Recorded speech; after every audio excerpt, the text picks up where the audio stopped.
Thank you for listening to this free audiobook created by Project Gutenberg and Microsoft AI. To learn more about the project or give feedback on the quality of a recording, please visit aka.ms/audiobook. My Man Jeeves. By P. G. Wodehouse. Jeeves, my man, you know, is really a most extraordinary chap, so capable. Honestly, I shouldn't know what to do without him. On broader lines, he's like those chappies who sit peering sadly over the marble battlements at the Pennsylvania station in the place marked Inquiries. You know the Johnnies I mean. You go up to them and say, "When's the next train for Melonsquashville, Tennessee?" And they reply, without stopping to think, "243, track 10, change at San Francisco." And they're right every time. Well, Jeeves gives you just the same impression of omniscience. As an instance of what I mean, I remember meeting Monty Bing in Bond Street one morning, looking the last word in a grey check suit, and I felt I should never be happy till I had one like it. I dug the address of the tailors out of him, and had them working on the thing inside the hour. "Jeeves," I said that evening, "I'm getting a check suit like that one of Mr. Bing's." "Injudicious, sir," he said firmly. "It will not become you." "What absolute rot! It's the soundest thing I've struck for years." "Unsuitable for you, sir." Well, the long and the short of it was that the confounded thing came home, and I put it on, and when I caught sight of myself in the glass I nearly swooned. Jeeves was perfectly right. I looked a cross between a music hall comedian and a cheap bookie. Yet Monty had looked fine in absolutely the same stuff. These things are just life's mysteries, and that's all there is to it. But it isn't only that Jeeves's judgment about clothes is infallible, though, of course, that's really the main thing. The man knows everything. There was the matter of that tip on the Lincolnshire. I forget now how I got it, but it had the aspect of being the real, red-hot Tabasco. "Jeeves," I said, for I'm fond of the man, and like to do him a good turn when I can, "if you want to make a bit of money, have something on Wonderchild for the Lincolnshire." He shook his head. "I'd rather not, sir. But it's the straight goods. I'm going to put my shirt on him." "I do not recommend it, sir. The animal is not intended to win. Second place is what the stable is after." Perfect piffle, I thought, of course. How the deuce could Jeeves know anything about it? Still, you know what happened. Wonderchild led till he was breathing on the wire, and then Banana Fritter came along and nosed him out. I went straight home and rang for Jeeves. "After this," I said, "not another step for me without your advice. From now on consider yourself the brains of the establishment." "Very good, sir. I shall endeavor to give satisfaction." And he has, by Jove. I'm a bit short on brain myself. The old bean would appear to have been constructed more for ornament than for use, don't you know? But give me 5 minutes to talk the thing over with Jeeves, and I'm game to advise any one about anything. And that's why, when Bruce Corcoran came to me with his troubles, my first act was to ring the bell and put it up to the lad with the bulging forehead. "Leave it to Jeeves," I said. "I first got to know Corky when I came to New York. He was a pal of my cousin Gussie, who was in with a lot of people down Washington Square way.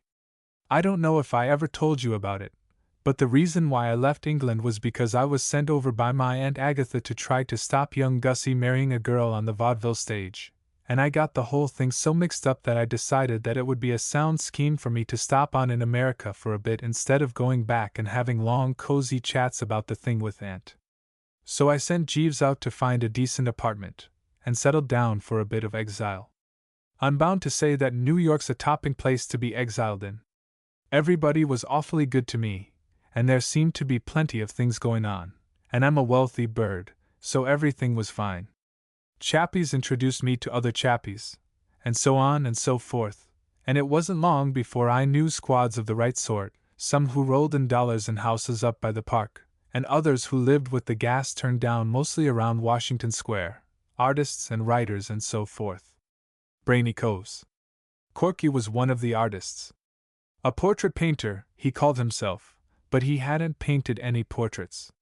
He was sitting on the sidelines with a blanket over his shoulders, waiting for a chance to get into the game. You see, the catch about portrait painting I've looked into the thing a bit, is that you can't start painting portraits till people come along and ask you to, and they won't come and ask you to until you've painted a lot first. This makes it kind of difficult for a chappie. Corky managed to get along by drawing an occasional picture for the comic papers. He had rather a gift for funny stuff when he got a good idea, and doing bedsteads and chairs and things for the advertisements. His principal source of income, however, was derived from biting the ear of a rich uncle, one Alexander Whirple, who was in the jute business. I'm a bit foggy as to what jute is, but it's apparently something the populace is pretty keen on, for Mr. Whirple had made quite an indecently large stack out of it. Now, a great many fellows think that having a rich uncle is a pretty soft snap, but, according to Corky, such is not the case.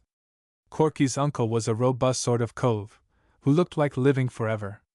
He was 51, and it seemed as if he might go to par. It was not this, however, that distressed poor old Corky, for he was not bigoted and had no objection to the man going on living. What Corky kicked at was the way the above Whirple used to harry him. Corky's uncle, you see, didn't want him to be an artist. He didn't think he had any talent in that direction. He was always urging him to chuck art and go into the jute business and start at the bottom and work his way up. Jute had apparently become a sort of obsession with him. He seemed to attach almost a spiritual importance to it. And what Corky said was that, while he didn't know what they did at the bottom of the jute business, instinct told him that it was something too beastly for words. Corky, moreover, believed in his future as an artist. Some day, he said, he was going to make a hit. Meanwhile, by using the utmost tact and persuasiveness, he was inducing his uncle to cough up very grudgingly a small quarterly allowance. He wouldn't have got this if his uncle hadn't had a hobby. Mr. Whirple was peculiar in this respect. As a rule, from what I've observed, the American captain of industry doesn't do anything out of business hours. When he has put the cat out and locked up the office for the night, he just relapses into a state of coma from which he emerges only to start being a captain of industry again. But Mr. Whirple in his spare time was what is known as an ornithologist. He had written a book called American Birds, and was writing another, to be called More American Birds. When he had finished that, the presumption was that he would begin a third, and keep on till the supply of American birds gave out. Corky used to go to him about once every 3 months and let him talk about American birds. Apparently you could do what you liked with old Whirple if you gave him his head first on his pet subject, so these little chats used to make Corky's allowance all right for the time being. But it was pretty rotten for the poor chap. There was the frightful suspense, you see, and apart from that, birds, except when broiled and in the society of a cold bottle, bored him stiff. To complete the character study of Mr. Whirple, he was a man of extremely uncertain temper, and his general tendency was to think that Corky was a poor chump and that whatever step he took in any direction on his own account was just another proof of his innate idiocy. I should imagine Jeeves feels very much the same about me. So when Corky trickled into my apartment one afternoon, shooing a girl in front of him, and said, "Bertie, I want you to meet my fiancée, Miss Singer," the aspect of the matter which hit me first was precisely the one which he had come to consult me about. The very first words I spoke were, "Corky, how about your uncle?" The poor chap gave one of those mirthless laughs. He was looking anxious and worried, like a man who has done the murder all right but can't think what the deuce to do with the body. "We're so scared, Mr. Wooster," said the girl. "We were hoping that you might suggest a way of breaking it to him." Muriel Singer was one of those very quiet, appealing girls who have a way of looking at you with their big eyes as if they thought you were the greatest thing on earth and wondered that you hadn't got on to it yet yourself. She sat there in a sort of shrinking way, looking at me as if she were saying to herself, "Oh, I do hope this great strong man isn't going to hurt me." She gave a fellow a protective kind of feeling, made him want to stroke her hand and say, "There, there, little one," or words to that effect. She made me feel that there was nothing I wouldn't do for her. She was rather like one of those innocent-tasting American drinks which creep imperceptibly into your system so that, before you know what you're doing, you're starting out to reform the world by force if necessary and pausing on your way to tell the large man in the corner that, if he looks at you like that, you will knock his head off. What I mean is, she made me feel alert and dashing, like a jolly old knight-errant or something of that kind. I felt that I was with her in this thing to the limit. "I don't see why your uncle shouldn't be most awfully bucked," I said to Corky. "He will think Miss Singer the ideal wife for you." Corky declined to cheer up. "You don't know him. Even if he did like Muriel, he wouldn't admit it. That's the sort of pig-headed guy he is.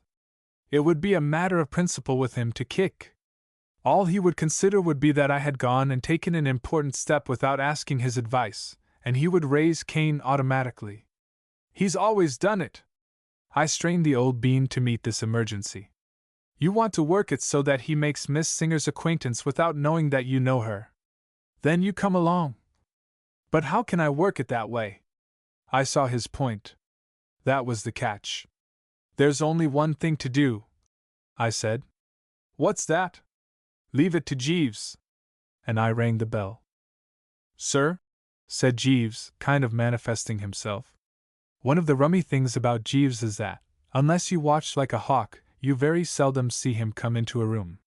He's like one of those weird chappies in India who dissolve themselves into thin air and nip through space in a sort of disembodied way and assemble the parts again just where they want them.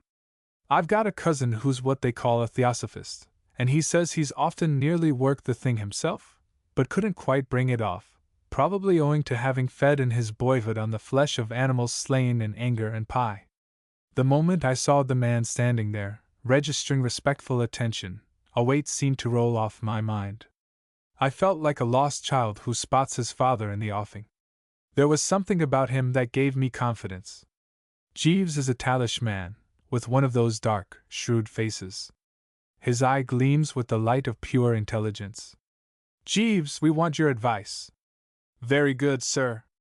I boiled down Corky's painful case into a few well-chosen words. "So you see what it amount to, Jeeves. We want you to suggest some way by which Mr. Worple can make Miss Singer's acquaintance without getting on to the fact that Mr. Corcoran already knows her. Understand?" "Perfectly, sir." "Well, try to think of something." "I have thought of something already, sir." "You have?" "The scheme I would suggest cannot fail of success, but it has what may seem to you a drawback, sir, in that it requires a certain financial outlay." "He means," I translated to Corky, "that he has got a pippin of an idea, but it's going to cost a bit." Naturally, the poor chap's face dropped, for this seemed to dish the whole thing. But I was still under the influence of the girl's melting gaze, and I saw that this was where I started in as a knight-errant. "You can count on me for all that sort of thing, Corky," I said. "Only too glad. Carry on, Jeeves." "I would suggest, sir, that Mr. Corcoran take advantage of Mr. Worple's attachment to ornithology." "How on earth did you know that he was fond of birds?" "It is the way these New York apartments are constructed, sir. Quite unlike our London houses. The partitions between the rooms are of the flimsiest nature. With no wish to overhear, I have sometimes heard Mr. Corcoran expressing himself with a generous strength on the subject I have mentioned." "Oh. Well? Why should not the young lady write a small volume, to be entitled, let us say, The Children's Book of American Birds, and dedicate it to Mr. Worple?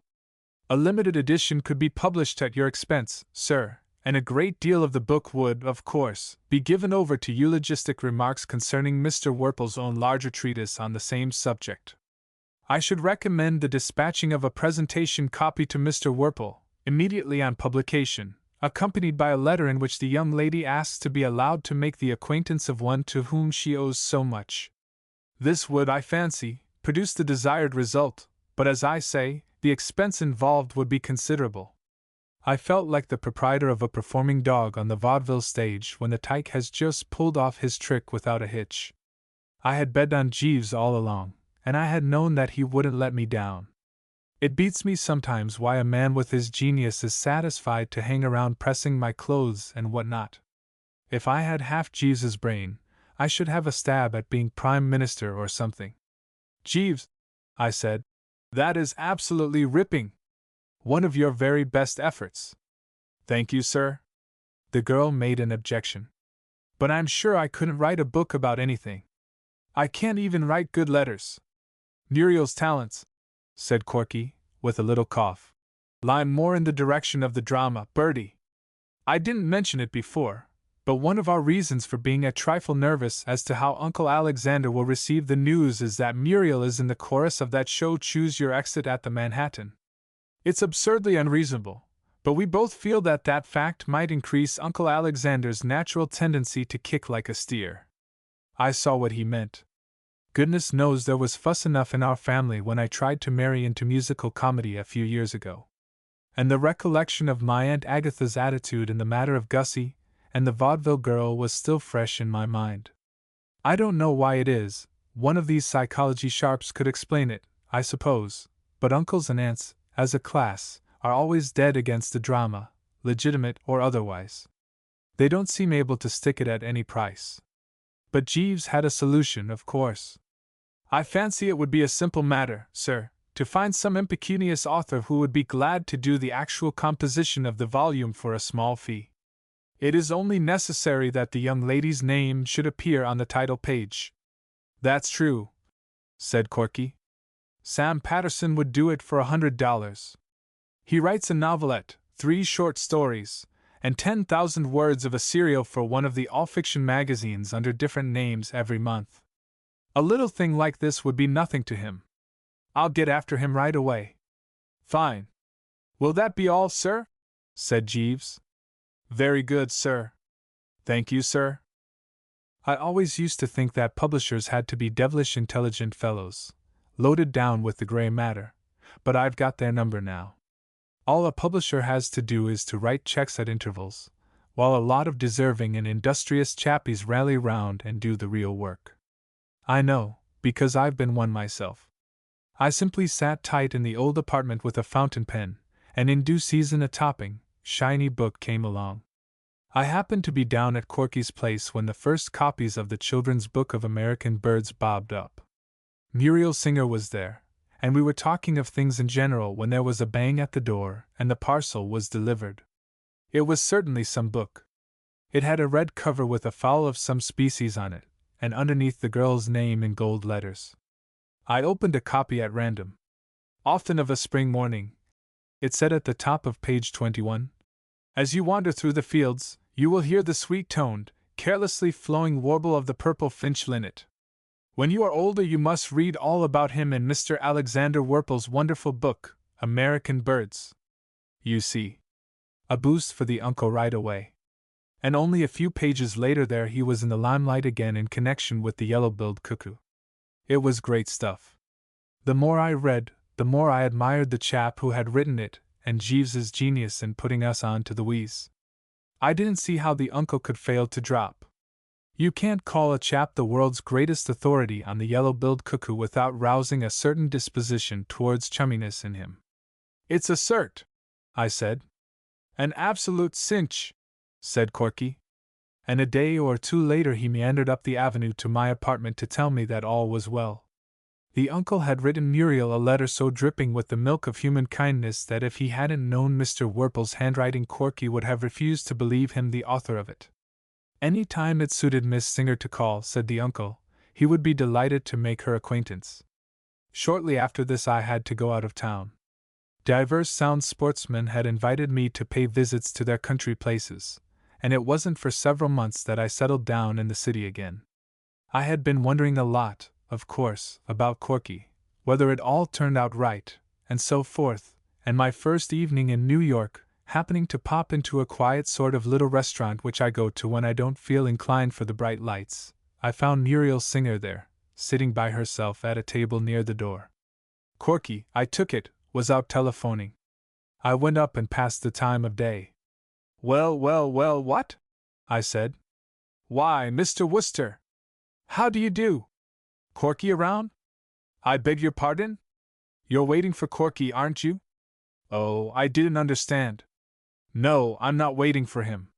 It seemed to me that there was a sort of something in her voice, a kind of thingummy, you know.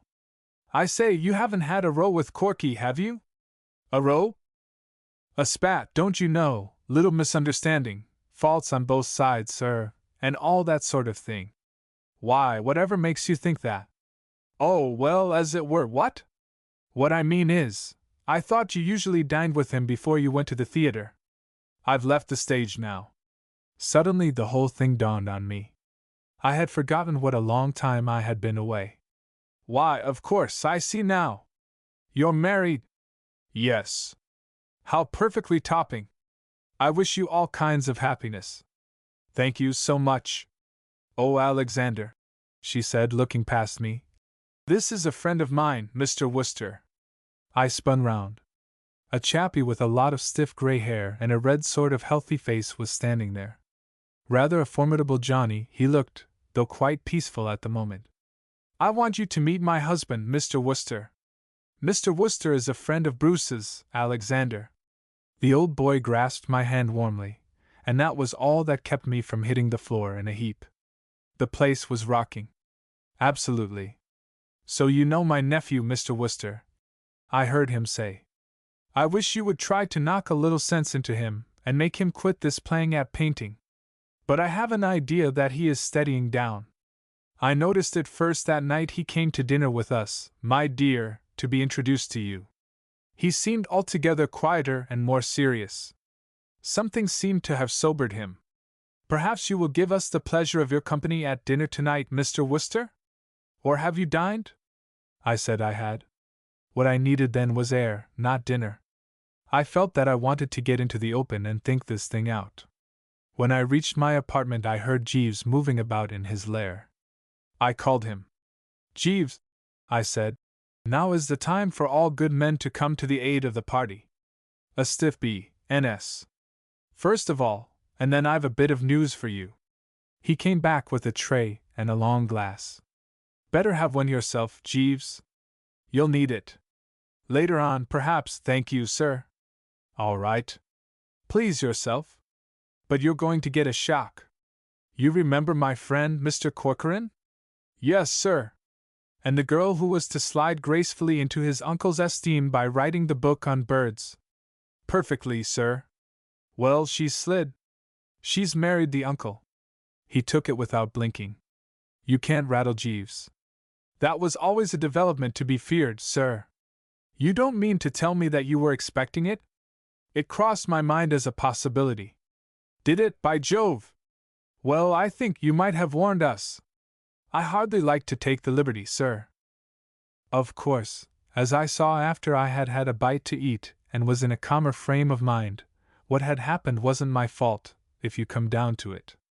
I couldn't be expected to foresee that the scheme, in itself a crackerjack, would skid into the ditch as it had done, but all the same I'm bound to admit that I didn't relish the idea of meeting Corky again until time, the great healer, had been able to get in a bit of soothing work. I cut Washington Square out absolutely for the next few months. I gave it the complete miss in bulk. And then, just when I was beginning to think I might safely pop down in that direction and gather up the dropped threads, so to speak, time, instead of working the healing wheeze, went and pulled the most awful bone and put the lid on it. Opening the paper one morning, I read that Mrs. Alexander Werple had presented her husband with a son and heir. I was so darned sorry for poor old Corky that I hadn't the heart to touch my breakfast. I told Jeeves to drink it himself. I was bowled over. Absolutely. It was the limit. I hardly knew what to do. I wanted, of course, to rush down to Washington Square and grip the poor blighter silently by the hand, and then, thinking it over, I hadn't the nerve. Absent treatment seemed the touch. I gave it him in waves. But after a month or so I began to hesitate again. It struck me that it was playing it a bit low down on the poor chap, avoiding him like this just when he probably wanted his pals to surge round him most. I pictured him sitting in his lonely studio with no company but his bitter thoughts, and the pathos of it got me to such an extent that I bounded straight into a taxi and told the driver to go all out for the studio. I rushed in, and there was Corky, hunched up at the easel, painting away, while on the model throne sat a severe-looking female of middle age, holding a baby. A fellow has to be ready for that sort of thing. Oh, ah, I said, and started to back out. Corky looked over his shoulder. Hello, Bertie. Don't go. We're just finishing for the day. That will be all this afternoon, he said to the nurse, who got up with the baby and decanted it into a perambulator which was standing in the fairway. At the same hour tomorrow, Mr. Corcoran? Yes, please. Good afternoon. Good afternoon. Corky stood there, looking at the door, and then he turned to me and began to get it off his chest. Fortunately, he seemed to take it for granted that I knew all about what had happened, so it wasn't as awkward as it might have been. It's my uncle's idea, he said. Muriel doesn't know about it yet. The portrait's to be a surprise for her on her birthday. The nurse takes the kid out ostensibly to get a breather, and they beat it down here. If you want an instance of the irony of fate, Bertie, get acquainted with this. Here's the first commission I have ever had to paint a portrait, and the sitter is that human poached egg that has butted in and bounced me out of my inheritance. Can you beat it? I call it rubbing the thing in to expect me to spend my afternoons gazing into the ugly face of a little brat who to all intents and purposes has hit me behind the ear with a blackjack and swiped all I possess. I can't refuse to paint the portrait because if I did my uncle would stop my allowance, yet every time I look up and catch that kid's vacant eye, I suffer agonies. I tell you, Bertie, sometimes when he gives me a patronizing glance and then turns away and is sick, as if it revolted him to look at me, I come within an ace of occupying the entire front page of the evening papers as the latest murder sensation. There are moments when I can almost see the headlines, promising young artist beans baby with axe. I patted his shoulder silently. My sympathy for the poor old scout was too deep for words. I kept away from the studio for some time after that, because it didn't seem right to me to intrude on the poor chappie's sorrow. Besides, I'm bound to say that nurse intimidated me. She reminded me so infernally of Aunt Agatha.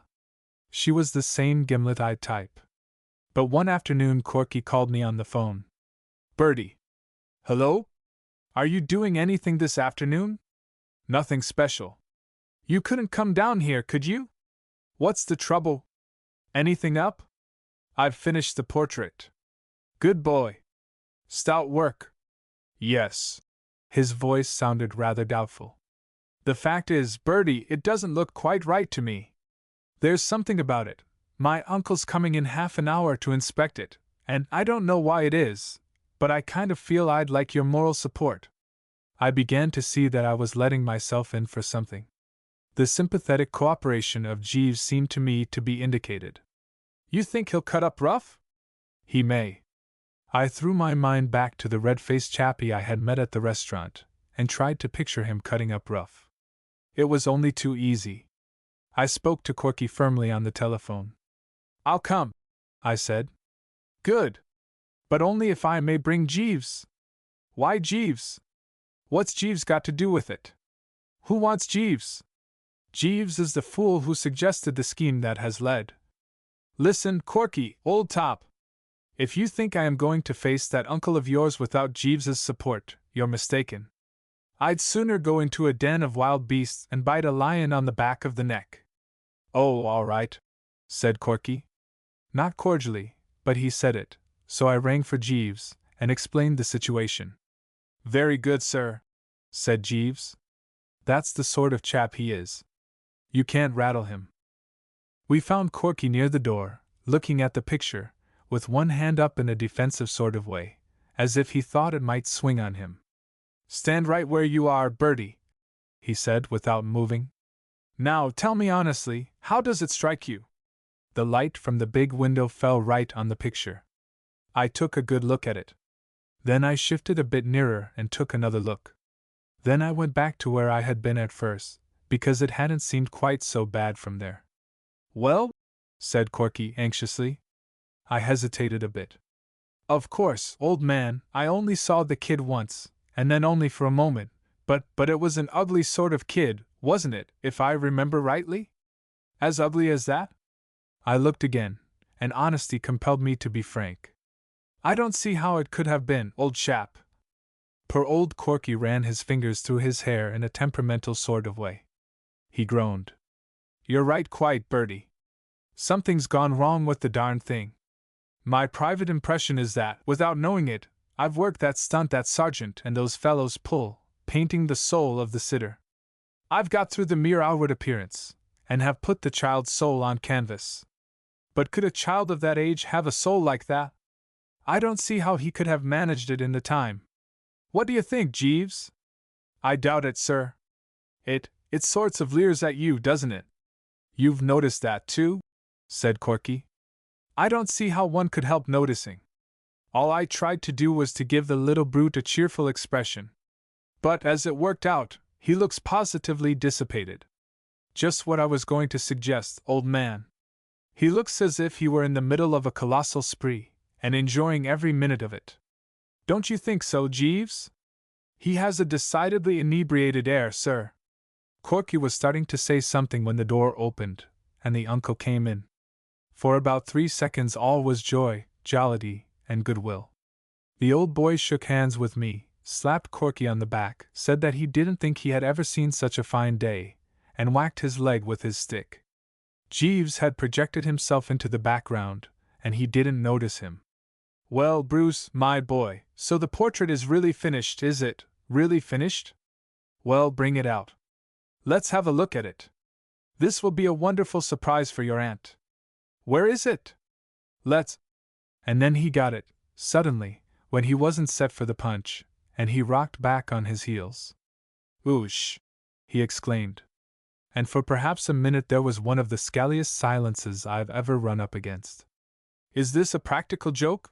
He said at last, in a way that set about 16 drafts cutting through the room at once. I thought it was up to me to rally round old Corky. You want to stand a bit farther away from it, I said. You're perfectly right, he snorted. I do. I want to stand so far away from it that I can't see the thing with the telescope. He turned on Corky like an untamed tiger of the jungle who has just located a chunk of meat. And this is what you have been wasting your time and my money for all these years.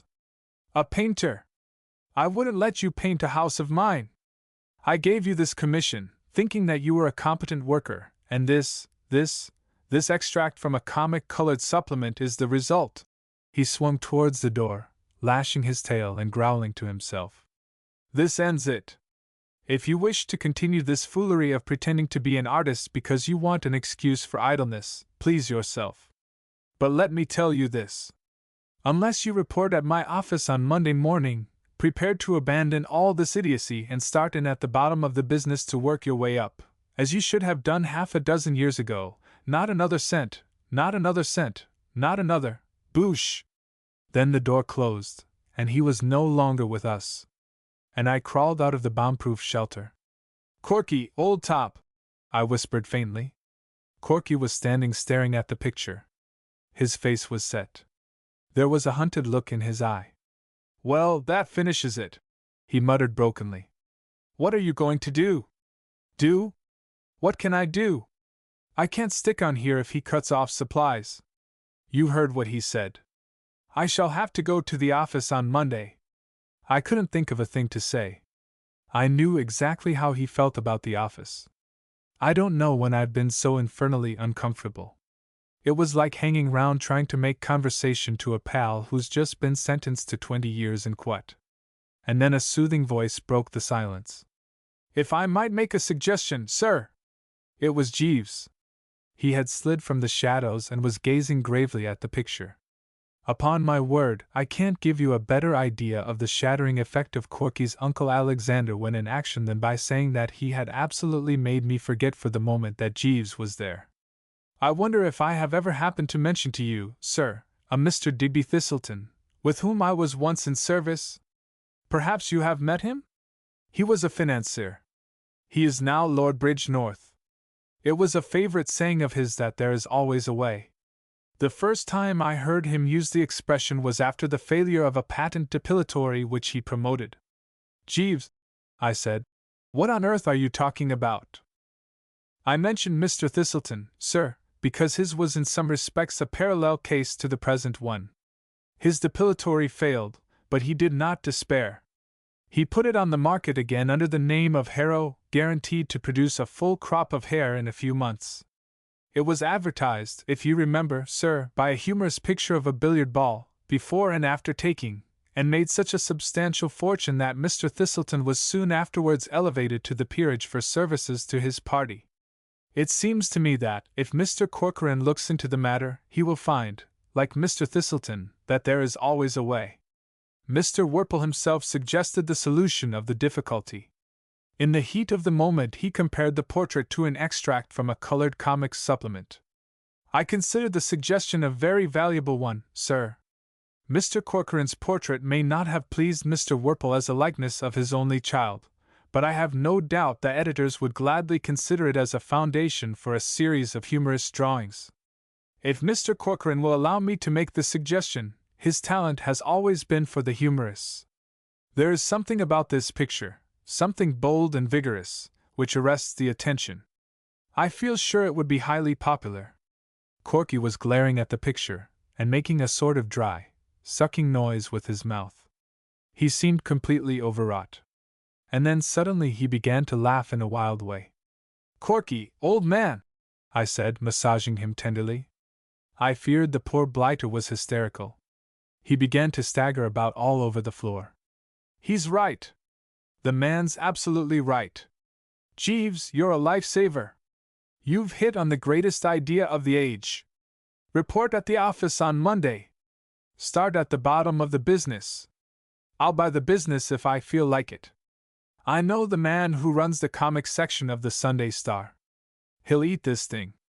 He was telling me only the other day how hard it was to get a good new series. He'll give me anything I ask for a real winner like this. I've got a gold mine. Where's my hat? I've got an income for life. Where's that confounded hat? Lend me a $5, Bertie. I want to take a taxi down to Park Row." Jeeves smiled paternally. Or rather, he had a kind of paternal muscular spasm about the mouth, which is the nearest he ever gets to smiling. "If I might make the suggestion, Mr. Corcoran, for a title of the series which you have in mind, The Adventures of Baby Blobs." Corky and I looked at the picture, then at each other in an odd way. Jeeves was right.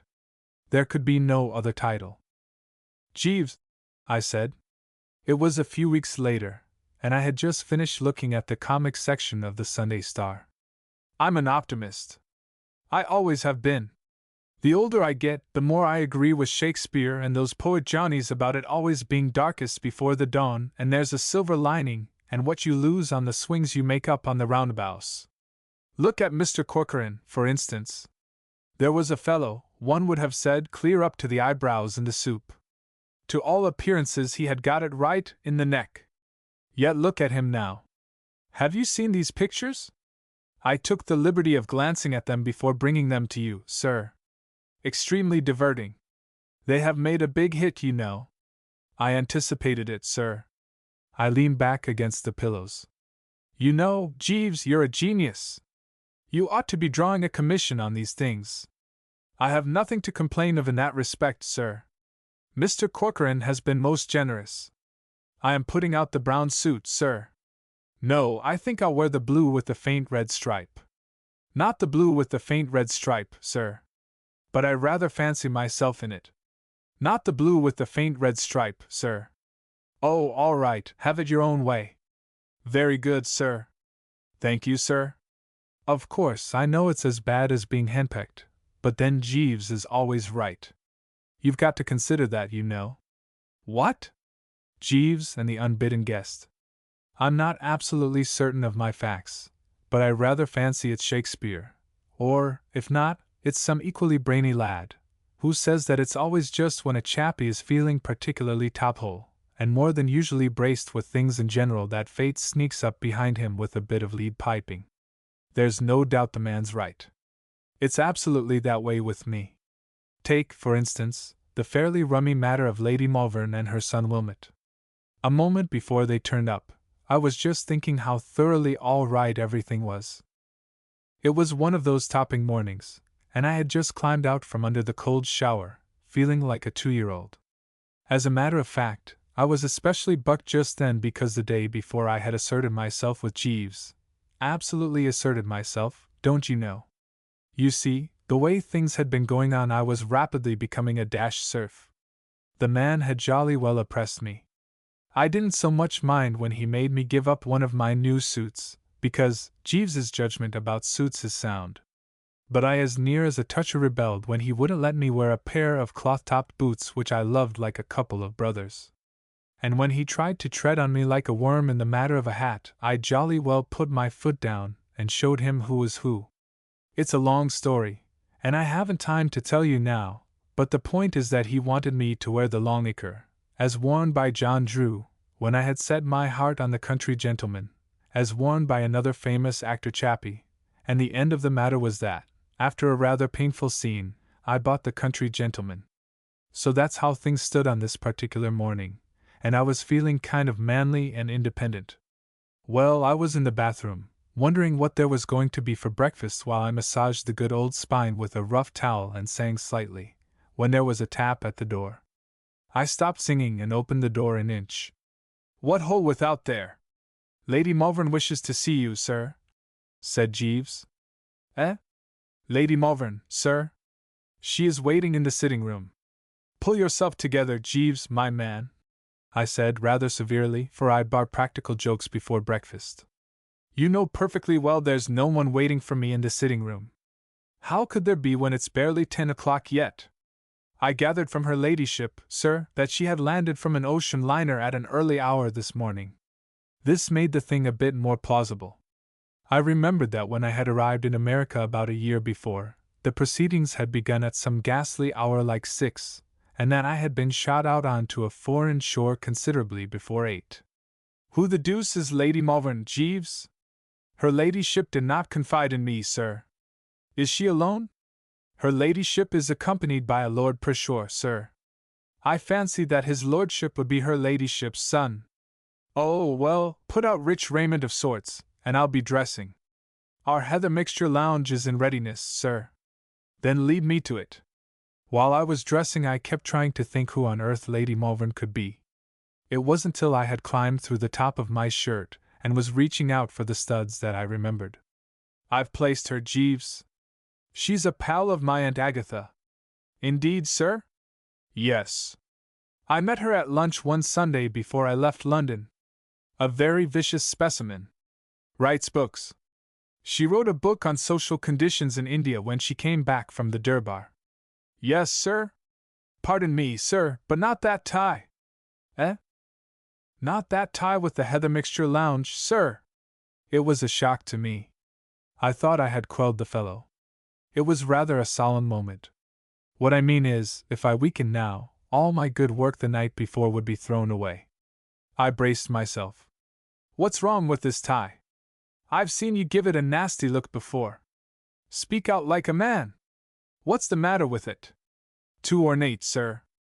"Nonsense. A cheerful pink. Nothing more." "Unsuitable, sir." "Jeeves, this is the tie I wear." "Very good, sir." Dashed unpleasant. I could see that the man was wounded. But I was firm. I tied the tie, got into the coat and waistcoat, and went into the sitting room. "Hello? Hello? Hello?" I said. "What? How do you do, Mr. Wooster? You have never met my son Wilmot, I think? Maudie, darling, this is Mr. Wooster." Lady Malvern was a hearty, happy, healthy, overpowering sort of dashed female, not so very tall but making up for it by measuring about 6 feet from the OP to the prompt side. She fitted into my biggest armchair as if it had been built round her by someone who knew they were wearing armchairs tight about the hips that season. She had bright, bulging eyes and a lot of yellow hair, and when she spoke she showed about 57 front teeth. She was one of those women who kind of numb a fellow's faculties. She made me feel as if I were 10 years old and had been brought into the drawing-room in my Sunday clothes to say how do you do. Altogether by no means the sort of thing a chappie would wish to find in his sitting-room before breakfast. Maudie, the son, was about 23, tall and thin and meek-looking. He had the same yellow hair as his mother, but he wore it plastered down and parted in the middle. His eyes bulged too, but they weren't bright. They were a dull gray with pink rims. His chin gave up the struggle about halfway down, and he didn't appear to have any eyelashes. A mild, furtive, sheepish sort of blighter, in short. "Awfully glad to see you," I said. "So you've popped over, eh? Making a long stay in America?" "About a month. Your aunt gave me your address and told me to be sure and call on you." I was glad to hear this, as it showed that Aunt Agatha was beginning to come round a bit. There had been some unpleasantness a year before, when she had sent me over to New York to disentangle my cousin Gussie from the clutches of a girl on the music hall stage. When I tell you that by the time I had finished my operations, Gussie had not only married the girl but had gone on the stage himself, and was doing well, you'll understand that Aunt Agatha was upset to no small extent. I simply hadn't dared go back and face her, and it was a relief to find that time had healed the wound and all that sort of thing enough to make her tell her pals to look me up. What I mean is, much as I liked America, I didn't want to have England barred to me for the rest of my natural. And believe me, England is a jolly sight too small for anyone to live in with Aunt Agatha, if she's really on the warpath. So I braced on hearing these kind words and smiled genially on the assemblage. Your aunt said that you would do anything that was in your power to be of assistance to us. Rather? Oh, rather! Absolutely. Thank you so much. I want you to put dear Maudie up for a little while. I didn't get this for a moment. Put him up? For my clubs? No, no! Darling Maudie is essentially a home bird. Aren't you Maudie darling? Maudie, who was sucking the knob of his stick, uncorked himself. Yes, mother, he said, and corked himself up again. I should not like him to belong to clubs. I mean put him up here. Have him to live with you while I am away. These frightful words trickled out of her like honey. The woman simply didn't seem to understand the ghastly nature of her proposal. I gave Maudie the swift east to west. He was sitting with his mouth nuzzling the stick, blinking at the wall. The thought of having this planted on me for an indefinite period appalled me. Absolutely appalled me, don't you know? I was just starting to say that the shot wasn't on the board at any price, and that the first sign Maudie gave of trying to nestle into my little home I would yell for the police, when she went on, rolling placidly over me, as it were. There was something about this woman that sapped a chappie's willpower. I am leaving New York by the midday train, as I have to pay a visit to Sing Sing prison. I am extremely interested in prison conditions in America. After that I work my way gradually across to the coast, visiting the points of interest on the journey. You see, Mr. Wooster, I am in America principally on business. No doubt you read my book, India and the Indians? My publishers are anxious for me to write a companion volume on the United States. I shall not be able to spend more than a month in the country, as I have to get back for the season, but a month should be ample. I was less than a month in India, and my dear friend Sir Roger Cremorne wrote his America from within after a stay of only 2 weeks. I should love to take dear Maudie with me, but the poor boy gets so sick when he travels by train. I shall have to pick him up on my return. From where I sat I could see Jeeves in the dining room, laying the breakfast table. I wished I could have had a minute with him alone. I felt certain that he would have been able to think of some way of putting a stop to this woman. It will be such a relief to know that Maudie is safe with you, Mr. Wooster. I know what the temptations of a great city are. Hitherto dear Maudie has been sheltered from them. He has lived quietly with me in the country. I know that you will look after him carefully, Mr. Wooster. He will give very little trouble.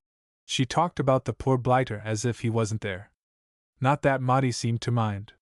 He had stopped chewing his walking stick, and was sitting there with his mouth open. He is a vegetarian and a teetotaler and is devoted to reading. Give him a nice book and he will be quite contented. She got up.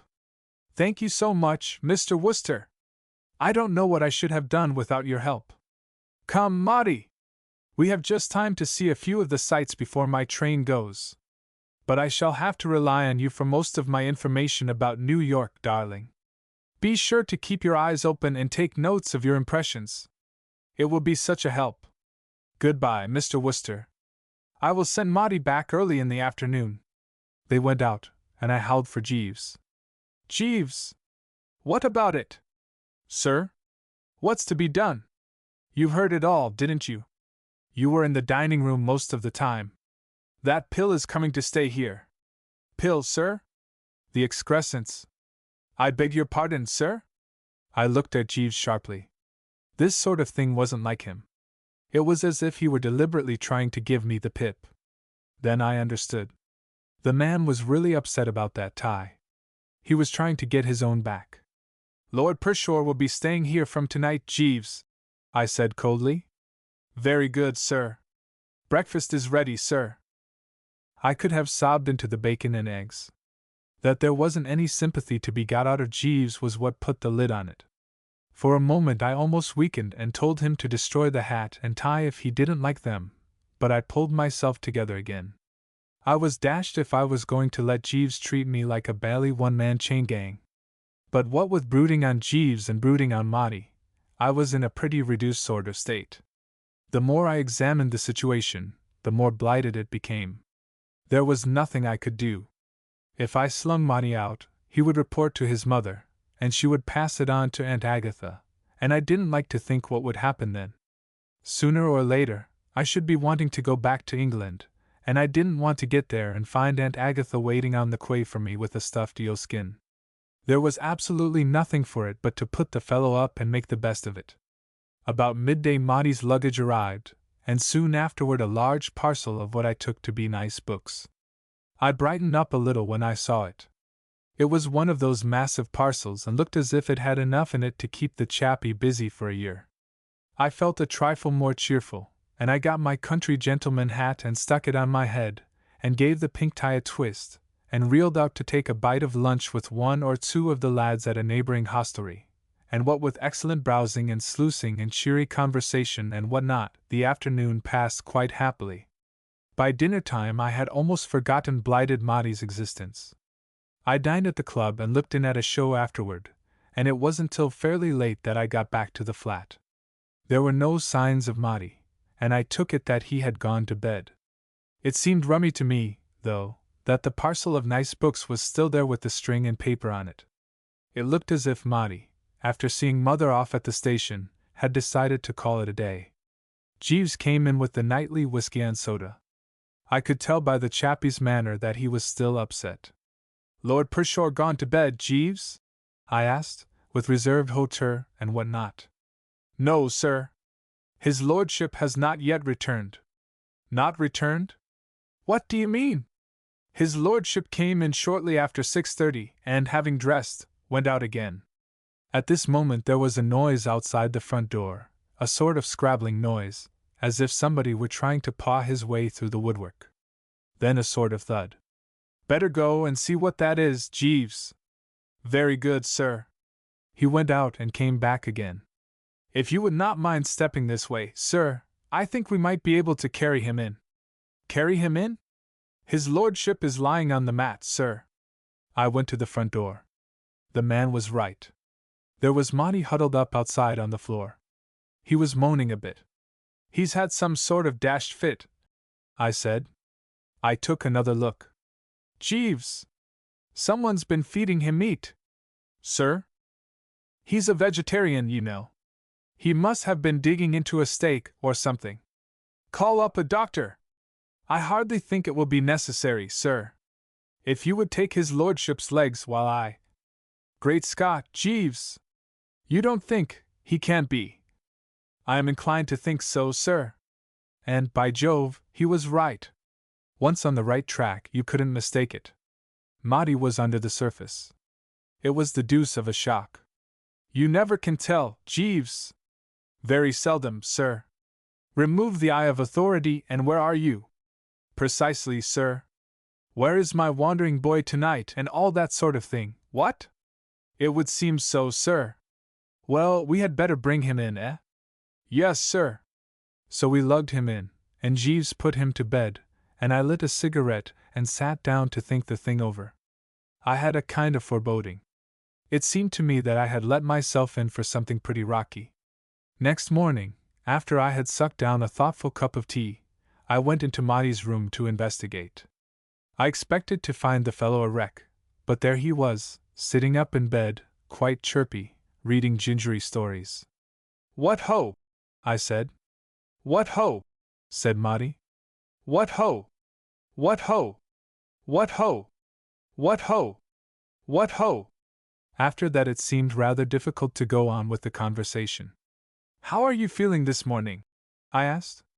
Topping, replied Maudie, blithely and with abandon. I say, that fellow of yours, Jeeves, is a corker. I had a most frightful headache when I woke up, and he brought me a sort of rummy dark drink, and it put me right again at once. Said it was his own invention. I must see more of that lad. He seems to me distinctly one of the ones. I couldn't believe that this was the same blighter who had sat and sucked his stick the day before. You ate something that disagreed with you last night, didn't you?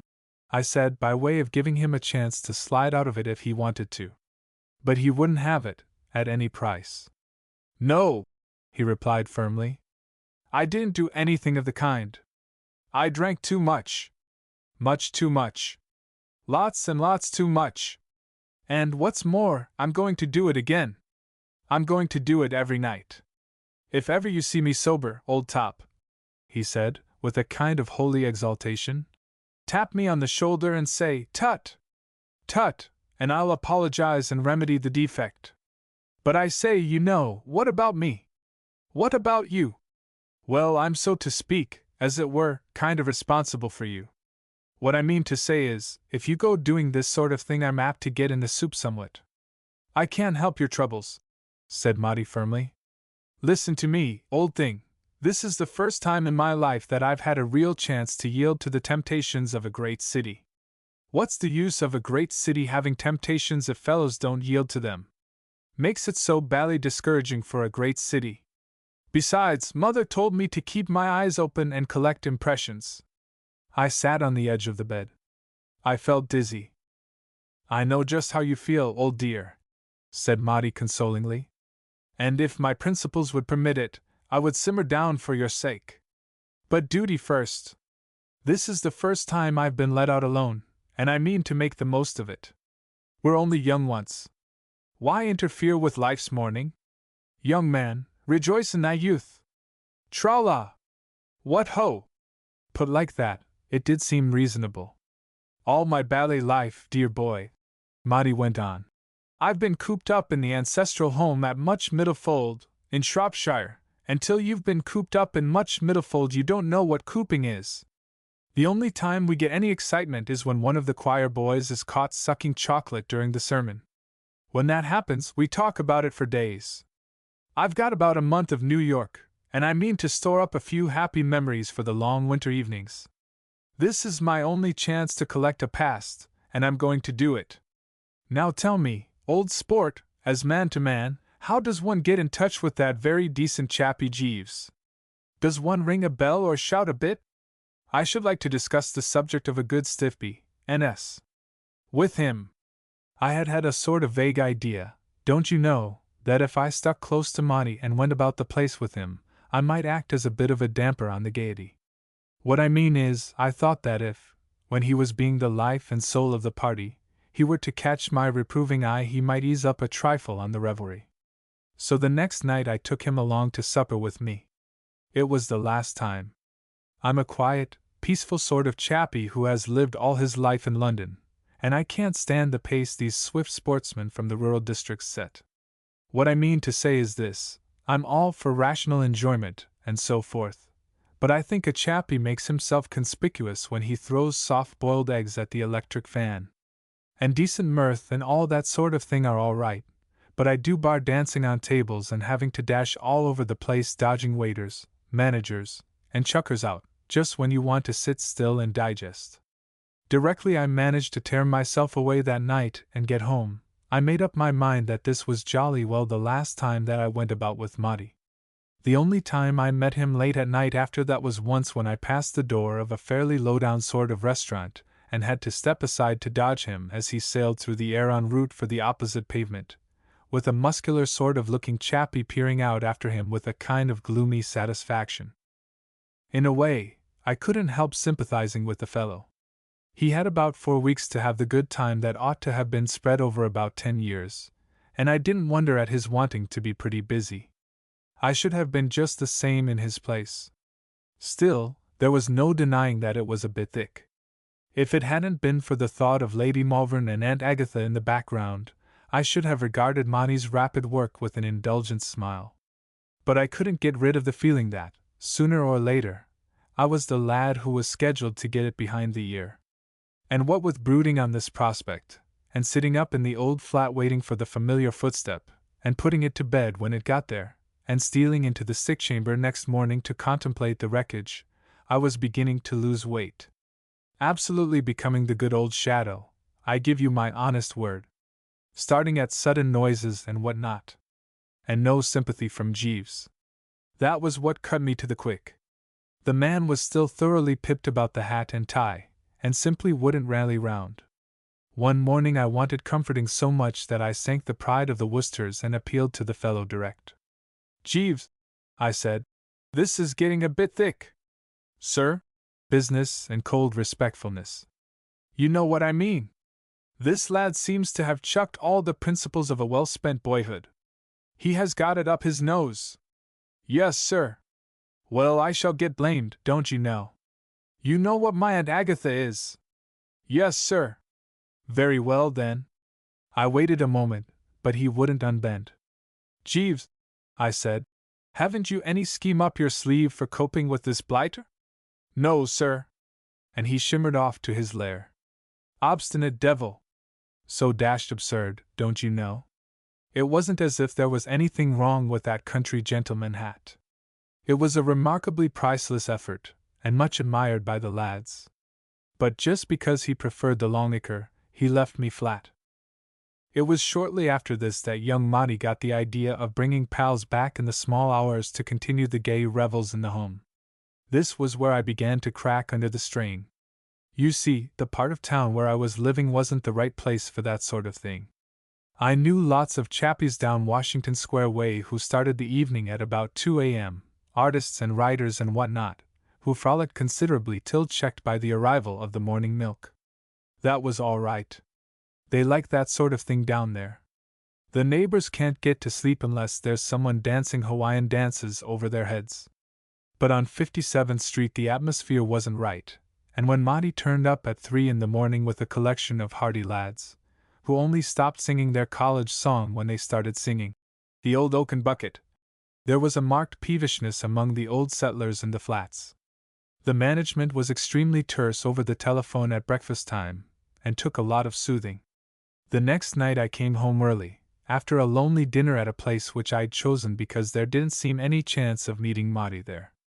The sitting room was quite dark, and I was just moving to switch on the light, when there was a sort of explosion and something collared hold of my trouser leg. Living with Monty had reduced me to such an extent that I was simply unable to cope with this thing. I jumped backward with a loud yell of anguish, and tumbled out into the hall just as Jeeves came out of his den to see what the matter was. "Did you call, sir?" "Jeeves! There's something in there that grabs you by the leg." "That would be Rollo, sir." "Eh? I would have warned you of his presence, but I did not hear you come in. His temper is a little uncertain at present, as he has not yet settled down." "Who the deuce is Rollo?" "His lordship's bull terrier, sir. His lordship won him in a raffle, and tied him to the leg of the table. If you will allow me, sir, I will go in and switch on the light." There really is nobody like Jeeves. He walked straight into the sitting room, the biggest feat since Daniel and the lion's den, without a quiver. What's more, his magnetism, or whatever they call it, was such that the dashed animal, instead of pinning him by the leg, calmed down as if he had had a bromide, and rolled over on his back with all his paws in the air. If Jeeves had been his rich uncle, he couldn't have been more chummy. Yet directly he caught sight of me again, he got all worked up and seemed to have only one idea in life: to start chewing me where he had left off. "Rollo is not used to you yet, sir," said Jeeves, regarding the bally quadruped in an admiring sort of way. "He is an excellent watchdog. I don't want a watchdog to keep me out of my rooms." "No, sir." "Well, what am I to do?" "No doubt in time the animal will learn to discriminate, sir. He will learn to distinguish your peculiar scent." "What do you mean, my peculiar scent?" "Correct the impression that I intend to hang about in the hall while life slips by, in the hope that one of these days that dashed animal will decide that I smell all right." I thought for a bit. "Jeeves!" "Sir?" "I'm going away, tomorrow morning by the first train. I shall go and stop with Mr. Todd in the country. Do you wish me to accompany you, sir?" "No." Very good, sir. I don't know when I shall be back. Forward my letters. Yes, sir. As a matter of fact, I was back within the week. Rocky Todd, the pal I went to stay with, is a rummy sort of a chap who lives all alone in the wilds of Long Island, and likes it, but a little of that sort of thing goes a long way with me. Dear old Rocky is one of the best, but after a few days in his cottage in the woods, miles away from anywhere, New York, even with Monty on the premises, began to look pretty good to me. The days down on Long Island have 48 hours in them. You can't get to sleep at night because of the bellowing of the crickets, and you have to walk 2 miles for a drink and 6 for an evening paper. I thanked Rocky for his kind hospitality, and caught the only train they have down in those parts. It landed me in New York about dinner time. I went straight to the old flat. Jeeves came out of his lair. I looked round cautiously for Rollo.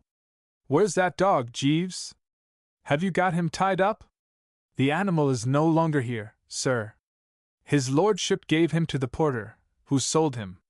His lordship took a prejudice against the animal on account of being bitten by him in the calf of the leg. I don't think I've ever been so bucked by a bit of news. I felt I had misjudged Rollo. Evidently, when you got to know him better, he had a lot of intelligence in him. Ripping, I said. Is Lord Pershore in, Jeeves? No, sir. Do you expect him back to dinner? No, sir. Where is he? In prison, sir. Have you ever trodden on a rake and had the handle jump up and hit you? That's how I felt then. In prison? Yes, sir. You don't mean in prison? Yes, sir. I lowered myself into a chair. Why? I said. He assaulted a constable, sir. Lord Pershore assaulted a constable. Yes, sir. I digested this. But Jeeves, I say. This is frightful. Sir? What will Lady Malvern say when she finds out? I do not fancy that her ladyship will find out, sir. But she'll come back and want to know where he is. I rather fancy, sir, that his lordship's bit of time will have run out by then. But supposing it hasn't? In that event, sir, it may be judicious to prevaricate a little. How? If I might make the suggestion, sir, I should inform her ladyship that his lordship has left for a short visit to Boston. Why Boston? Very interesting and respectable center, sir. Jeeves, I believe you've hit it. I fancy so, sir. Why, this is really the best thing that could have happened. If this hadn't turned up to prevent him, young Monty would have been in a sanatorium by the time Lady Malvern got back. Exactly, sir. The more I looked at it in that way, the sounder this prison was seemed to me. There was no doubt in the world that prison was just what the doctor ordered for Monty. It was the only thing that could have pulled him up. I was sorry for the poor blighter, but, after all, I reflected, a chappie who had lived all his life with Lady Malvern, in a small village in the interior of Shropshire, wouldn't have much to kick at in a prison. Altogether, I began to feel absolutely braced again. Life became like what the poet Johnny says, one grand, sweet song. Things went on so comfortably and peacefully for a couple of weeks that I give you my word that I'd almost forgotten such a person as Monty existed. The only flaw in the scheme of things was that Jeeves was still pained and distant. It wasn't anything he said or did, mind you, but there was a rummy something about him all the time. Once when I was tying the pink tie I caught sight of him in the looking-glass. There was a kind of grieved look in his eye. And then Lady Malvern came back, a good bit ahead of schedule. I hadn't been expecting her for days. I'd forgotten how time had been slipping along. She turned up one morning while I was still in bed sipping tea and thinking of this and that. Jeeves flowed in with the announcement that he had just loosed her into the sitting-room. I draped a few garments round me and went in. There she was, sitting in the same armchair, looking as massive as ever. The only difference was that she didn't uncover the teeth, as she had done the first time. "Good morning," I said. "So you've got back, what?" "I have got back."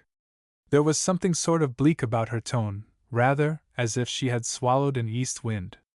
This I took to be due to the fact that she probably hadn't breakfasted. It's only after a bit of breakfast that I'm able to regard the world with that sunny cheeriness which makes a fellow the universal favorite. I'm never much of a lad till I've engulfed an egg or two and a beaker of coffee. I suppose you haven't breakfasted? I have not yet breakfasted. Won't you have an egg or something? Or a sausage or something? Or something? No, thank you. She spoke as if she belonged to an anti-sausage society, or a league for the suppression of eggs. There was a bit of a silence. I called on you last night, she said, but you were out. Awfully sorry. Had a pleasant trip? Extremely, thank you. See everything? Niagara Falls, Yellowstone Park, and the jolly old Grand Canyon, and what not. I saw a great deal. There was another slightly frappé silence. Jeeves floated silently into the dining room and began to lay the breakfast table. I hope Wilmot was not in your way, Mr. Wooster. I had been wondering when she was going to mention Maudie. Rather not. Great pals. Hit it off splendidly. You were his constant companion then? Absolutely. We were always together. Saw all the sights, don't you know? We'd taken the Museum of Art in the morning, and have a bit of lunch at some good vegetarian place, and then toddle along to a sacred concert in the afternoon, and home to an early dinner. We usually played dominoes after dinner, and then the early bed and the refreshing sleep. We had a great time. I was awfully sorry when he went away to Boston. Oh. Wilmot is in Boston? Yes. I ought to have let you know, but of course we didn't know where you were.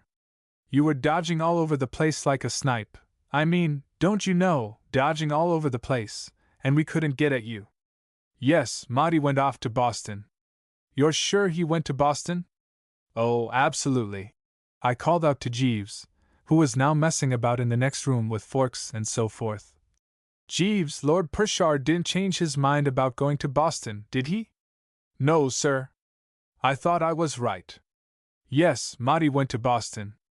Then how do you account, Mr. Wooster, for the fact that when I went yesterday afternoon to Blackwell's Island prison, to secure material for my book, I saw poor, dear Wilmot there, dressed in a striped suit, seated beside a pile of stones with a hammer in his hands? I tried to think of something to say, but nothing came. A chappie has to be a lot broader about the forehead than I am to handle a jolt like this. I strained the old bean till it creaked, but between the collar and the hair parting nothing stirred. I was dumb. Which was lucky, because I wouldn't have had a chance to get any persiflage out of my system. Lady Malvern collared the conversation. She had been bottling it up, and now it came out with a rush. So this is how you have looked after my poor, dear boy, Mr. Wooster. So this is how you have abused my trust. I left him in your charge, thinking that I could rely on you to shield him from evil. He came to you innocent, unversed in the ways of the world, confiding, and used to the temptations of a large city, and you led him astray. I hadn't any remarks to make. All I could think of was the picture of Aunt Agatha drinking all this in and reaching out to sharpen the hatchet against my return. You deliberately. Far away in the misty distance a soft voice spoke. If I might explain, your ladyship. Jeeves had projected himself in from the dining room and materialized on the rug. Lady Malvern tried to freeze him with a look, but you can't do that sort of thing to Jeeves. He is look-proof. I fancy, your ladyship, that you have misunderstood Mr. Wooster, and that he may have given you the impression that he was in New York when his lordship was removed. When Mr. Wooster informed your ladyship that his lordship had gone to Boston, he was relying on the version I had given him of his lordship's movements. Mr. Wooster was away, visiting a friend in the country, at the time, and knew nothing of the matter till your ladyship informed him. Lady Malvern gave a kind of grunt. It didn't rattle Jeeves. I feared Mr. Wooster might be disturbed if he knew the truth, as he is so attached to his lordship and has taken such pains to look after him. So I took the liberty of telling him that his lordship had gone away for a visit. It might have been hard for Mr. Wooster to believe that his lordship had gone to prison voluntarily and from the best motives, but your ladyship, knowing him better, will readily understand. What? Lady Malvern goggled at him. Did you say that Lord Pershore went to prison voluntarily? If I might explain, your ladyship. I think that your ladyship's parting words made a deep impression on his lordship. I have frequently heard him speak to Mr. Wooster of his desire to do something to follow your ladyship's instructions and collect material for your ladyship's book on America. Mr. Wooster will bear me out when I say that his lordship was frequently extremely depressed at the thought that he was doing so little to help. Absolutely, by Jove! Quite pipped about it, I said. The idea of making a personal examination into the prison system of the country, from within, occurred to his lordship very suddenly one night. He embraced it eagerly. There was no restraining him. Lady Malvern looked at Jeeves, then at me, then at Jeeves again. I could see her struggling with the thing. Surely, your ladyship, said Jeeves, it is more reasonable to suppose that a gentleman of his lordship's character went to prison of his own volition than that he committed some breach of the law which necessitated his arrest? Lady Malvern blinked. Then she got up. Mr. Wooster, she said, I apologize. I have done you an injustice. I should have known Wilmot better. I should have had more faith in his pure, fine spirit. Absolutely, I said. Your breakfast is ready, sir, said Jeeves. I sat down and dallied in a dazed sort of way with a poached egg. Jeeves, I said, you are certainly a life-saver. Thank you, sir. Nothing would have convinced my Aunt Agatha that I hadn't lured that blighter into riotous living. I fancy you are right, sir. I champed my egg for a bit. I was most awfully moved, don't you know, by the way Jeeves had rallied round. Something seemed to tell me that this was an occasion that called for rich rewards. For a moment I hesitated. Then I made up my mind. Jeeves! Sir? That pink tie? Yes, sir? Burn it. Thank you, sir. And Jeeves! Yes, sir? Take a taxi and get me that Longacre hat, as worn by John Drew. Thank you very much, sir. I felt most awfully braced.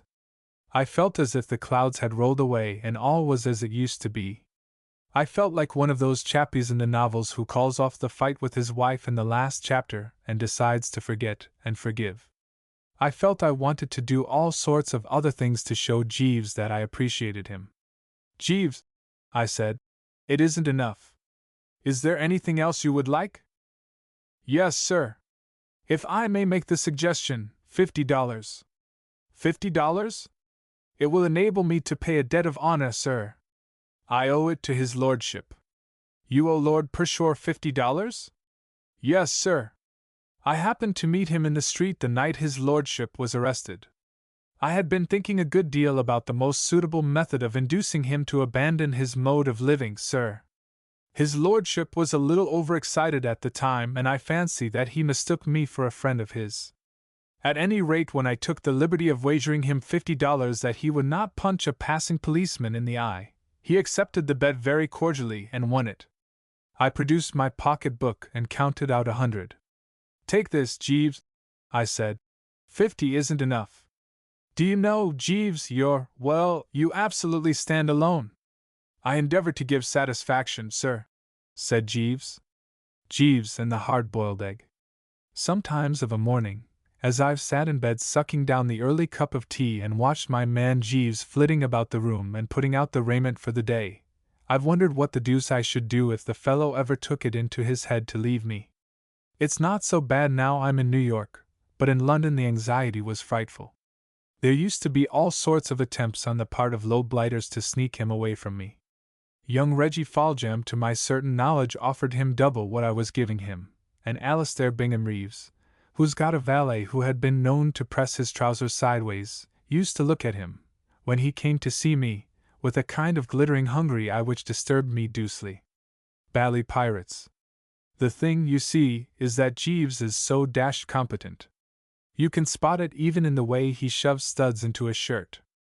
I rely on him absolutely in every crisis, and he never lets me down. And what's more, he can always be counted on to extend himself on behalf of any pal of mine who happens to be to all appearances knee-deep in the bouillon. Take the rather rummy case, for instance, of dear old Bicky and his uncle, the hard-boiled egg. It happened after I had been in America for a few months. I got back to the flat latish one night, and when Jeeves brought me the final drink he said, Mr. Bickersteth called to see you this evening, sir, while you were out. Oh? I said. Twice, sir. He appeared a trifle agitated. What, pipped? He gave that impression, sir. I sipped the whiskey. I was sorry if Bicky was in trouble, but, as a matter of fact, I was rather glad to have something I could discuss freely with Jeeves just then, because things had been a bit strained between us for some time, and it had been rather difficult to hit on anything to talk about that wasn't apt to take a personal turn. You see, I had decided, rightly or wrongly, to grow a mustache, and this had cut Jeeves to the quick. He couldn't stick the thing at any price, and I had been living ever since in an atmosphere of bally disapproval till I was getting jolly well fed up with it. What I mean is, while there's no doubt that in certain matters of dress Jeeves's judgment is absolutely sound and should be followed, it seemed to me that it was getting a bit too thick if he was going to edit my face as well as my costume. No one can call me an unreasonable chappie, and many's the time I've given in like a lamb when Jeeves has voted against one of my pet suits or ties. But when it comes to a valet staking out a claim on your upper lip, you've simply got to have a bit of the good old bulldog pluck and defy the blighter. He said that he would call again later, sir. Something must be up, Jeeves. Yes, sir. I gave the mustache a thoughtful twirl. It seemed to hurt Jeeves a good deal, so I chucked it. I see by the paper, sir, that Mr. Bickersteth's uncle is arriving on the Carmantic. Yes? His Grace the Duke of Chiswick, sir. This was news to me, that Bicky's uncle was a duke. Rum, how little one knows about one's pals. I had met Bicky for the first time at a species of Beano or jamboree down in Washington Square, not long after my arrival in New York. I suppose I was a bit homesick at the time, and I rather took to Bicky when I found that he was an Englishman and had, in fact, been up at Oxford with me.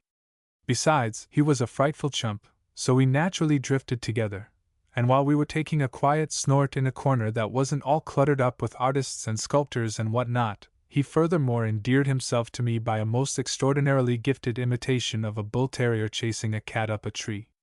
But though we had subsequently become extremely pally, all I really knew about him was that he was generally hard up, and had an uncle who relieved the strain a bit from time to time by sending him monthly remittances. If the Duke of Chiswick is his uncle, I said, why hasn't he a title? Why isn't he Lord what not?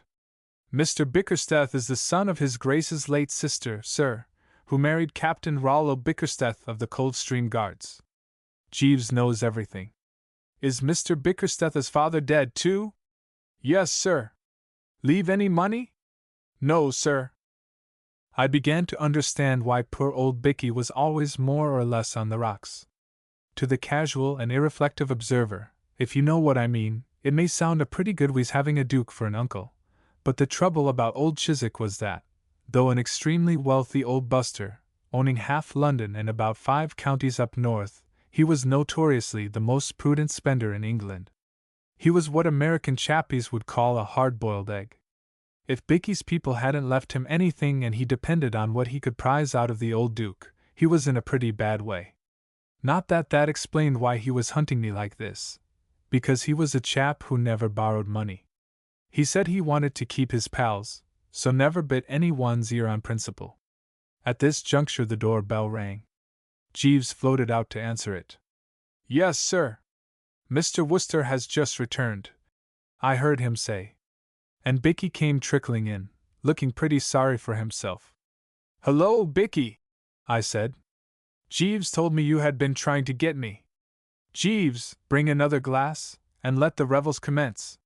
What's the trouble, Bicky? I'm in a hole, Bertie. I want your advice. Say on, old lad. My uncle's turning up tomorrow, Bertie. So Jeeves told me. The Duke of Chiswick, you know. So Jeeves told me.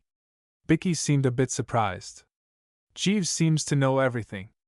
Rather rummily, that's exactly what I was thinking just now myself. Well, I wish, said Bicky gloomily, that he knew a way to get me out of the hole I'm in. Jeeves shimmered in with the glass, and stuck it competently on the table. Mr. Bickersteth is in a bit of a hole, Jeeves, I said, and wants you to rally round. Very good, sir. Bicky looked a bit doubtful. Well, of course, you know, Bertie, this thing is by way of being a bit private and all that. I shouldn't worry about that, old top. I bet Jeeves knows all about it already. Don't you, Jeeves? Yes, sir. Eh? Said Bicky, rattled. I am open to correction, sir, but is not your dilemma due to the fact that you are at a loss to explain to His Grace why you are in New York instead of in Colorado? Bicky rocked like a jelly in a high wind. How the deuce do you know anything about it? I chanced to meet His Grace's butler before we left England. He informed me that he happened to overhear His Grace speaking to you on the matter, sir, as he passed the library door. Bicky gave a hollow sort of laugh. Well, as everybody seems to know all about it, there's no need to try to keep it dark. The old boy turfed me out, Bertie, because he said I was a brainless nincompoop.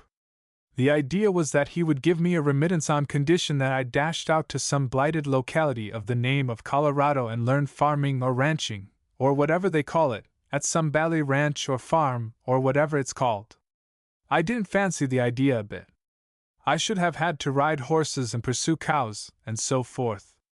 I hate horses. They bite at you. I was all against the scheme. At the same time, don't you know, I had to have that remittance. I get you absolutely, dear boy. Well, when I got to New York it looked a decent sort of place to me, so I thought it would be a pretty sound notion to stop here. So I cabled to my uncle telling him that I had dropped into a good business wheeze in the city and wanted to chuck the ranch idea. He wrote back that it was all right, and here I've been ever since. He thinks I'm doing well at something or other over here. I never dreamed, don't you know, that he would ever come out here. What on earth am I to do? Jeeves, I said, what on earth is Mr. Bickersteth to do? You see, said Bicky, I had a wireless from him to say that he was coming to stay with me, to save hotel bills, I suppose. I've always given him the impression that I was living in pretty good style. I can't have him to stay at my boarding house. Thought of anything, Jeeves? I said. To what extent, sir, if the question is not a delicate one, are you prepared to assist Mr. Bickersteth? I'll do anything I can for you, of course, Bicky, old man. Then, if I might make the suggestion, sir, you might lend Mr. Bickersteth. No, by Jove, said Bicky firmly. I never have touched you, Bertie, and I'm not going to start now. I may be a chump, but it's my boast that I don't owe a penny to a single soul, not counting tradesmen, of course. I was about to suggest, sir, that you might lend Mr. Bickersteth this flat. Mr. Bickersteth could give His Grace the impression that he was the owner of it. With your permission I could convey the notion that I was in Mr. Bickersteth's employment, and not in yours. You would be residing here temporarily as Mr. Bickersteth's guest. His Grace would occupy the second spare bedroom. I fancy that you would find this answer satisfactorily, sir. Bicky had stopped rocking himself, and was staring at Jeeves in an odd sort of way. I would advocate the dispatching of a wireless message to His Grace on board the vessel, notifying him of the change of address. Mr. Bickersteth could meet His Grace at the dock and proceed directly here. Will that meet the situation, sir? Absolutely. Thank you, sir. Bicky followed him with his eye till the door closed. How does he do it, Bertie? He said. I'll tell you what I think it is. I believe it's something to do with the shape of his head. Have you ever noticed his head, Bertie, old man? It sort of sticks out at the back. I hopped out of bed early next morning, so as to be among those present when the old boy should arrive. I knew from experience that these ocean liners fetch up at the dock at a deucedly ungodly hour. It wasn't much after 9 by the time I dressed and had my morning tea and was leaning out of the window, watching the street for Bicky and his uncle. It was one of those jolly, peaceful mornings that make a chappie wish he'd got a soul or something, and I was just brooding on life in general when I became aware of the dickens of a spate in progress down below. A taxi had driven up, and an old boy in a top hat had got out and was kicking up a frightful row about the fare. As far as I could make out, he was trying to get the cab chappie to switch from New York to London prices, and the cab chappie had apparently never heard of London before, and didn't seem to think a lot of it now. The old boy said that in London the trip would have set him back 8p, and the cabbie said he should worry. I called to Jeeves. The Duke has arrived, Jeeves. Yes, sir? That'll be him at the door now. Jeeves made a long arm and opened the front door, and the old boy crawled in, looking licked to a splinter. How do you do, sir? I said, bustling up and being the ray of sunshine. Your nephew went down to the dock to meet you, but you must have missed him. My name's Wooster, don't you know? Great pal of Bicky's, and all that sort of thing. I'm staying with him, you know. Would you like a cup of tea? Jeeves, bring a cup of tea. Old Chiswick had sunk into an armchair and was looking about the room. Does this luxurious flat belong to my nephew Francis? Absolutely. It must be terribly expensive. Pretty well, of course. Everything costs a lot over here, you know. He moaned. Jeeves filtered in with the tea.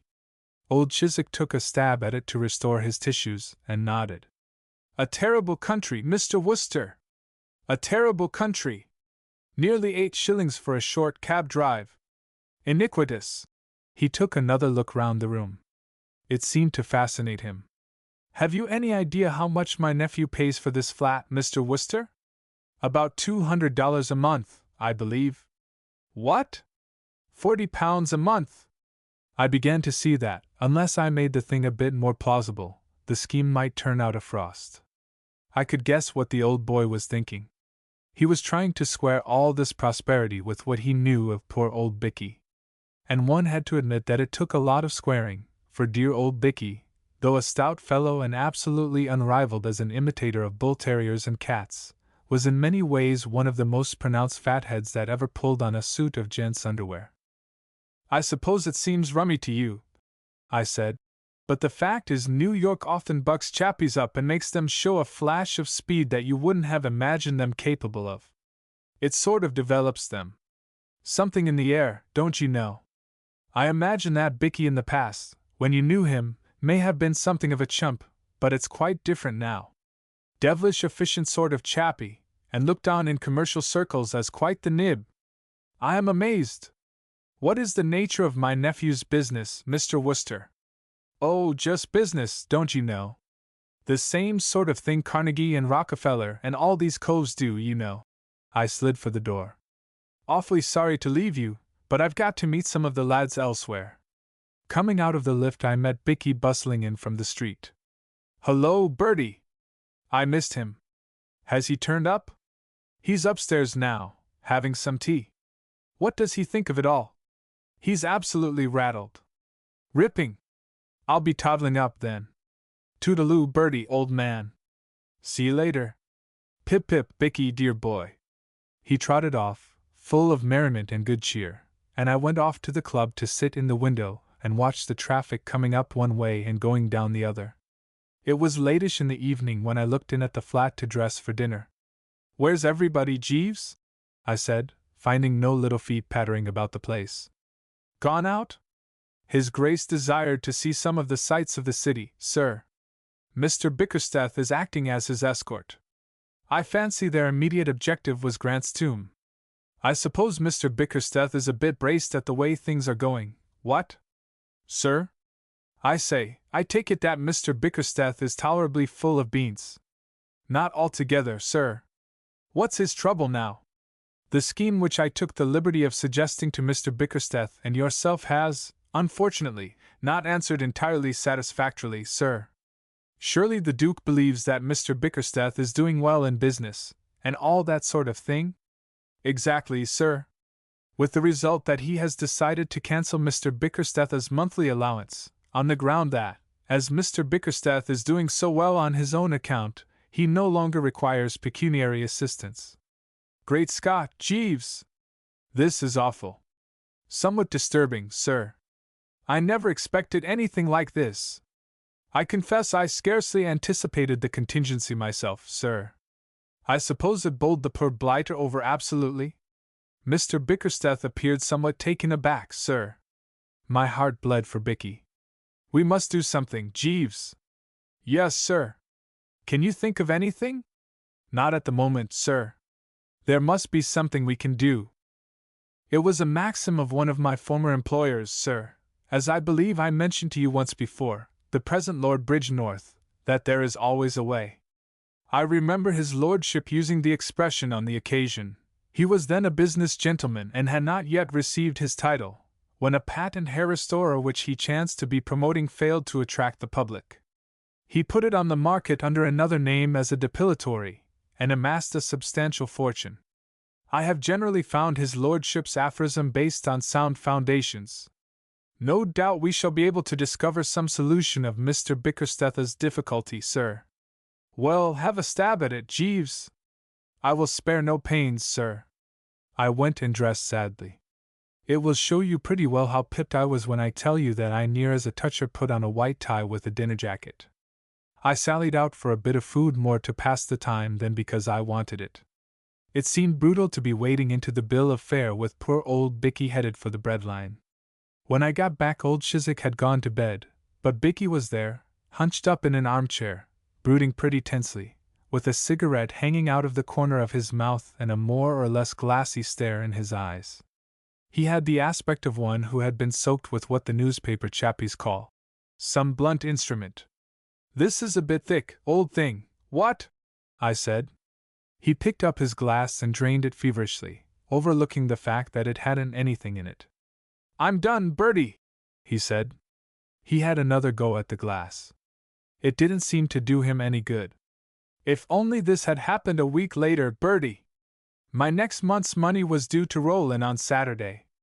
I could have worked a wheeze I've been reading about in the magazine advertisements. It seems that you can make a dashed amount of money if you can only collect a few dollars and start a chicken farm. Jolly sound scheme, Bertie! Say you buy a hen, call it one hen for the sake of argument. It lays an egg every day of the week. You sell the egg 7 for 25 cents. Keep of hen costs nothing. Profit practically 25 cents on every 7 eggs. Or look at it another way, suppose you have a dozen hens. Each of the hens has a dozen chickens. The chickens grow up and have more chickens. Why, in no time you'd have the place covered knee-deep in hens, all laying eggs, at 25 cents for every 7. You'd make a fortune. Jolly life, too, keeping hens." He had begun to get quite worked up at the thought of it, but he slopped back in his chair at this juncture with a good deal of gloom. "But, of course, it's no good," he said, "because I haven't the cash. You've only to say the word, you know, Bicky, old top. Thanks awfully, Bertie, but I'm not going to sponge on you. That's always the way in this world. The chappies you'd like to lend money to won't let you, whereas the chappies you don't want to lend it to will do everything except actually stand you on your head and lift the specie out of your pockets. As a lad who has always rolled tolerably free in the right stuff, I'd had lots of experience of the second class. Many's the time, back in London, I've hurried along Piccadilly and felt the hot breath of the toucher on the back of my neck and heard his sharp, excited yapping as he closed in on me.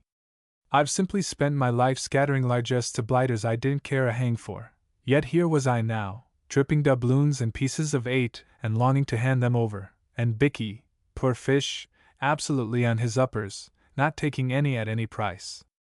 Well, there's only one hope, then. What's that? Jeeves. Sir? There was Jeeves standing behind me, full of zeal. In this matter of shimmering into rooms the chappie is rummy to a degree. You're sitting in the old armchair, thinking of this and that, and then suddenly you look up, and there he is. He moves from point to point with as little uproar as a jellyfish. The thing startled poor old Bicky considerably. He rose from his seat like a rocketing pheasant. I'm used to Jeeves now, but often in the days when he first came to me I've bitten my tongue freely on finding him unexpectedly in my midst. Did you call, sir? Oh, there you are, Jeeves. Precisely, sir. Jeeves, Mr. Bickersteth is still up the pole. Any ideas? Why, yes, sir. Since we had our recent conversation I fancy I have found what may prove a solution. I do not wish to appear to be taking a liberty, sir, but I think that we have overlooked His Grace's potentialities as a source of revenue. Bicky laughed, what I have sometimes seen described as a hollow, mocking laugh, a sort of bitter cackle from the back of the throat, rather like a gargle. I do not allude, sir, explained Jeeves, to the possibility of inducing His Grace to part with money. I am taking the liberty of regarding His Grace in the light of an at present, if I may say so, useless property, which is capable of being developed. Bicky looked at me in a helpless kind of way. I'm bound to say I didn't get it myself. Couldn't you make it a bit easier, Jeeves? In a nutshell, sir, what I mean is this: His Grace is, in a sense, a prominent personage. The inhabitants of this country, as no doubt you are aware, sir, are peculiarly addicted to shaking hands with prominent personages. It occurred to me that Mr. Bickersteth or yourself might know of persons who would be willing to pay a small fee, let us say $2 or $3, for the privilege of an introduction, including handshake, to His Grace. Bicky didn't seem to think much of it. Do you mean to say that anyone would be mug enough to part with solid cash just to shake hands with my uncle? I have an aunt, sir, who paid 5 shillings to a young fellow for bringing a moving picture actor to tea at her house one Sunday. It gave her social standing among the neighbors. Bicky wavered. If you think it could be done. I feel convinced of it, sir. What do you think, Bertie? I'm for it, old boy, absolutely. A very brainy wheeze. Thank you, sir. Will there be anything further? Good night, sir. And he floated out, leaving us to discuss details. Until we started this business of floating old Chiswick as a money-making proposition, I had never realized what a perfectly foul time those stock exchange chappies must have when the public isn't biting freely. Nowadays I read that bit they put in the financial reports about the market opened quietly. With a sympathetic eye, for, by Jove, it certainly opened quietly for us. You'd hardly believe how difficult it was to interest the public, and make them take a flutter on the old boy. By the end of the week the only name we had on our list was a delicatessen store keeper down in Bicky's part of the town, and as he wanted us to take it out in sliced ham instead of cash, that didn't help much. There was a gleam of light when the brother of Bicky's pawnbroker offered $10, money down, for an introduction to old Chiswick, but the deal fell through, owing to its turning out that the chap was an anarchist and intended to kick the old boy instead of shaking hands with him. At that, it took me the deuce of a time to persuade Bicky not to grab the cash and let things take their course. He seemed to regard the pawnbroker's brother rather as a sportsman and benefactor of his species than otherwise. The whole thing, I'm inclined to think, would have been off if it hadn't been for Jeeves. There is no doubt that Jeeves is in a class of his own. In the matter of brain and resource, I don't think I have ever met a chappie so supremely like Mother Maid. He trickled into my room one morning with a good old cup of tea, and intimated that there was something doing. Might I speak to you with regard to that matter of His Grace, sir? It's all off. We've decided to chuck it. Sir? It won't work. We can't get anybody to come. I fancy I can arrange that aspect of the matter, sir. Do you mean to say you've managed to get anybody? Yes, sir. 87 gentlemen from Birdsburg, sir. I sat up in bed and spilt the tea. Birdsburg? Birdsburg, Missouri, sir. How did you get them? I happened last night, sir, as you had intimated that you would be absent from home, to attend a theatrical performance, and entered into conversation between the acts with the occupant of the adjoining seat. I had observed that he was wearing a somewhat ornate decoration in his buttonhole, sir, a large blue button with the words Boost for Birdsburg upon it in red letters, scarcely a judicious addition to a gentleman's evening costume. To my surprise I noticed that the auditorium was full of persons similarly decorated. I ventured to inquire the explanation, and was informed that these gentlemen, forming a party of 87, are a convention from a town of the name of Birdsburg, in the state of Missouri. Their visit, I gathered, was purely of a social and pleasurable nature, and my informant spoke at some length of the entertainments arranged for their stay in the city. It was when he related with a considerable amount of satisfaction and pride that a deputation of their number had been introduced to and had shaken hands with a well-known prizefighter, that it occurred to me to broach the subject of His Grace. To make a long story short, sir, I have arranged, subject to your approval, that the entire convention shall be presented to His Grace tomorrow afternoon. I was amazed. This chappie was a Napoleon. 87 Jeeves. At how much a head? I was obliged to agree to a reduction for quantity, sir. The terms finally arrived at were $150 for the party. I thought a bit. Payable in advance? No, sir. I endeavored to obtain payment in advance, but was not successful. Well, anyway, When we get it, I'll make it up to 500. Bickie'll never know. Do you suspect Mr. Bickersteth would suspect anything, Jeeves, if I made it up to 500? I fancy not, sir. Mr. Bickersteth is an agreeable gentleman, but not bright. All right, then. After breakfast, run down to the bank and get me some money. Yes, sir. You know, you're a bit of a marvel, Jeeves. Thank you, sir. Right-o. Very good, sir.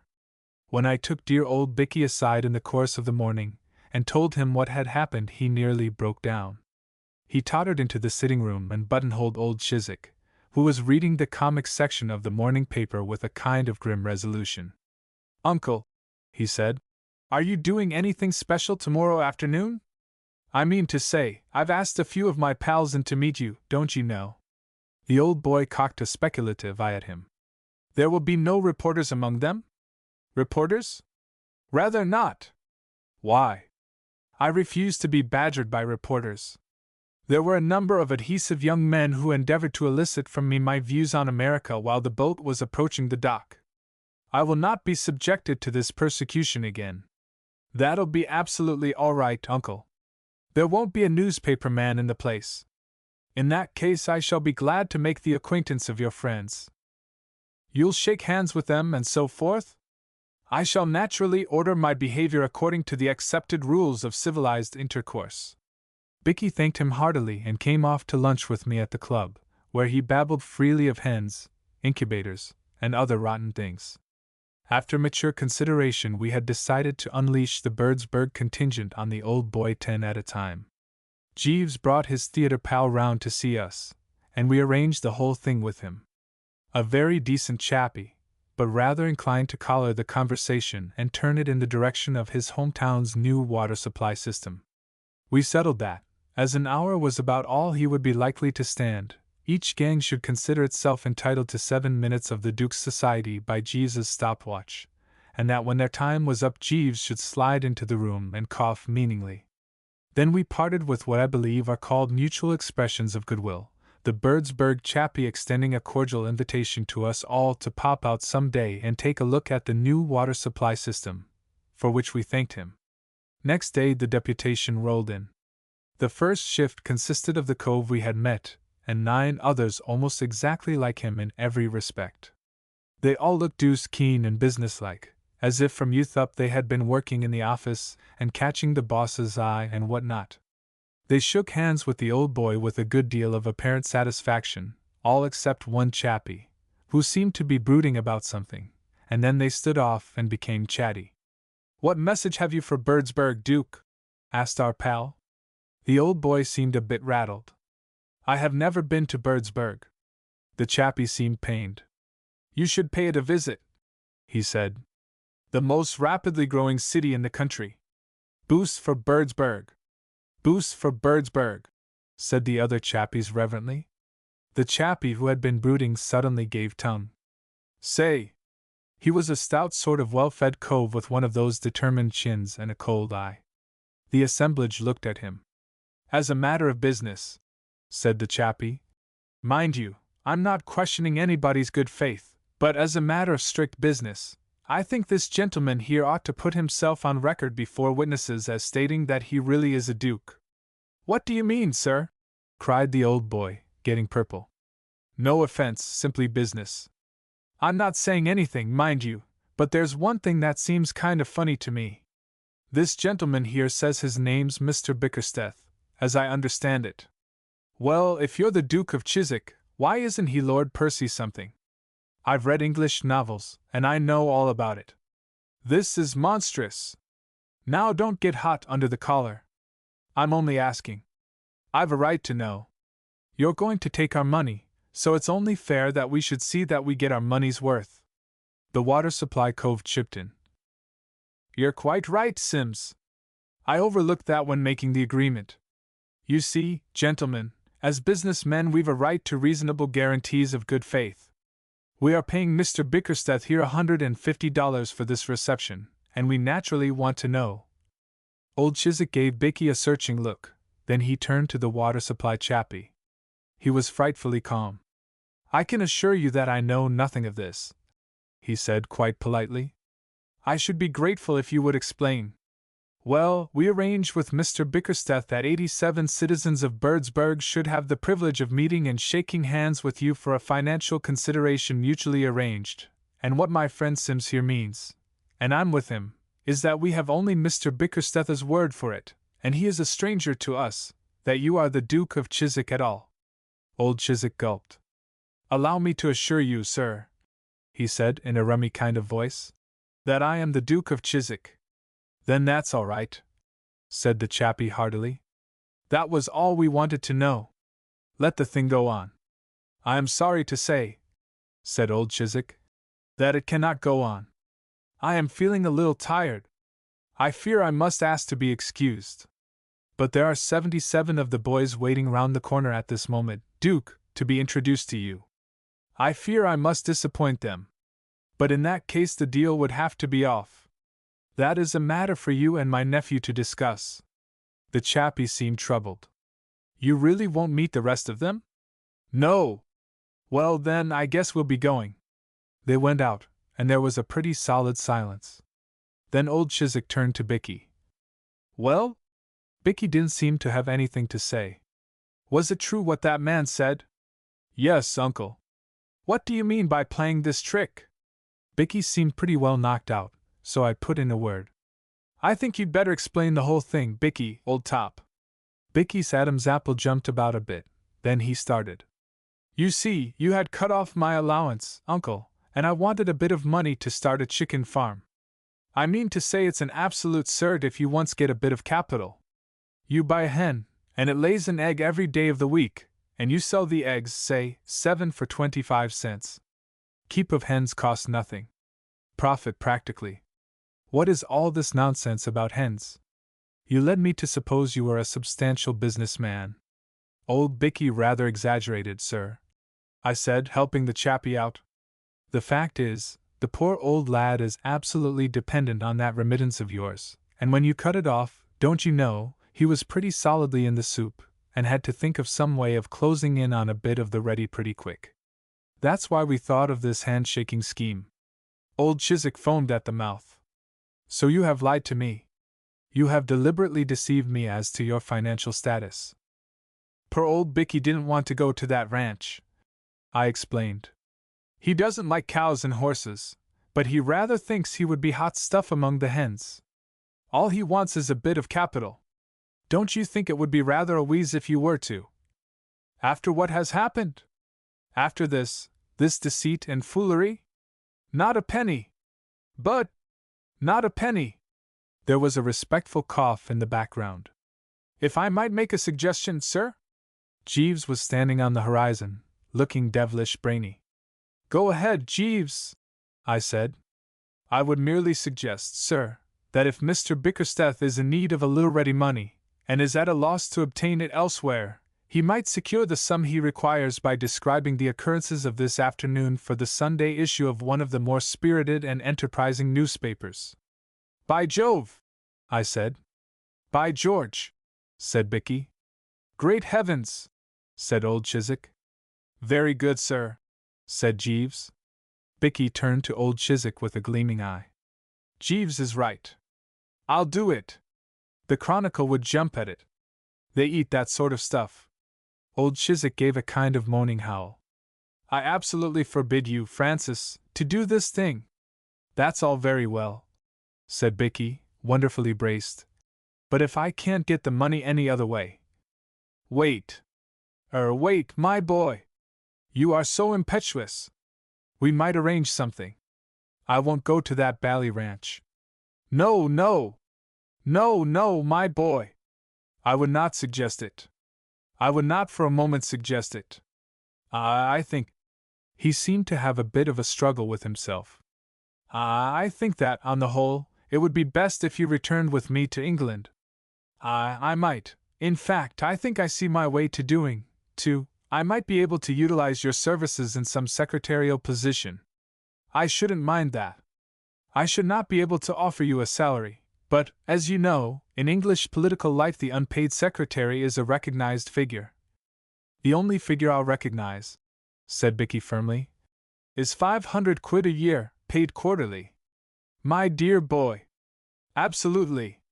But your recompense, my dear Francis, would consist in the unrivaled opportunities you would have, as my secretary, to gain experience, to accustom yourself to the intricacies of political life, in fact, you would be in an exceedingly advantageous position. 500 a year, said Bicky, rolling it round his tongue. Why, that would be nothing to what I could make if I started a chicken farm. It stands to reason. Suppose you have a dozen hens. Each of the hens has a dozen chickens. After a bit the chickens grow up and have a dozen chickens each themselves, and then they all start laying eggs. There's a fortune in it. You can get anything you like for eggs in America. Chappies keep them on ice for years and years, and don't sell them till they fetch about $1 a whirl. You don't think I'm going to chuck a future like this for anything under 500 goblins a year, what? A look of anguish passed over old Chiswick's face, then he seemed to be resigned to it. Very well, my boy, he said. What oh? Said Bicky. All right then. Jeeves, I said. Bicky had taken the old boy off to dinner to celebrate, and we were alone. Jeeves, this has been one of your best efforts. Thank you, sir. It beats me how you do it. Yes, sir. The only trouble is you haven't got much out of it. What? I fancy Mr. Bickersteth intends, I judge from his remarks, to signify his appreciation of anything I have been fortunate enough to do to assist him, at some later date when he is in a more favorable position to do so. It isn't enough, Jeeves. Sir? It was a wrench, but I felt it was the only possible thing to be done. Bring my shaving things. A gleam of hope shone in the chappie's eye, mixed with doubt. You mean, sir? And shave off my mustache. There was a moment's silence. I could see the fellow was deeply moved. Thank you very much indeed, sir, he said in a low voice, and popped off. Absent treatment. I want to tell you all about dear old Bobby Cardew. It's a most interesting story. I can't put in any literary style and all that, but I don't have to, don't you know, because it goes on its moral lesson. If you're a man you mustn't miss it, because it'll be a warning to you, and if you're a woman you won't want to, because it's all about how a girl made a man feel pretty well fed up with things. If you're a recent acquaintance of Bobby's, you'll probably be surprised to hear that there was a time when he was more remarkable for the weakness of his memory than anything else. Dozens of fellows, who have only met Bobby since the change took place, have been surprised when I told them that. Yet it's true. Believe me. In the days when I first knew him, Bobby Cardew was about the most pronounced young rotter inside the 4-mile radius. People have called me a silly ass, but I was never in the same class with Bobby. When it came to being a silly ass, he was a +4 man, while my handicap was about 6. Why, if I wanted him to dine with me, I used to post him a letter at the beginning of the week, and then the day before send him a telegram and a phone call on the day itself, and half an hour before the time we'd fixed, a messenger in a taxi, whose business it was to see that he got in and that the chauffeur had the address all correct.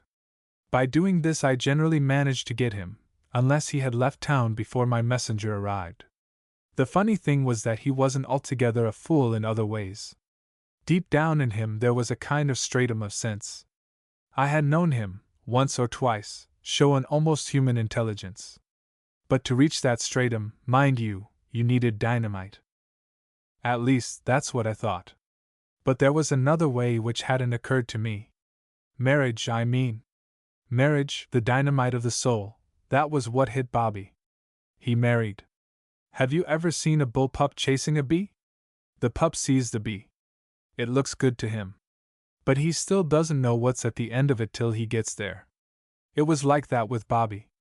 He fell in love, got married, with a sort of whoop, as if it were the greatest fun in the world, and then began to find out things. She wasn't the sort of girl you would have expected Bobby to rave about. And yet I don't know. What I mean is, she worked for her living, and to a fellow who has never done a hand's turn in his life there's undoubtedly a sort of fascination, a kind of romance, about a girl who works for her living. Her name was Anthony. Mary Anthony. She was about 5'6". She had 1.5 tons of red gold hair, gray eyes, and one of those determined chins. She was a hospital nurse.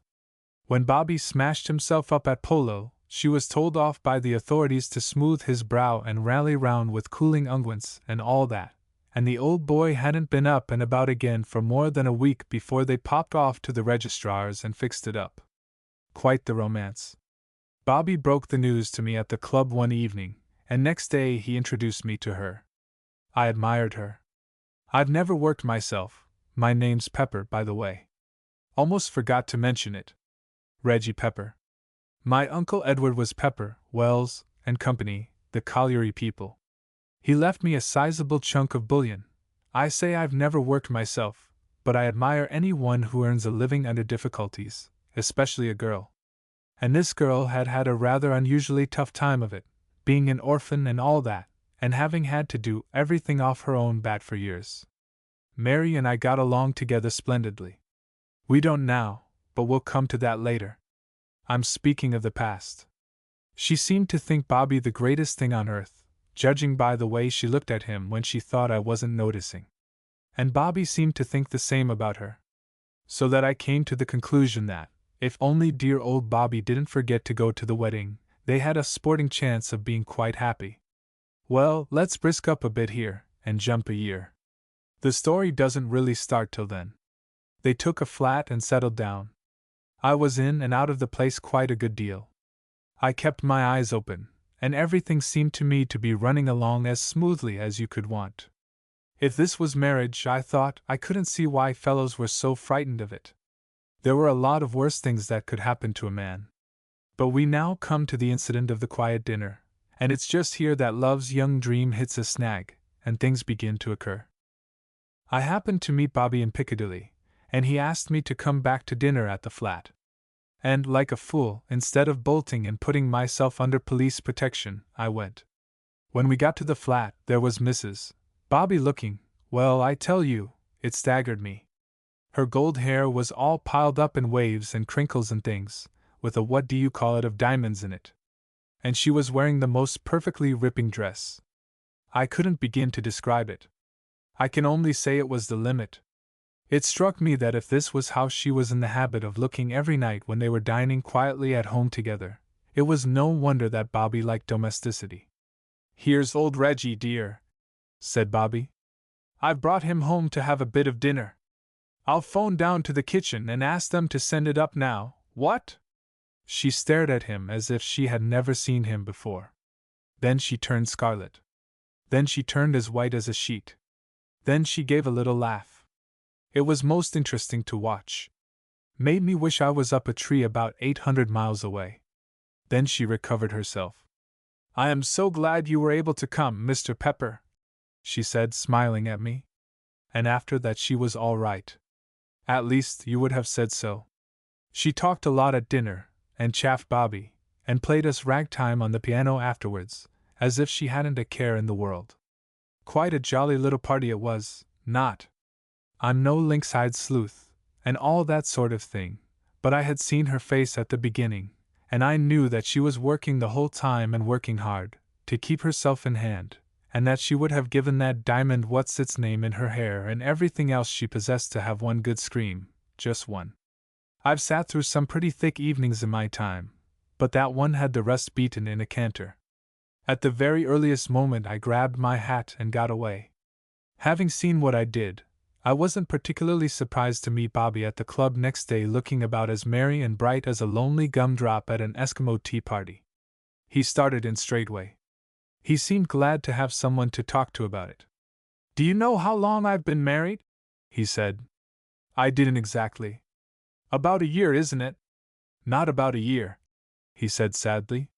"Exactly a year, yesterday." Then I understood. I saw light. A regular flash of light. Yesterday was the anniversary of the wedding.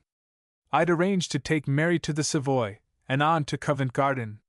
She particularly wanted to hear Caruso. I had the ticket for the box in my pocket. Do you know, all through dinner I had a kind of rummy idea that there was something I'd forgotten, but I couldn't think what. Till your wife mentioned it? He nodded. She mentioned it, he said thoughtfully. I didn't ask for details. Women with hair and chins like Mary's may be angels most of the time, but, when they take off their wings for a bit, they aren't half-hearted about it. To be absolutely frank, old top, said poor old Bobby, in a broken sort of way, my stock's pretty low at home. There didn't seem much to be done. I just lit a cigarette and sat there. He didn't want to talk. Presently he went out. I stood at the window of our upper smoking room, which looks out onto Piccadilly, and watched him. He walked slowly along for a few yards, stopped, then walked on again, and finally turned into a jeweler's. Which was an instance of what I meant when I said that deep down in him there was a certain stratum of sense. It was from now on that I began to be really interested in this problem of Bobby's married life. Of course, one's always mildly interested in one's friends' marriages, hoping they'll turn out well and all that, but this was different. The average man isn't like Bobby, and the average girl isn't like Mary. It was that old business of the immovable mass and the irresistible force. There was Bobby, ambling gently through life, a dear old chap in 100 ways, but undoubtedly a chump of the first water. And there was Mary, determined that he shouldn't be a chump. And nature, mind you, on Bobby's side. When nature makes a chump like dear old Bobby, she's proud of him, and doesn't want her handiwork disturbed. She gives him a sort of natural armor to protect him against outside interference. And that armor is shortness of memory.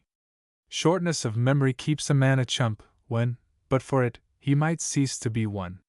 Take my case, for instance. I'm a chump.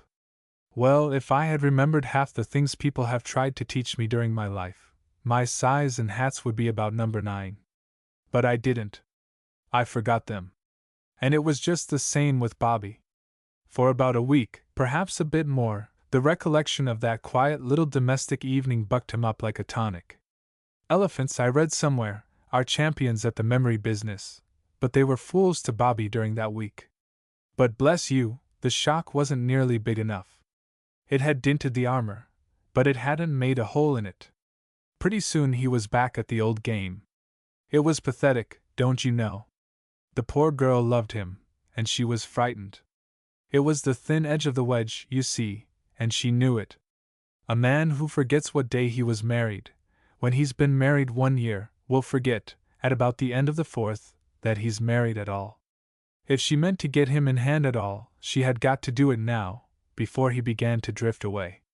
I saw that clearly enough, and I tried to make Bobby see it, when he was by way of pouring out his troubles to me one afternoon. I can't remember what it was that he had forgotten the day before, but it was something she had asked him to bring home for her. It may have been a book. It's such a little thing to make a fuss about, said Bobby.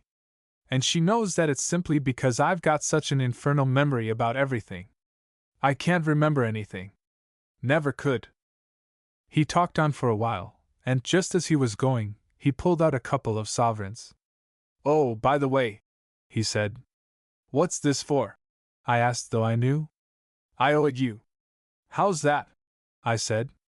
Why, that bet on Tuesday. In the billiard room. Murray and Brown were playing 100 up, and I gave you 2-1 that Brown would win, and Murray beat him by 20-odd. So you do remember some things? I said. He got quite excited. Said that if I thought he was the sort of rotter who forgot to pay when he lost a bet, it was pretty rotten of me after knowing him all these years, and a lot more like that. Subside, laddie, I said. Then I spoke to him like a father. What you've got to do, my old college chum, I said, is to pull yourself together, and jolly quick, too. As things are shaping, you're due for a nasty knock before you know what's hit you. You've got to make an effort. Don't say you can't. This 2 quid business shows that, even if your memory is rocky, you can remember some things. What you've got to do is to see that wedding anniversaries and so on are included in the list. It may be a brain strain, but you can't get out of it. I suppose you're right, said Bobby. But it beats me why she thinks such a lot of these rotten little dates. What's it matter if I forgot what day we were married on, or what day she was born on, or what day the cat had the measles? She knows I love her just as much as if I were a memorizing freak at the halls. That's not enough for a woman, I said. They want to be shown. Bear that in mind, and you're all right. Forget it, and there'll be trouble. He chewed the knob of his stick. Women are frightfully rummy, he said gloomily. You should have thought of that before you married one, I said.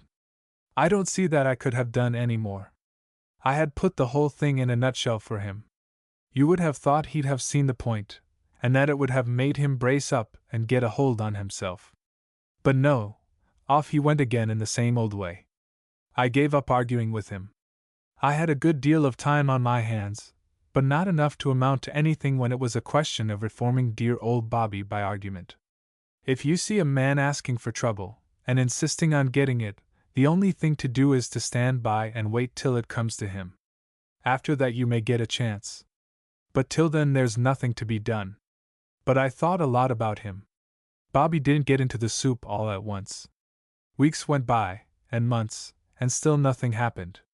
Now and then he'd come into the club with a kind of cloud on his shining morning face, and I'd know that there had been doings in the home. But it wasn't till well on in the spring that he got the thunderbolt just where he had been asking for it, in the thorax. I was smoking a quiet cigarette one morning in the window looking out over Piccadilly, and watching the buses and motors going up one way and down the other. Most interesting it is, I often do it, when in rushed Bobby, with his eyes bulging and his face the color of an oyster, waving a piece of paper in his hand. Reggie, he said. Reggie, old top, she's gone. Gone, I said. Who? Mary, of course. Gone. Left me. Gone. Where? I said. Silly question? Perhaps you're right. Anyhow, dear old Bobby nearly foamed at the mouth. Where? How should I know where? Here, read this. He pushed the paper into my hand. It was a letter. Go on, said Bobby. Read it. So I did. It certainly was quite a letter. There was not much of it, but it was all to the point. This is what it said. My dear Bobby, I am going away. When you care enough about me to remember to wish me many happy returns on my birthday, I will come back. My address will be Box 341, London Morning News. I read it twice, then I said, Well, why don't you? Why don't I what? Why don't you wish her many happy returns? It doesn't seem much to ask. But she says on her birthday. Well, when is her birthday? Can't you understand? Said Bobby. I've forgotten. Forgotten? I said. Yes, said Bobby. Forgotten. How do you mean, forgotten? I said. Forgotten whether it's the 20th or the 21st, or what? How near do you get to it? I know it came somewhere between the 1st of January and the 31st of December. That's how near I get to it. Think. Think? What's the use of saying think? Think I haven't thought? I've been knocking sparks out of my brain ever since I opened that letter. And you can't remember? No. I rang the bell and ordered restoratives. Well, Bobby, I said, it's a pretty hard case to spring on an untrained amateur like me. Suppose someone had come to Sherlock Holmes and said, Mr. Holmes, here's a case for you.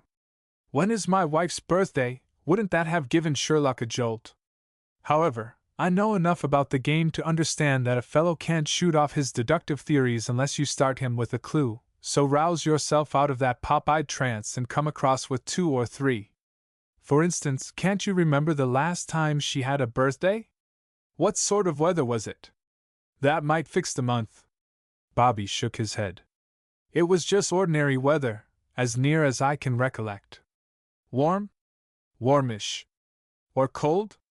Well, fairly cold, perhaps. I can't remember. I ordered 2 more of the same. They seemed indicated in the young detective's manual. You're a great help, Bobby, I said. An invaluable assistant. One of those indispensable adjuncts without which no home is complete. Bobby seemed to be thinking.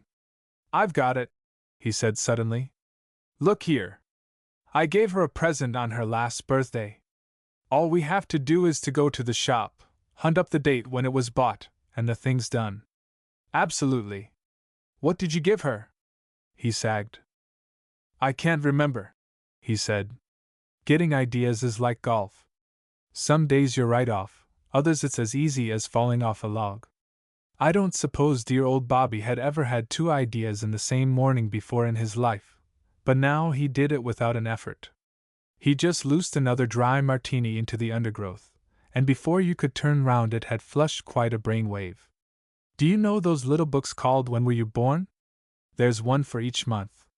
They tell you your character, your talents, your strong points, and your weak points at 4pence halfpenny a go. Bobby's idea was to buy the whole 12, and go through them till we found out which month hit off Mary's character. That would give us the month, and narrow it down a whole lot. A pretty hot idea for a non-thinker like dear old Bobby. We sallied out at once. He took half and I took half, and we settled down to work. As I say, it sounded good. But when we came to go into the thing, we saw that there was a flaw. There was plenty of information all right, but there wasn't a single month that didn't have something that exactly hit off Mary. For instance, in the December book it said, December people are apt to keep their own secrets. They are extensive travelers. Well, Mary had certainly kept her secret, and she had traveled quite extensively enough for Bobby's needs. Then, October people were born with original ideas, and loved moving. You couldn't have summed up Mary's little jaunt more neatly. February people had wonderful memories, Mary's speciality. We took a bit of a rest, then had another go at the thing. Bobby was all for May, because the book said that women born in that month were inclined to be capricious, which is always a barrier to a happy married life. But I plumped for February, because February women are unusually determined to have their own way, are very earnest, and expect a full return in their companion or mates, which he owned was about as like Mary as anything could be. In the end he tore the books up, stamped on them, burnt them, and went home. It was wonderful what a change the next few days made in dear old Bobby. Have you ever seen that picture? The Soul's Awakening. It represents a flapper of sorts gazing in a startled sort of way into the middle distance with a look in her eyes that seems to say, Surely that is George's step I hear on the mat. Can this be love? Well, Bobby had a soul's awakening too. I don't suppose he had ever troubled to think in his life before, not really think. But now he was wearing his brain to the bone. It was painful in a way, of course, to see a fellow human being so thoroughly in the soup, but I felt strongly that it was all for the best. I could see as plainly as possible that all these brainstorms were improving Bobby out of knowledge. When it was all over he might possibly become a rotter again of a sort, but it would only be a pale reflection of the rotter he had been. It bore out the idea I had always had that what he needed was a real good jolt. I saw a great deal of him these days. I was his best friend, and he came to me for sympathy. I gave it him, too, with both hands, but I never failed to hand him the moral lesson when I had him weak. One day he came to me as I was sitting in the club, and I could see that he had had an idea. He looked happier than he had done in weeks. Reggie, he said, I'm on the trail. This time I'm convinced that I shall pull it off. I've remembered something of vital importance. Yes? I said. I remember distinctly, he said, that on Mary's last birthday we went together to the Colosseum.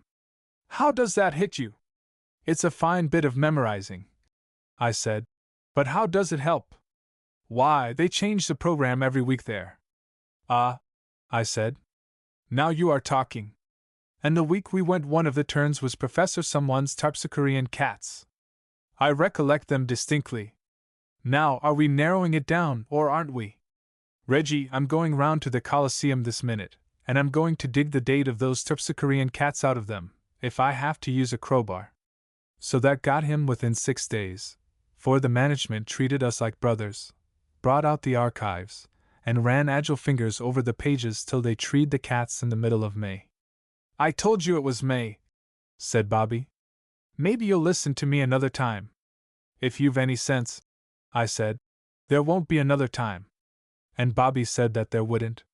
Once you get your memory on the run, it parts as if it enjoyed doing it. I had just got off to sleep that night when my telephone bell rang. It was Bobby, of course. He didn't apologize. Reggie, he said, I've got it now for certain. It's just come to me. We saw those Terpsichorean cats at a matinee, old man. Yes? I said. Well, don't you see that brings it down to 2 days? It must have been either Wednesday the 7th or Saturday the 10th. Yes, I said, if they didn't have daily matinees at the Coliseum. I heard him give a sort of howl. Bobby, I said. My feet were freezing, but I was fond of him. Well? I've remembered something too. It's this. The day you went to the Coliseum, I lunched with you both at the Ritz. You had forgotten to bring any money with you, so you wrote a check. But I'm always writing checks. You are. But this was for a tenner, and made out to the hotel. Hunt up your checkbook and see how many checks for £10 payable to the Ritz Hotel you wrote out between May the 5th and May the 10th. He gave a kind of gulp. Reggie, he said, you're a genius. I've always said so. I believe you've got it. Hold the line. Presently he came back again. Hello, he said. I'm here, I said. It was the 8th. Reggie, old man, Topping, I said. Good night. It was working along into the small hours now, but I thought I might as well make a night of it and finish the thing up, so I rang up an hotel near the Strand. Put me through to Mrs. Cardew, I said. It's late, said the man at the other end. And getting later every minute, I said. Buck along, laddie. I waited patiently. I had missed my beauty sleep, and my feet had frozen hard, but I was past regrets. What is the matter? Said Mary's voice. My feet are cold, I said. But I didn't call you up to tell you that particularly. I've just been chatting with Bobby, Mrs. Cardew. Oh, is that Mr. Pepper? Yes. He's remembered it, Mrs. Cardew. She gave a sort of scream. I've often thought how interesting it must be to be one of those exchange girls. The things they must hear, don't you know? Bobby's howl and gulp and Mrs. Bobby's scream and all about my feet and all that. Most interesting it must be. He's remembered it, she gasped. Did you tell him? No. Well, I hadn't.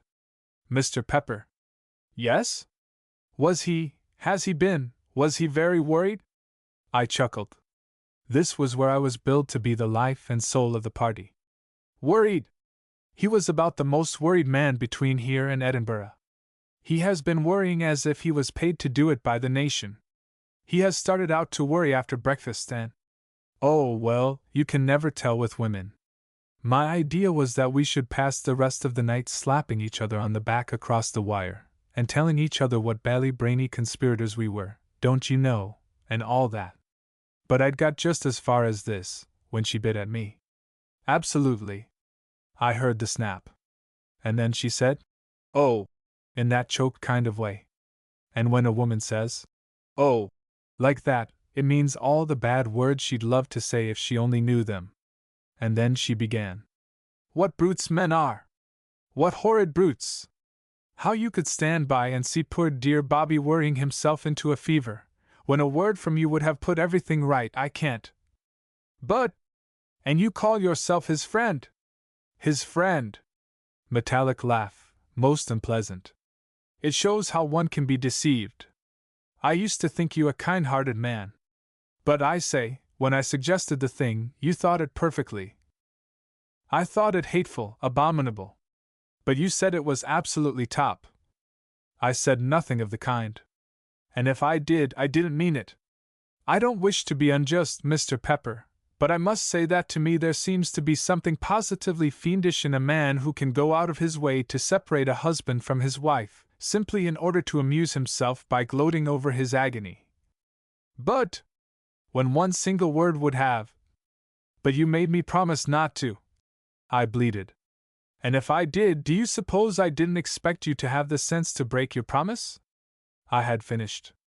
I had no further observations to make. I hung up the receiver and crawled into bed. I still see Bobby when he comes to the club, but I do not visit the old homestead. He is friendly, but he stops short of issuing invitations. I ran across Mary at the academy last week, and her eyes went through me like a couple of bullets through a pat of butter. And as they came out the other side, and I limped off to piece myself together again, there occurred to me the simple epitaph which, when I am no more, I intend to have inscribed on my tombstone. It was this: he was a man who acted from the best motives. There's one born every minute. Helping Freddie. I don't want to bore you, don't you know, and all that sort of rot, but I must tell you about dear old Freddie Meadows. I'm not a flyer at literary style, and all that, but I'll get some writer chappie to give the thing a wash and brush up when I've finished, so that'll be all right.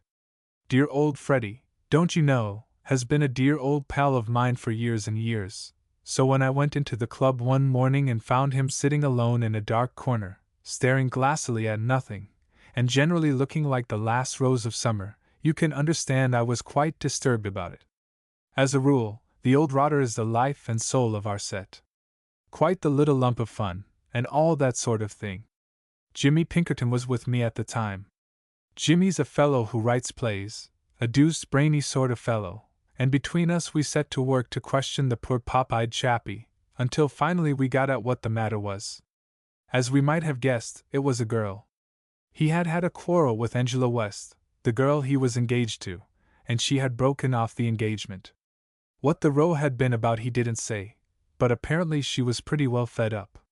She wouldn't let him come near her, refused to talk on the phone, and sent back his letters unopened. I was sorry for poor old Freddie. I knew what it felt like. I was once in love myself with a girl called Elizabeth Shulbred, and the fact that she couldn't stand me at any price will be recorded in my autobiography. I knew the thing for Freddie. Change of scene is what you want, old scout, I said. Come with me to Marvis Bay. I've taken a cottage there. Jimmy's coming down on the 24th. We'll be a cozy party. He's absolutely right, said Jimmy. Change of scene's the thing. I knew a man. Girl refused him. Man went abroad. 2 months later girl wired him, come back. Muriel. Man started to write out a reply, suddenly found that he couldn't remember girl's surname, so never answered at all. But Freddie wouldn't be comforted. He just went on looking as if he had swallowed his last sixpence. However, I got him to promise to come to Marvis Bay with me. He said he might as well be there as anywhere. Do you know Marvis Bay? It's in Dorsetshire. It isn't what you'd call a fiercely exciting spot, but it has its good points. You spend the day there bathing and sitting on the sands, and in the evening you stroll out on the shore with the gnats. At 9 o'clock you rub ointment on the wounds and go to bed. It seemed to suit poor old Freddie. Once the moon was up and the breeze sighing in the trees, you couldn't drag him from that beach with a rope. He became quite a popular pet with the gnats. They'd hang round waiting for him to come out, and would give perfectly good strollers the miss in bulk just so as to be in good condition for him. Yes, it was a peaceful sort of life, but by the end of the first week I began to wish that Jimmy Pinkerton had arranged to come down earlier, for as a companion Freddie, poor old chap, wasn't anything to write home to mother about. When he wasn't chewing a pipe and scowling at the carpet, he was sitting at the piano, playing The Rosary, with one finger. He couldn't play anything except The Rosary, and he couldn't play much of that. Somewhere round about the third bar a fuse would blow out, and he'd have to start all over again. He was playing it as usual one morning when I came in from bathing.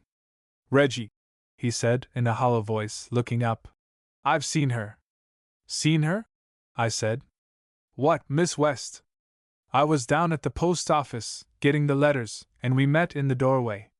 She cut me. He started, The Rosary, again, and side-slipped in the second bar. Reggie, he said, you ought never to have brought me here. I must go away. Go away? I said. Don't talk such rot. This is the best thing that could have happened. This is where you come out strong. She cut me. Never mind. Be a sportsman. Have another dash at her. She looked clean through me. Of course she did. But don't mind that. Put this thing in my hands. I'll see you through. Now what you want, I said, is to place her under some obligation to you. What you want is to get her timidly thanking you. What you want. But what's she going to thank me timidly for? I thought for a moment. Look out for a chance and save her from drowning, I said. I can't swim, said Freddie. That was Freddie all over, don't you know? A dear old chap in 1,000 ways, but no help to a fellow, if you know what I mean. He cranked up the piano once more and I sprinted for the open. I strolled out onto the sands and began to think this thing over. There was no doubt that the brainwork had got to be done by me. Dear old Freddie had his strong qualities. He was top hole at polo, and in happier days I've heard him give an imitation of cats fighting in a backyard that would have surprised you. But apart from that, he wasn't a man of enterprise. Well, don't you know, I was rounding some rocks, with my brain whirring like a dynamo, when I caught sight of a blue dress, and by Jove, it was the girl. I had never met her, but Freddie had 16 photographs of her sprinkled round his bedroom, and I knew I couldn't be mistaken. She was sitting on the sand, helping a small, fat child build a castle. On a chair close by was an elderly lady reading a novel. I heard the girl call her Aunt. So, doing the Sherlock Holmes business, I deduced that the fat child was her cousin. It struck me that if Freddie had been there, he would probably have tried to work up some sentiment about the kid on the strength of it. Personally, I couldn't manage it. I don't think I ever saw a child who made me feel less sentimental. He was one of those round, bulging kids. After he had finished the castle, he seemed to get bored with life, and began to whimper. The girl took him off to where a fellow was selling sweets at a stall. And I walked on. Now, fellows, if you ask them, will tell you that I'm a chump. Well, I don't mind. I admit it. I am a chump. All the Peppers have been chumps. But what I do say is that every now and then, when you'd least expect it, I get a pretty hot brain wave, and that's what happened now. I doubt if the idea that came to me then would have occurred to a single one of any dozen of the brainiest chappies you care to name. It came to me on my return journey. I was walking back along the shore, when I saw the fat kid meditatively smacking a jellyfish with a spade. The girl wasn't with him. In fact, there didn't seem to be anyone in sight. I was just going to pass on when I got the brainwave. I thought the whole thing out in a flash, don't you know. From what I had seen of the two, the girl was evidently fond of this kid, and anyhow, he was her cousin, so what I said to myself was this: if I kidnap this young heavyweight for the moment, and if, when the girl has got frightfully anxious about where he can have got to, dear old Freddie suddenly appears leading the infant by the hand and telling a story to the effect that he has found him wandering at large about the country and practically saved his life, why, the girl's gratitude is bound to make her chuck hostilities and be friends again. So I gathered in the kid and made off with him. All the way home I pictured that scene of reconciliation. I could see it so vividly, don't you know, that, by George, it gave me quite a choky feeling in my throat. Freddie, dear old chap, was rather slow at getting on to the fine points of the idea. When I appeared carrying the kid, and dumped him down in our sitting room, he didn't absolutely effervesce with joy, if you know what I mean. The kid had started to bellow by this time, and poor old Freddie seemed to find it rather trying. "Stop it," he said. "Do you think nobody's got any troubles except you? What the deuce is all this, Reggie?" The kid came back at him with a yell that made the window rattle. I raced to the kitchen and fetched a jar of honey. It was the right stuff. The kid stopped bellowing and began to smear his face with the stuff. "Well?" said Freddie, when silence had set in. I explained the idea. After a while it began to strike him. "You're not such a fool as you look sometimes, Reggie," he said handsomely. "I'm bound to say this seems pretty good."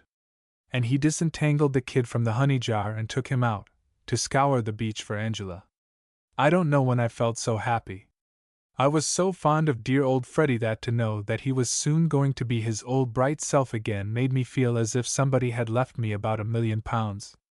I was leaning back in a chair on the veranda, smoking peacefully, when down the road I saw the old boy returning, and by George, the kid was still with him. And Freddie looked as if he hadn't a friend in the world. "Hello?" I said. "Couldn't you find her?"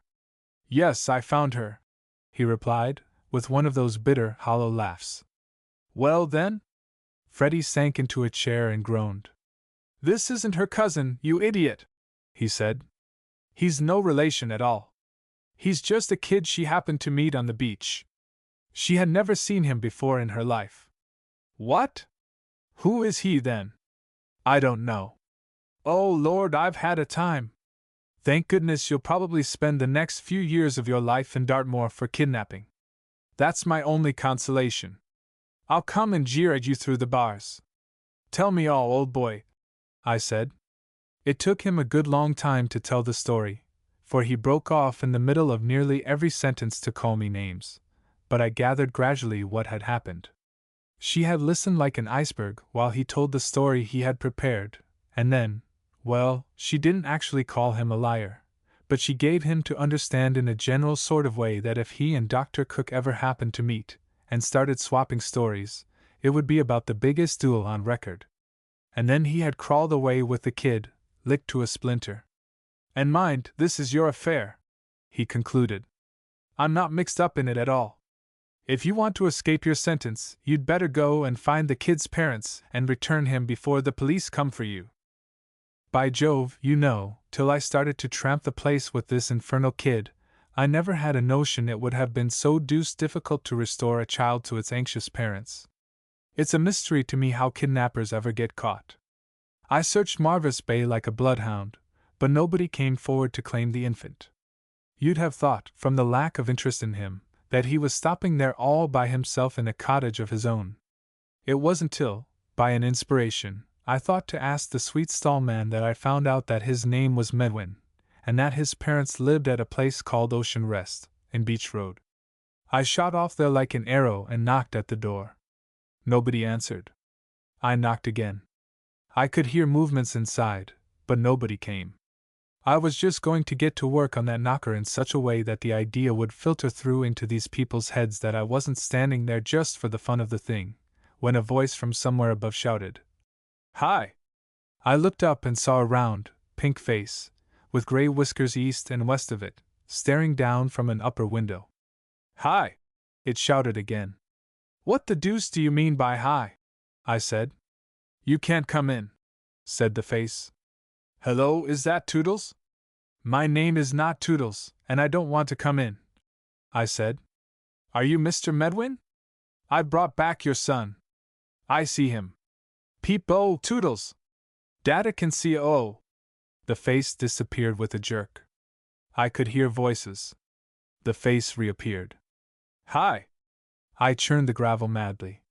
"Do you live here?" said the face. "I'm staying here for a few weeks." "What's your name?" "Pepper." "But Pepper? Any relation to Edward Pepper, the colliery owner?" "My uncle." "But I used to know him well." "Dear old Edward Pepper! I wish I was with him now." "I wish you were," I said. He beamed down at me. "This is most fortunate," he said. "We were wondering what we were to do with Toodles. You see, we have the mumps here. My daughter Boodles has just developed mumps. Toodles must not be exposed to the risk of infection. We could not think what we were to do with him. It was most fortunate your finding him. He strayed from his nurse. I would hesitate to trust him to the care of a stranger, but you are different. Any nephew of Edward Pepper's has my implicit confidence. You must take Toodles to your house. It will be an ideal arrangement. I have written to my brother in London to come and fetch him. He may be here in a few days. May. He is a busy man, of course, but he should certainly be here within a week. Till then Toodles can stop with you. It is an excellent plan. Very much obliged to you. Your wife will like Toodles." "I haven't got a wife," I yelled, but the window had closed with a bang, as if the man with the whiskers had found a germ trying to escape, don't you know, and had headed it off just in time. I breathed a deep breath and wiped my forehead. The window flew up again. "Hi!" A package weighing about a ton hit me on the head and burst like a bomb. "Did you catch it?" said the face, reappearing. "Dear me, you missed it! Never mind. You can get it at the grocer's. Ask for Bailey's granulated breakfast chips. Toodles takes them for breakfast with a little milk. Be certain to get Bailey's." My spirit was broken, if you know what I mean. I accepted the situation. Taking Toodles by the hand, I walked slowly away. Napoleon's retreat from Moscow was a picnic by the side of it. As we turned up the road, we met Freddie's Angela. The sight of her had a marked effect on the kid Toodles. He pointed at her and said, "Wah!" The girl stopped and smiled. I loosed the kid, and he ran to her. "Well, baby?" she said, bending down to him. "So father found you again, did he? Your little son and I made friends on the beach this morning," she said to me. This was the limit. Coming on top of that interview with the whiskered lunatic, it so utterly unnerved me, don't you know, that she had nodded goodbye and was halfway down the road before I caught up with my breath enough to deny the charge of being the infant's father. I hadn't expected dear old Freddie to sing with joy when he found out what had happened, but I did think he might have shown a little more manly fortitude. He leaped up, glared at the kid, and clutched his head. He didn't speak for a long time, but on the other hand, when he began he did not leave off for a long time. He was quite emotional, dear old boy. It beat me where he could have picked up such expressions. "Well," he said when he had finished, "say something! Heavens! Man, why don't you say something? You don't give me a chance, old top," I said soothingly. "What are you going to do about it? What can we do about it? We can't spend our time acting as nurses to this exhibit." He got up. "I'm going back to London," he said. "Freddie!" I cried. "Freddie, old man!" My voice shook. "Would you desert a pal at a time like this?" "I would. This is your business, and you've got to manage it. Freddie," I said, "you've got to stand by me. You must. Do you realize that this child has to be undressed, and bathed, and dressed again? You wouldn't leave me to do all that single-handed? Freddie, old scout, we were at school together. Your mother likes me. You owe me a tenner." He sat down again. "Oh, well," he said resignedly. "Besides, old top," I said, "I did it all for your sake, don't you know?" He looked at me in a curious way. "Reggie," he said in a strained voice. "One moment. I'll stand a good deal, but I won't stand for being expected to be grateful." Looking back at it, I see that what saved me from Colney Hatch in that crisis was my bright idea of buying up most of the contents of the local sweet shop. By serving out sweets to the kid practically incessantly, we managed to get through the rest of that day pretty satisfactorily. At 8 o'clock he fell asleep in a chair, and, having undressed him by unbuttoning every button in sight and, where there were no buttons, pulling till something gave, we carried him up to bed. Freddie stood looking at the pile of clothes on the floor, and I knew what he was thinking. To get the kid undressed had been simple, a mere matter of muscle. But how were we to get him into his clothes again? I stirred the pile with my foot. There was a long linen arrangement which might have been anything. Also a strip of pink flannel which was like nothing on earth. We looked at each other and smiled wanly. But in the morning I remembered that there were children at the next bungalow but one. We went there before breakfast and borrowed their nurse. Women are wonderful, by George they are. She had that kid dressed and looking fit for anything in about 8 minutes. I showered wealth on her, and she promised to come in morning and evening. I sat down to breakfast almost cheerful again. It was the first bit of silver lining there had been to the cloud up to date. "And after all," I said, "there's lots to be said for having a child about the house, if you know what I mean. Kind of cozy and domestic, what?" Just then the kid upset the milk over Freddie's trousers, and when he had come back after changing his clothes he began to talk about what a much maligned man King Herod was. The more he saw of Toodles, he said, the less he wondered at those impulsive views of his on infanticide. 2 days later Jimmy Pinkerton came down. Jimmy took one look at the kid, who happened to be howling at the moment, and picked up his portmanteau. "For me," he said. "The hotel. I can't write dialogue with that sort of thing going on. Whose work is this? Which of you adopted this little treasure?" I told him about Mr. Medwin and the mumps. Jimmy seemed interested. "I might work this up for the stage," he said. "It wouldn't make a bad situation for Act 2 of a farce." "Farce?" snarled poor old Freddie. "Rather. Curtain of Act 1 on hero, a well-meaning, half-baked sort of idiot just like, that is to say, a well-meaning, half-baked sort of idiot, kidnapping the child." Second act, his adventures with it. I'll rough it out tonight. Come along and show me the hotel, Reggie. As we went, I told him the rest of the story, the Angela part. He laid down his portmanteau and looked at me like an owl through his glasses. What? He said. Why, hang it, this is a play ready-made. It's the old tiny hand business. Always safe stuff. Parted lovers. Lisping child. Reconciliation over the little cradle. It's big. Child center girl Elsie, Freddie upstage by the piano. Can Freddie play the piano?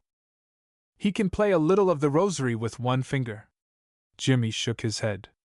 No, we shall have to cut out the soft music. But the rest's all right. Look here. He squatted in the sand. This stone is the girl. This bit of seaweed's the child. This nutshell is Freddie.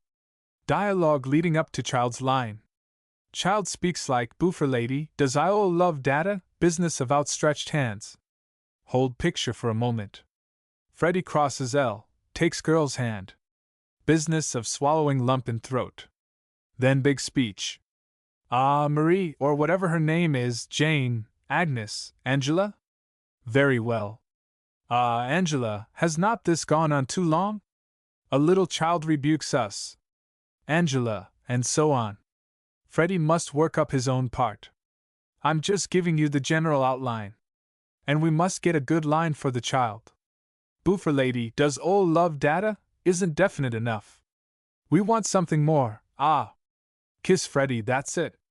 Short, crisp, and has the punch. But Jimmy, old top, I said.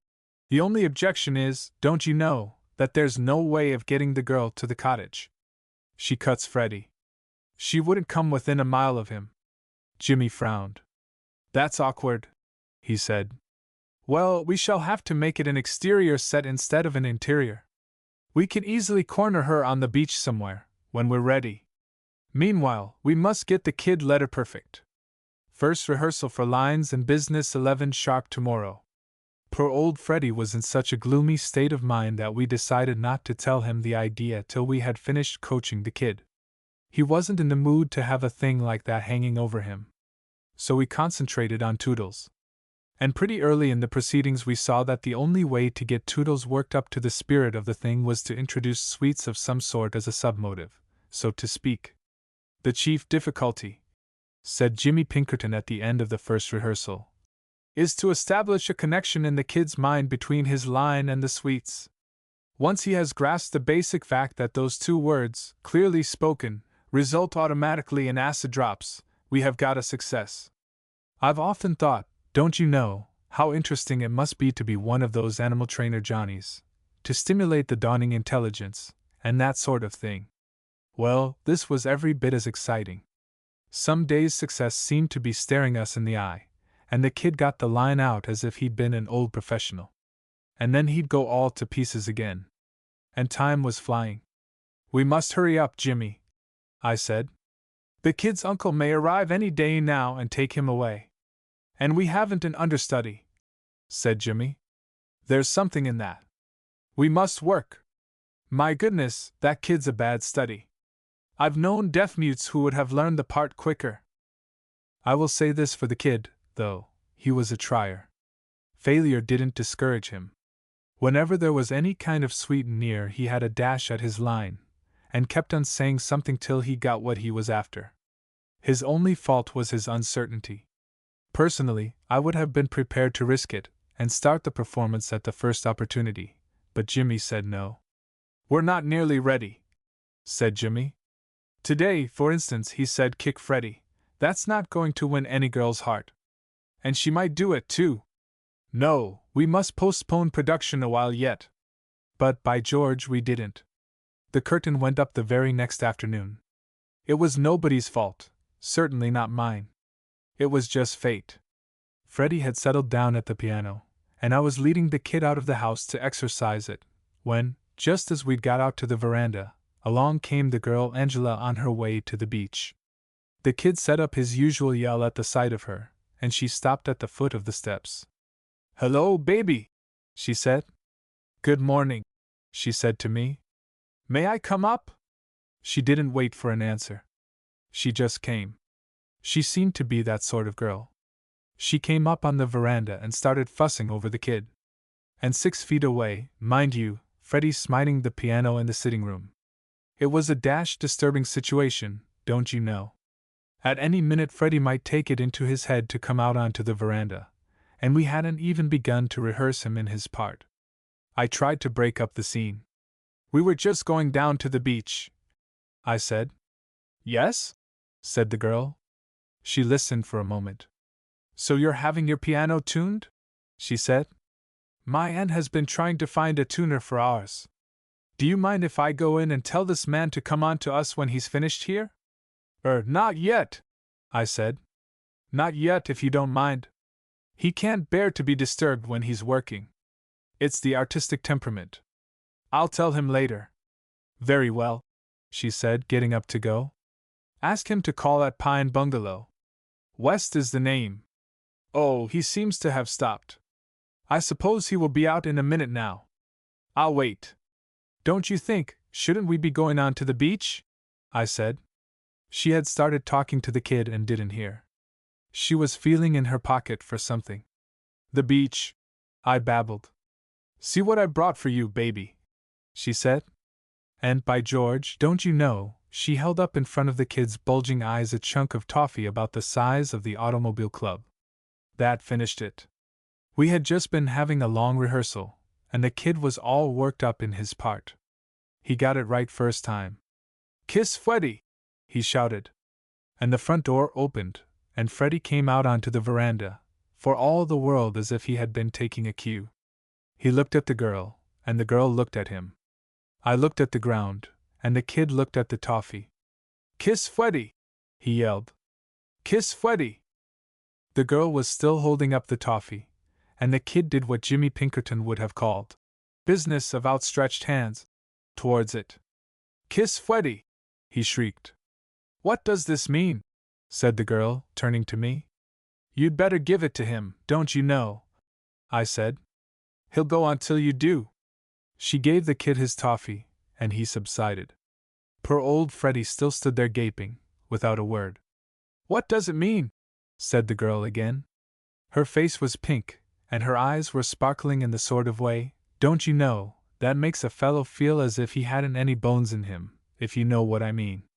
Did you ever tread on your partner's dress at a dance and tear it, and see her smile at you like an angel and say, Please don't apologize. It's nothing.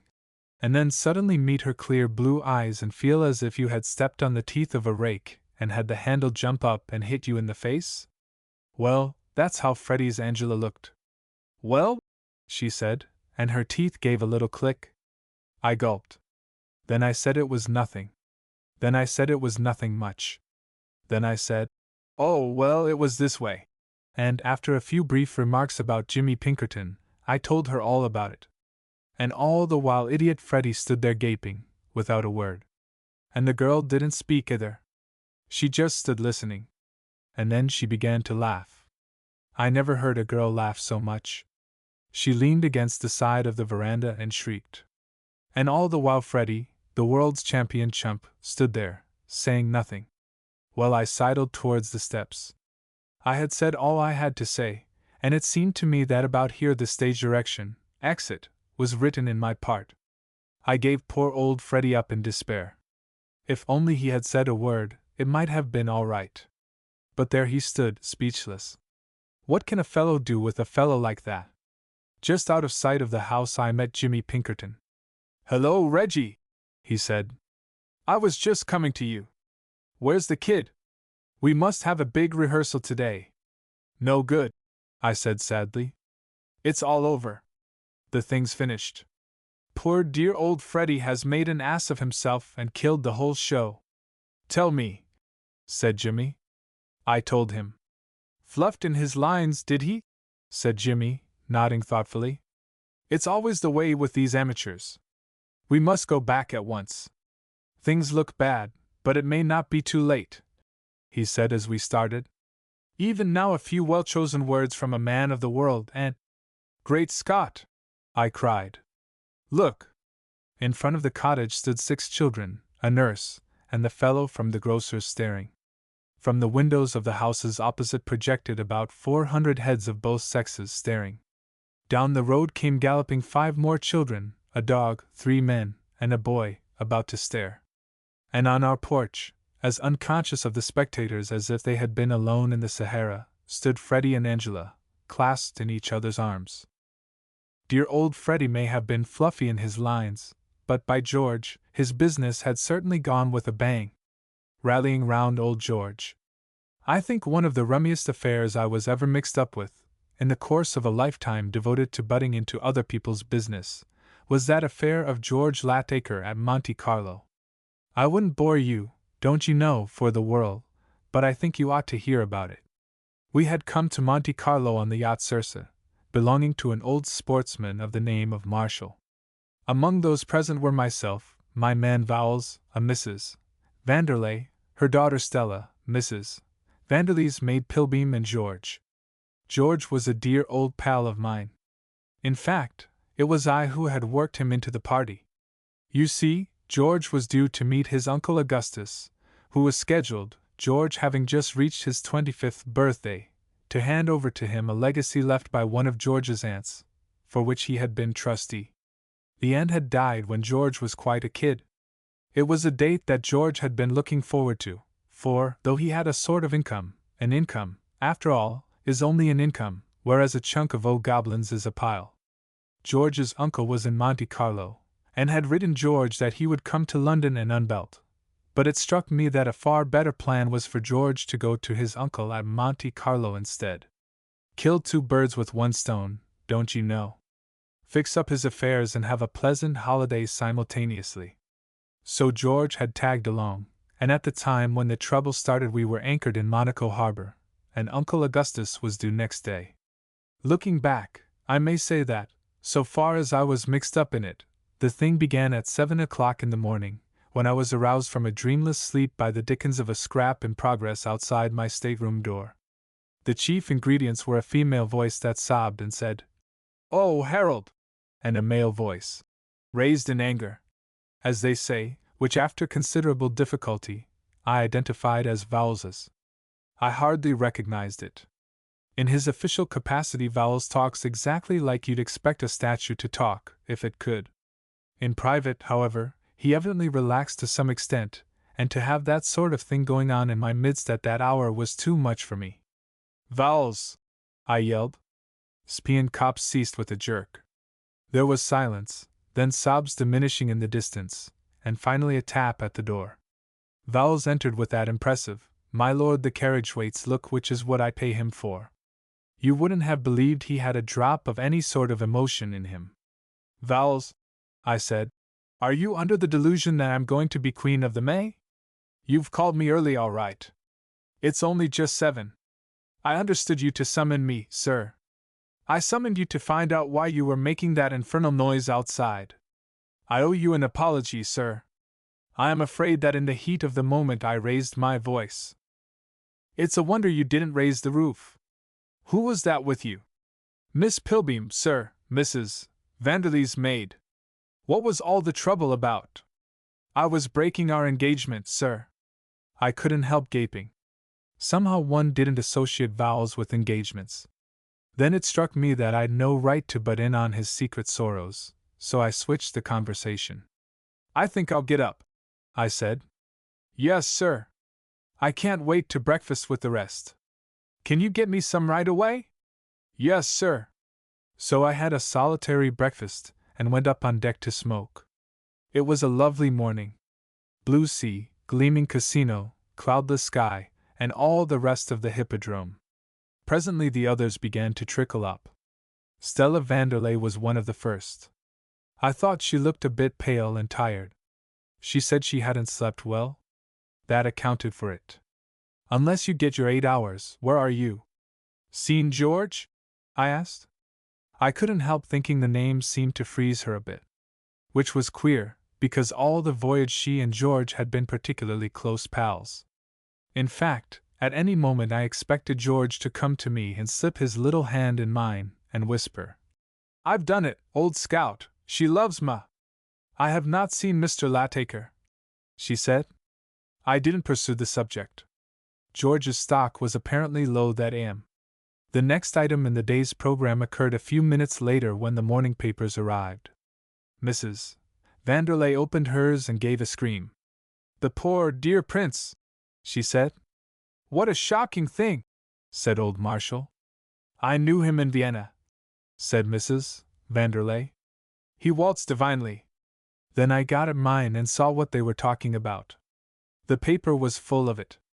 It seemed that late the night before His Serene Highness the Prince of Saxe-Burglenitz, I always wonder why they called these chaps serene, had been murderously assaulted in a dark street on his way back from the casino to his yacht. Apparently he had developed the habit of going about without an escort, and some roughneck, taking advantage of this, had laid for him and slugged him with considerable vim. The prince had been found lying pretty well beaten up and insensible in the street by a passing pedestrian, and had been taken back to his yacht, where he still lay unconscious.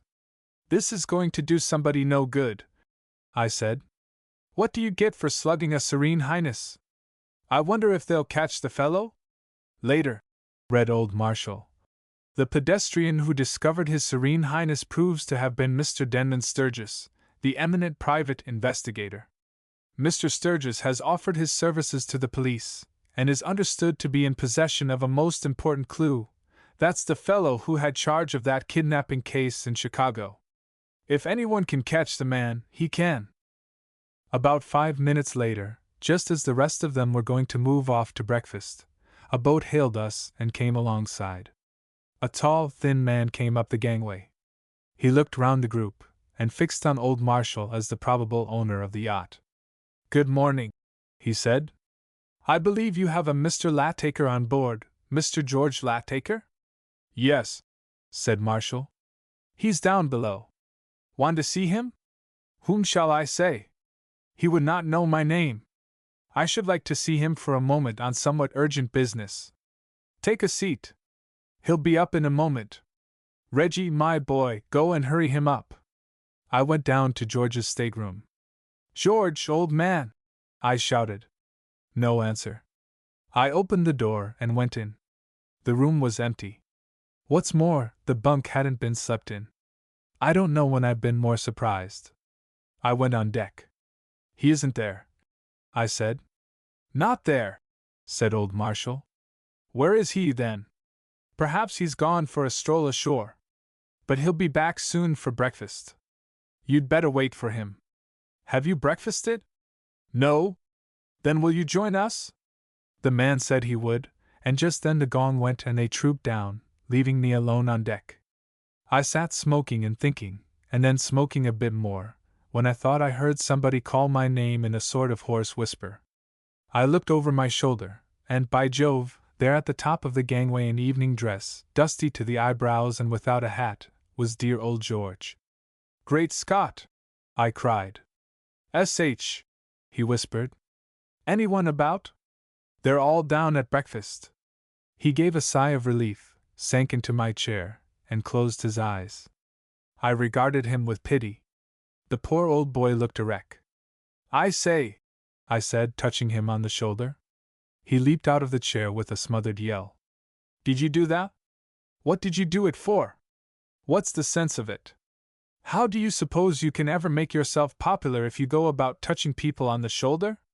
My nerves are sticking a yard out of my body this morning, Reggie." "Yes, old boy. I did a murder last night." "What?" "It's the sort of thing that might happen to anybody. Directly Stella Vanderlei broke off our engagement, I." "Broke off your engagement? How long were you engaged?" "About 2 minutes. It may have been less. I hadn't a stopwatch. I proposed to her at 10 last night in the saloon. She accepted me. I was just going to kiss her when we heard someone coming. I went out. Coming along the corridor was that infernal what's-her-name, Mrs. Vanderlei's maid, Pilbeam. Have you ever been accepted by the girl you love, Reggie?" "Never. I've been refused dozens." "Then you won't understand how I felt. I was off my head with joy. I hardly knew what I was doing. I just felt I had to kiss the nearest thing handy. I couldn't wait. It might have been the ship's cat. It wasn't. It was Pilbeam. You kissed her? I kissed her. And just at that moment the door of the saloon opened and out came Stella. Great Scott! Exactly what I said. It flashed across me that to Stella, dear girl, not knowing the circumstances, the thing might seem a little odd. It did. She broke off the engagement, and I got out the dinghy and rowed off. I was mad. I didn't care what became of me. I simply wanted to forget. I went ashore. It's just on the cards that I may have drowned my sorrows a bit. Anyhow, I don't remember a thing, except that I can recollect having the deuce of a scrap with somebody in a dark street and somebody falling, and myself legging it for all I was worth. I woke up this morning in the casino gardens. I've lost my hat. I dived for the paper. Read? I said. It's all there. He read. Good heavens! He said. You didn't do a thing to his serene nibs, did you? Reggie, this is awful. Cheer up. They say he'll recover. That doesn't matter. It does to him. He read the paper again. It says they've a clue. They always say that. But my hat! Eh? My hat. I must have dropped it during the scrap. This man, Denton Sturgis, must have found it. It had my name in it. George, I said, you mustn't waste time. Oh! He jumped a foot in the air. Don't do it, he said irritably. Don't bark like that. What's the matter? The man. What man? A tall, thin man with an eye like a gimlet. He arrived just before you did. He's down in the saloon now, having breakfast. He said he wanted to see you on business, and wouldn't give his name. I didn't like the look of him from the first. It's this fellow Sturgis. It must be. No! I feel it. I'm sure of it. Had he a hat? Of course he had a hat. Fool! I mean mine. Was he carrying a hat? By Jove, he was carrying a parcel. George, old scout, you must get a move on. You must light out if you want to spend the rest of your life out of prison. Slugging a Serene Highness is lèse majesté. It's worse than hitting a policeman. You haven't got a moment to waste. But I haven't any money. Reggie, old man, lend me a tenner or something. I must get over the frontier into Italy at once. I'll wire my uncle to meet me in. Look out! I cried. There's someone coming! He dived out of sight just as Vowles came up the companionway, carrying a letter on a tray. What's the matter? I said. What do you want? I beg your pardon, sir. I thought I heard Mr. Lattaker's voice. A letter has arrived for him. He isn't here. No, sir. Shall I remove the letter? No, give it to me. I'll give it to him when he comes. Very good, sir. Oh, Vowles! Are they all still at breakfast? The gentleman who came to see Mr. Lattaker? Still hard at it. He is at present occupied with a kippered herring, sir. Ah. That's all, Vowles. Thank you, sir. He retired. I called to George, and he came out. Who was it? Only Vowles. He brought a letter for you. They're all at breakfast still. The sleuth's eating kippers. That'll hold him for a bit. Full of bones. He began to read his letter. He gave a kind of grunt of surprise at the first paragraph. Well, I'm hanged, he said, as he finished. Reggie, this is a queer thing. What's that? He handed me the letter, and directly I started in on it I saw why he had grunted. This is how it ran. My dear George, I shall be seeing you tomorrow, I hope, but I think it is better, before we meet, to prepare you for a curious situation that has arisen in connection with the legacy which your father inherited from your Aunt Emily, and which you are expecting me, as trustee, to hand over to you, now that you have reached your 25th birthday. You have doubtless heard your father speak of your twin brother Alfred, who was lost or kidnapped, which was never ascertained, when you were both babies. When no news was received of him for so many years, it was supposed that he was dead. Yesterday, however, I received a letter purporting that he had been living all this time in Buenos Aires as the adopted son of a wealthy South American, and has only recently discovered his identity. He states that he is on his way to meet me, and will arrive any day now. Of course, like other claimants, he may prove to be an impostor, but meanwhile his intervention will, I fear, cause a certain delay before I can hand over your money to you. It will be necessary to go into a thorough examination of credentials, etc., and this will take some time. But I will go fully into the matter with you when we meet. Your affectionate uncle, Augustus But. I read it through twice, and the second time I had one of those ideas I do sometimes get, though admittedly a chump of the premier class. I have seldom had such a thoroughly corking brainwave. Why, old top, I said, this lets you out. Lets me out of half the darn money, if that's what you mean. If this chap's not an impostor, and there's no earthly reason to suppose he is, though I've never heard my father say a word about him, we shall have to split the money. Aunt Emily's will left the money to my father, or, failing him, his offspring. I thought that meant me, but apparently there are a crowd of us.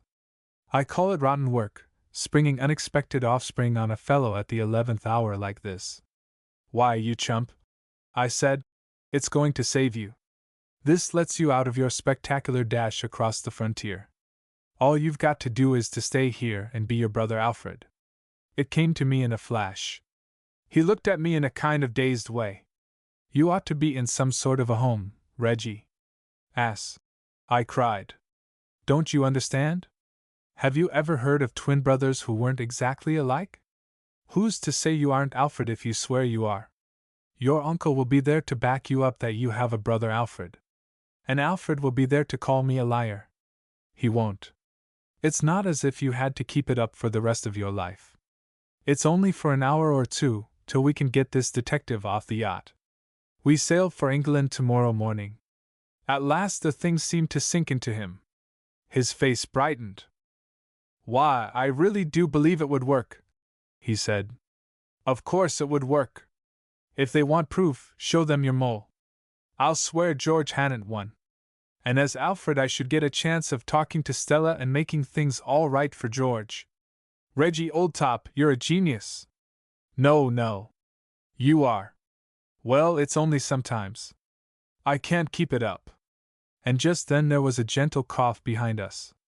We spun round. What the devil are you doing here, Vowles? I said. I beg your pardon, sir. I have heard all. I looked at George. George looked at me. Vowles is all right, I said. Decent Vowles. Vowles wouldn't give us away, would you, Vowles? Yes, sir. You would? Yes, sir. But Vowles, old man, I said, be sensible. What would you gain by it? Financially, sir, nothing. Whereas, by keeping quiet, I tapped him on the chest. By holding your tongue, Vowles, by saying nothing about it to anybody, Vowles, old fellow, you might gain a considerable sum. Am I to understand, sir, that, because you are rich and I am poor, you think that you can buy my self-respect? Oh, come, I said. How much? Said Vowles. So we switched to terms. You wouldn't believe the way the man haggled. You'd have thought a decent, faithful servant would have been delighted to oblige one in a little matter like that for a fiver. But not Vowles. By no means. It was 100 down, and the promise of another 100 when we had got safely away, before he was satisfied. But we fixed it up at last, and poor old George got down to his stateroom and changed his clothes. He'd hardly gone when the breakfast party came on deck. Did you meet him? I asked. Meet whom? Said old Marshall. George's twin brother Alfred. I didn't know George had a brother. Nor did he till yesterday. It's a long story. He was kidnapped in infancy, and everyone thought he was dead. George had a letter from his uncle about him yesterday. I shouldn't wonder if that's where George has gone, to see his uncle and find out about it. In the meantime, Alfred has arrived.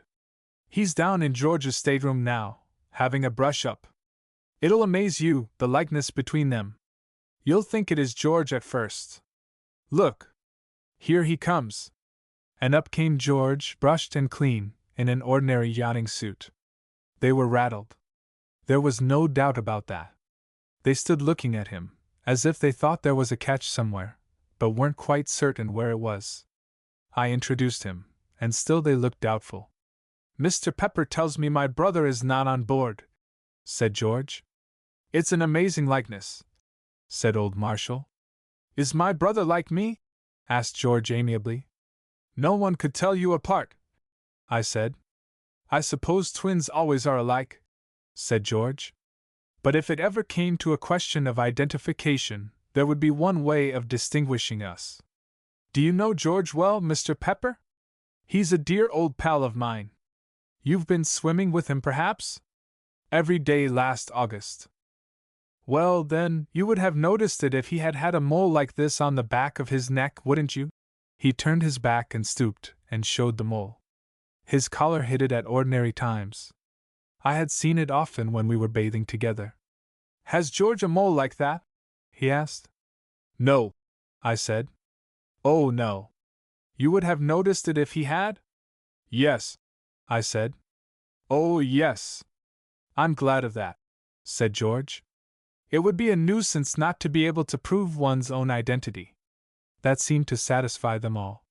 They couldn't get away from it. It seemed to me that from now on the thing was a walkover. And I think George felt the same, for, when old Marshall asked him if he had had breakfast, he said he had not, went below, and pitched in as if he hadn't a care in the world. Everything went right till lunchtime.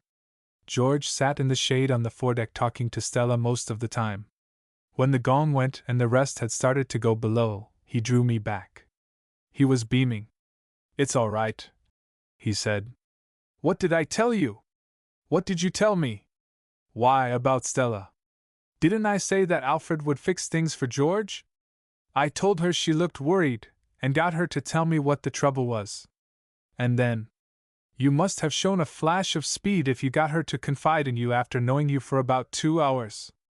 "Perhaps I did," said George modestly. "I had no notion, till I became him, what a persuasive sort of chap my brother Alfred was.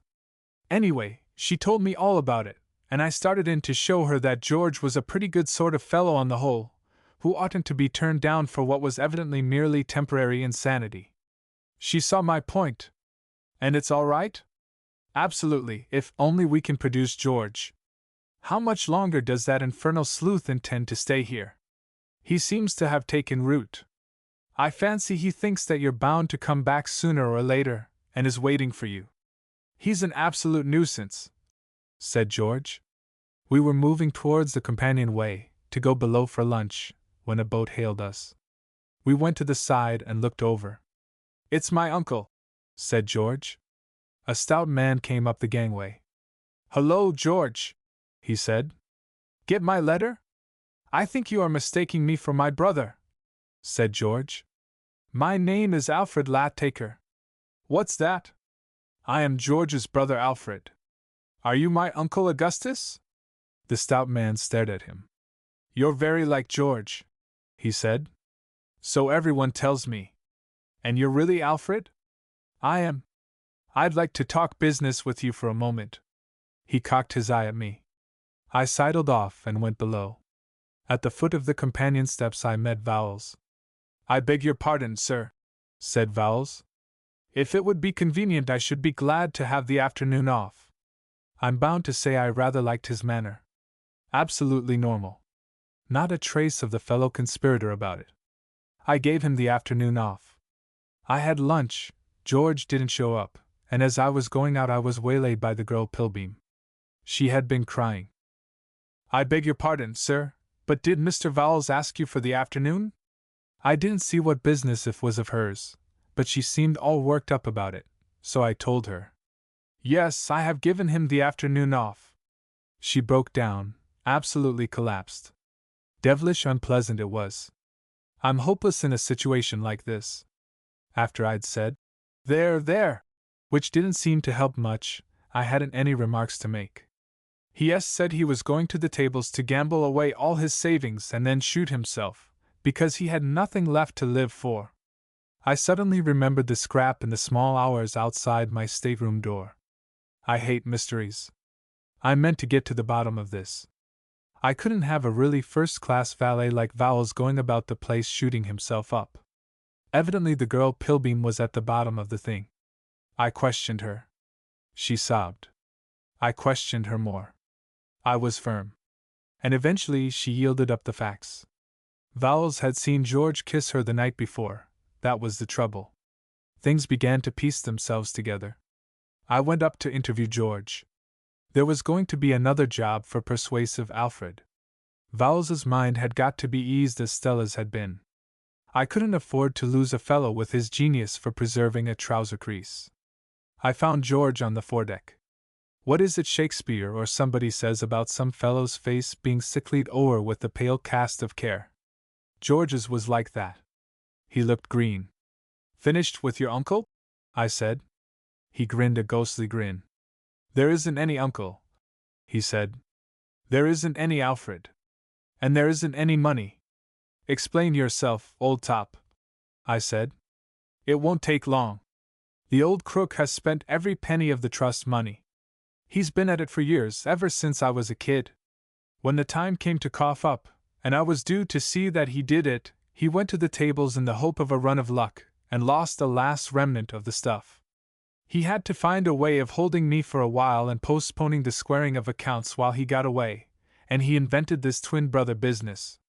He knew I should find out sooner or later, but meanwhile he would be able to get off to South America, which he has done.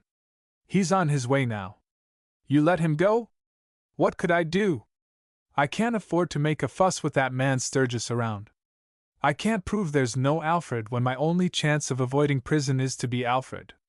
Well, you've made things right for yourself with Stella Vanderlei anyway, I said to cheer him up. What's the good of that now? I've hardly any money and no prospects. How can I marry her? I pondered. It looks to me, old top, I said at last, as if things were in a bit of a mess. You've guessed it, said poor old George. I spent the afternoon musing on life. If you come to think of it, what a queer thing life is. So unlike anything else, don't you know, if you see what I mean. At any moment you may be strolling peacefully along, and all the time life's waiting around the corner to fetch you one. You can't tell when you may be going to get it. It's all dashed puzzling. Here was poor old George, as well-meaning a fellow as ever stepped, getting swatted all over the ring by the hand of fate. Why? That's what I asked myself. Just life, don't you know? That's all there was about it. It was close on 6 o'clock when our third visitor of the day arrived. We were sitting on the afterdeck in the cool of the evening, old Marshall, Denton Sturgis, Mrs. Vanderlei, Stella, George, and I, when he came up. We had been talking of George, and old Marshall was suggesting the advisability of sending out search parties. He was worried. So was Stella Vanderlei. So, for that matter, were George and I, only not for the same reason. We were just arguing the thing out when the visitor appeared. He was a well-built, stiff sort of fellow. He spoke with a German accent.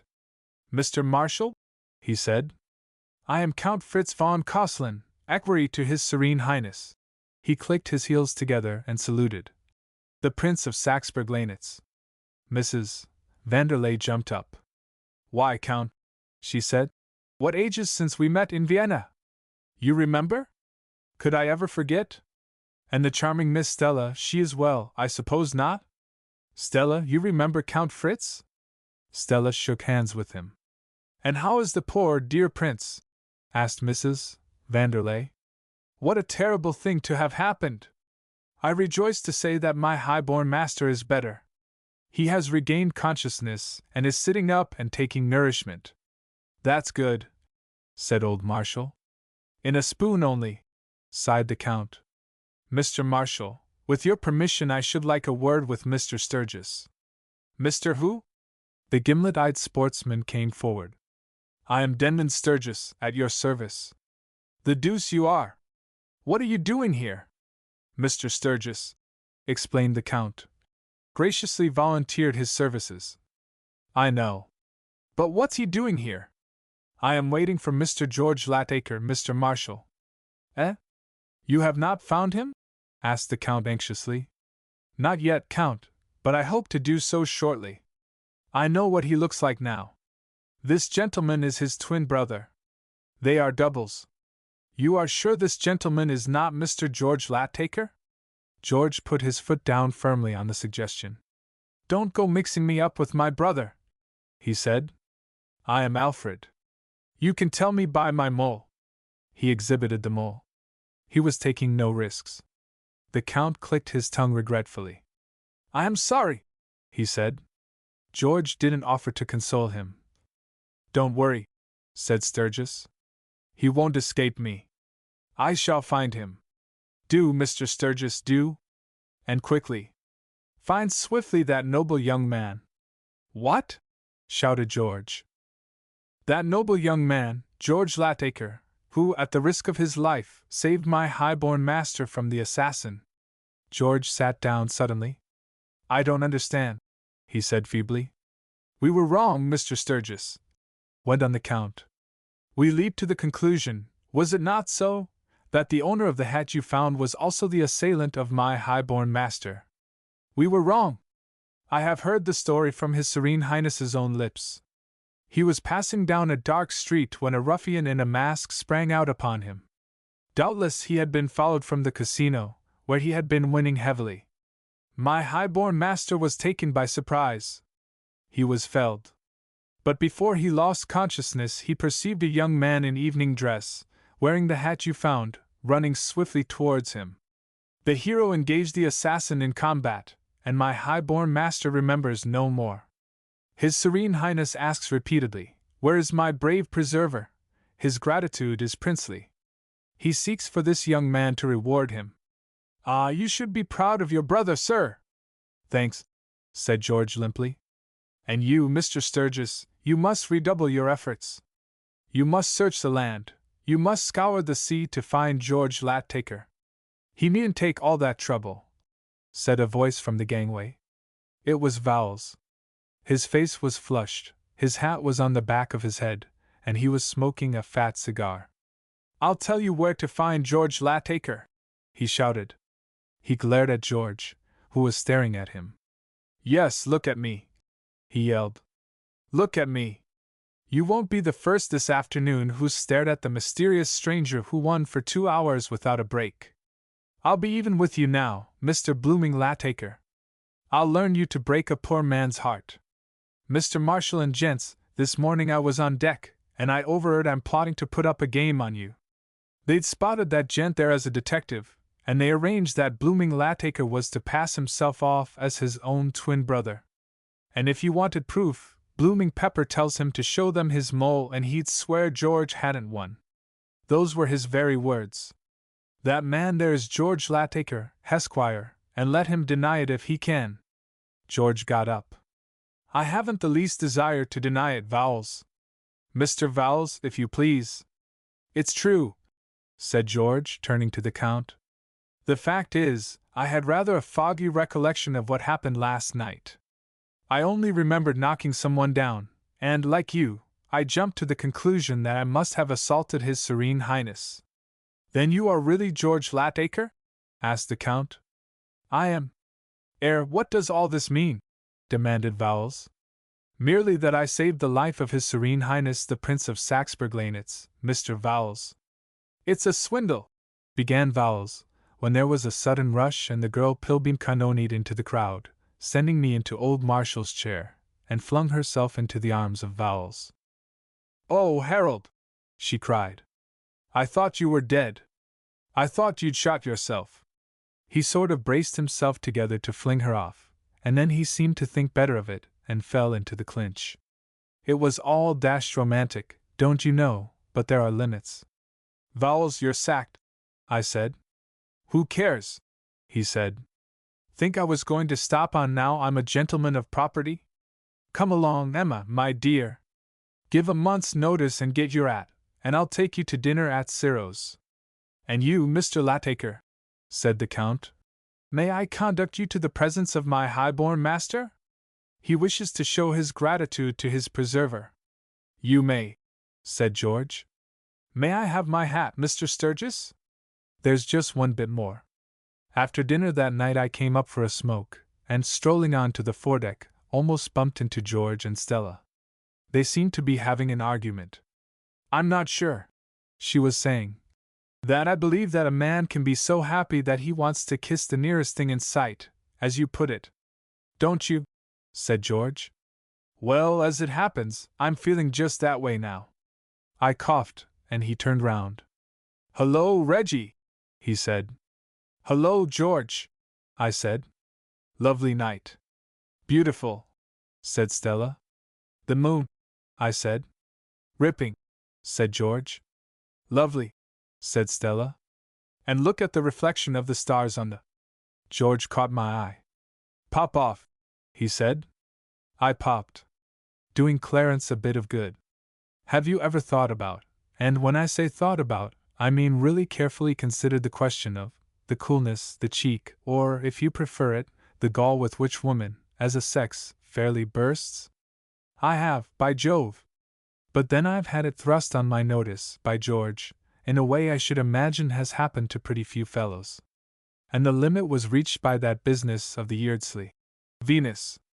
To make you understand the full what do you call it of the situation, I shall have to explain just how matters stood between Mrs. Yeardsley and myself. When I first knew her, she was Elizabeth Shoolbred. Old Worcestershire family, pots of money, pretty as a picture. Her brother Bill was at Oxford with me. I loved Elizabeth Shoolbred. I loved her, don't you know. And there was a time, for about a week, when we were engaged to be married. But just as I was beginning to take a serious view of life and study furniture catalogues and feel pretty solemn when the restaurant orchestra played The Wedding Glide, I'm hanged if she didn't break it off, and a month later she was married to a fellow of the name of Yeardsley, Clarence Yeardsley, an artist. What with golf, and billiards, and a bit of racing, and fellows at the club rallying round and kind of taking me out of myself, as it were, I got over it, and came to look on the affair as a closed page in the book of my life, if you know what I mean.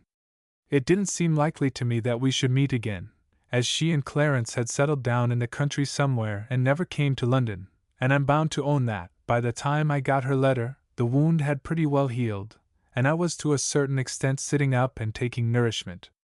In fact, to be absolutely honest, I was jolly thankful the thing had ended as it had done. This letter I'm telling you about arrived one morning out of a blue sky, as it were. It ran like this. My dear old Reggie, what ages it seems since I saw anything of you. How are you?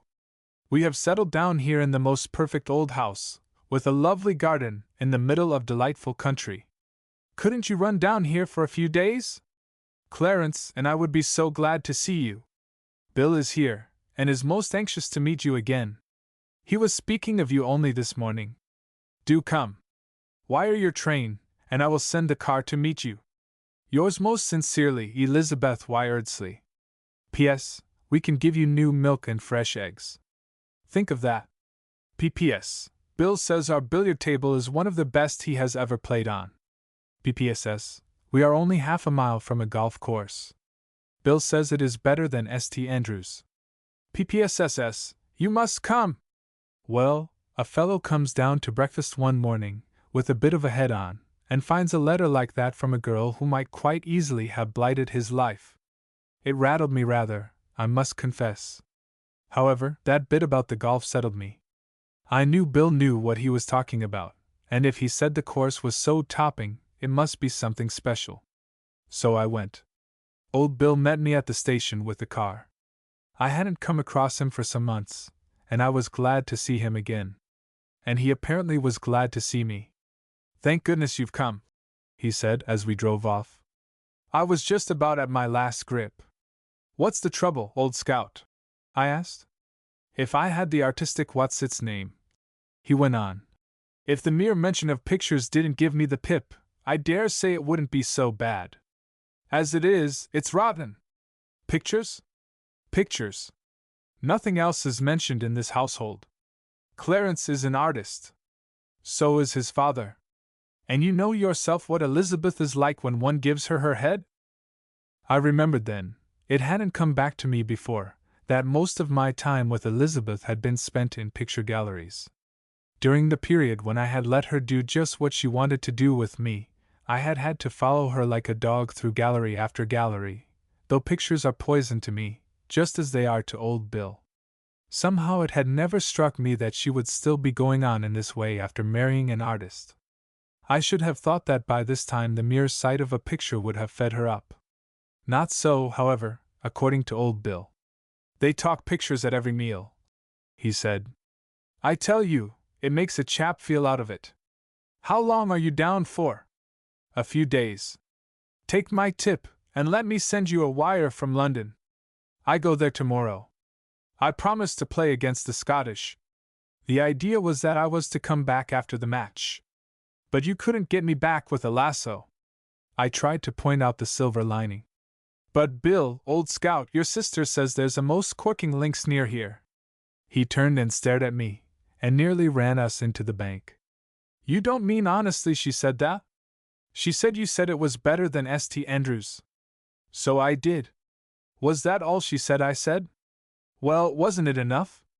She didn't happen to mention that I added the words, I don't think? No, she forgot to tell me that. It's the worst course in Great Britain. I felt rather stunned, don't you know? Whether it's a bad habit to have got into or not, I can't say, but I simply can't do without my daily allowance of golf when I'm not in London. I took another whirl at the silver lining. We'll have to take it out in billiards, I said. I'm glad the table's good. It depends what you call good. It's half size, and there's a 7-inch cut just out of baulk where Clarence's cue slipped. Elizabeth has mended it with pink silk. Very smart and dressy it looks, but it doesn't improve the thing as a billiard table. But she said you said? Must have been pulling your leg. We turned in at the drive gates of a good-sized house standing well back from the road. It looked black and sinister in the dusk, and I couldn't help feeling, you know, like one of those Johnnies you read about in stories who are lured to lonely houses for rummy purposes and hear a shriek just as they get there. Elizabeth knew me well enough to know that a specially good golf course was a safe draw to me. And she had deliberately played on her knowledge. What was the game? That was what I wanted to know. And then a sudden thought struck me which brought me out in a cold perspiration. She had some girl down here and was going to have a stab at marrying me off. I've often heard that young married women are all over that sort of thing. Certainly she had said there was nobody at the house but Clarence and herself and Bill and Clarence's father, but a woman who could take the name of St. Andrews in vain as she had done wouldn't be likely to stick at a trifle. Bill, old scout, I said, there aren't any frightful girls or any rot of that sort stopping here, are there? Wish there were, he said. No such luck. As we pulled up at the front door, it opened, and a woman's figure appeared. Have you got him, Bill? She said, which in my present frame of mind struck me as a jolly creepy way of putting it. The sort of thing Lady Macbeth might have said to Macbeth, don't you know? Do you mean me? I said. She came down into the light. It was Elizabeth, looking just the same as in the old days. Is that you, Reggie? I'm so glad you were able to come. I was afraid you might have forgotten all about it. You know what you are. Come along in and have some tea. Have you ever been turned down by a girl who afterwards married and then been introduced to her husband? If so, you'll understand how I felt when Clarence burst on me. You know the feeling. First of all, when you hear about the marriage, you say to yourself, I wonder what he's like. Then you meet him and think, there must be some mistake. She can't have preferred this to me. That's what I thought when I set eyes on Clarence. He was a little thin, nervous-looking chappie of about 35. His hair was getting gray at the temples and straggly on top. He wore pince-nez, and he had a drooping mustache. I'm no Bombardier Wells myself, but in front of Clarence I felt quite a nut. And Elizabeth, mind you, is one of those tall, splendid girls who look like princesses. Honestly, I believe women do it out of pure cussedness. How do you do, Mr. Pepper? Hark! Can you hear a mewing cat? Said Clarence. All in one breath, don't you know? Eh? I said. A mewing cat. I feel sure I hear a mewing cat. Listen! While we were listening, the door opened, and a white-haired old gentleman came in. He was built on the same lines as Clarence, but was an earlier model. I took him correctly to be Mr. Yeardsley, Sr. Elizabeth introduced us. Father, said Clarence. Did you meet a mewing cat outside? I feel positive I heard a cat mewing. No, said the father, shaking his head. No mewing cat. I can't bear mewing cats, said Clarence.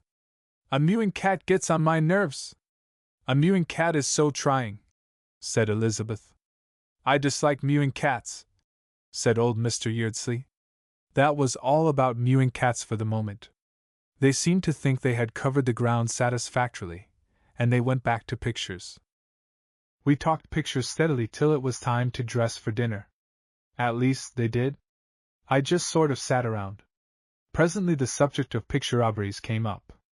Somebody mentioned the Mona Lisa, and then I happened to remember seeing something in the evening paper, as I was coming down in the train, about some fellow somewhere having had a valuable painting pinched by burglars the night before. It was the first time I had had a chance of breaking into the conversation with any effect, and I meant to make the most of it. The paper was in the pocket of my overcoat in the hall. I went and fetched it. Here it is, I said. A Romney belonging to Sir Bellamy Palmer. They all shouted. What? Exactly at the same time, like a chorus. Elizabeth grabbed the paper. Let me look. Yes. Late last night burglars entered the residence of Sir Bellamy Palmer, Dryden Park, Midford, Hants. Why, that's near here, I said. I passed through Midford. Dryden Park is only 2 miles from this house, said Elizabeth. I noticed her eyes were sparkling. Only 2 miles, she said. It might have been us. It might have been the Venus. Old Mr. Yeardsley bounded in his chair. The Venus! He cried. They all seemed wonderfully excited. My little contribution to the evening's chat had made quite a hit.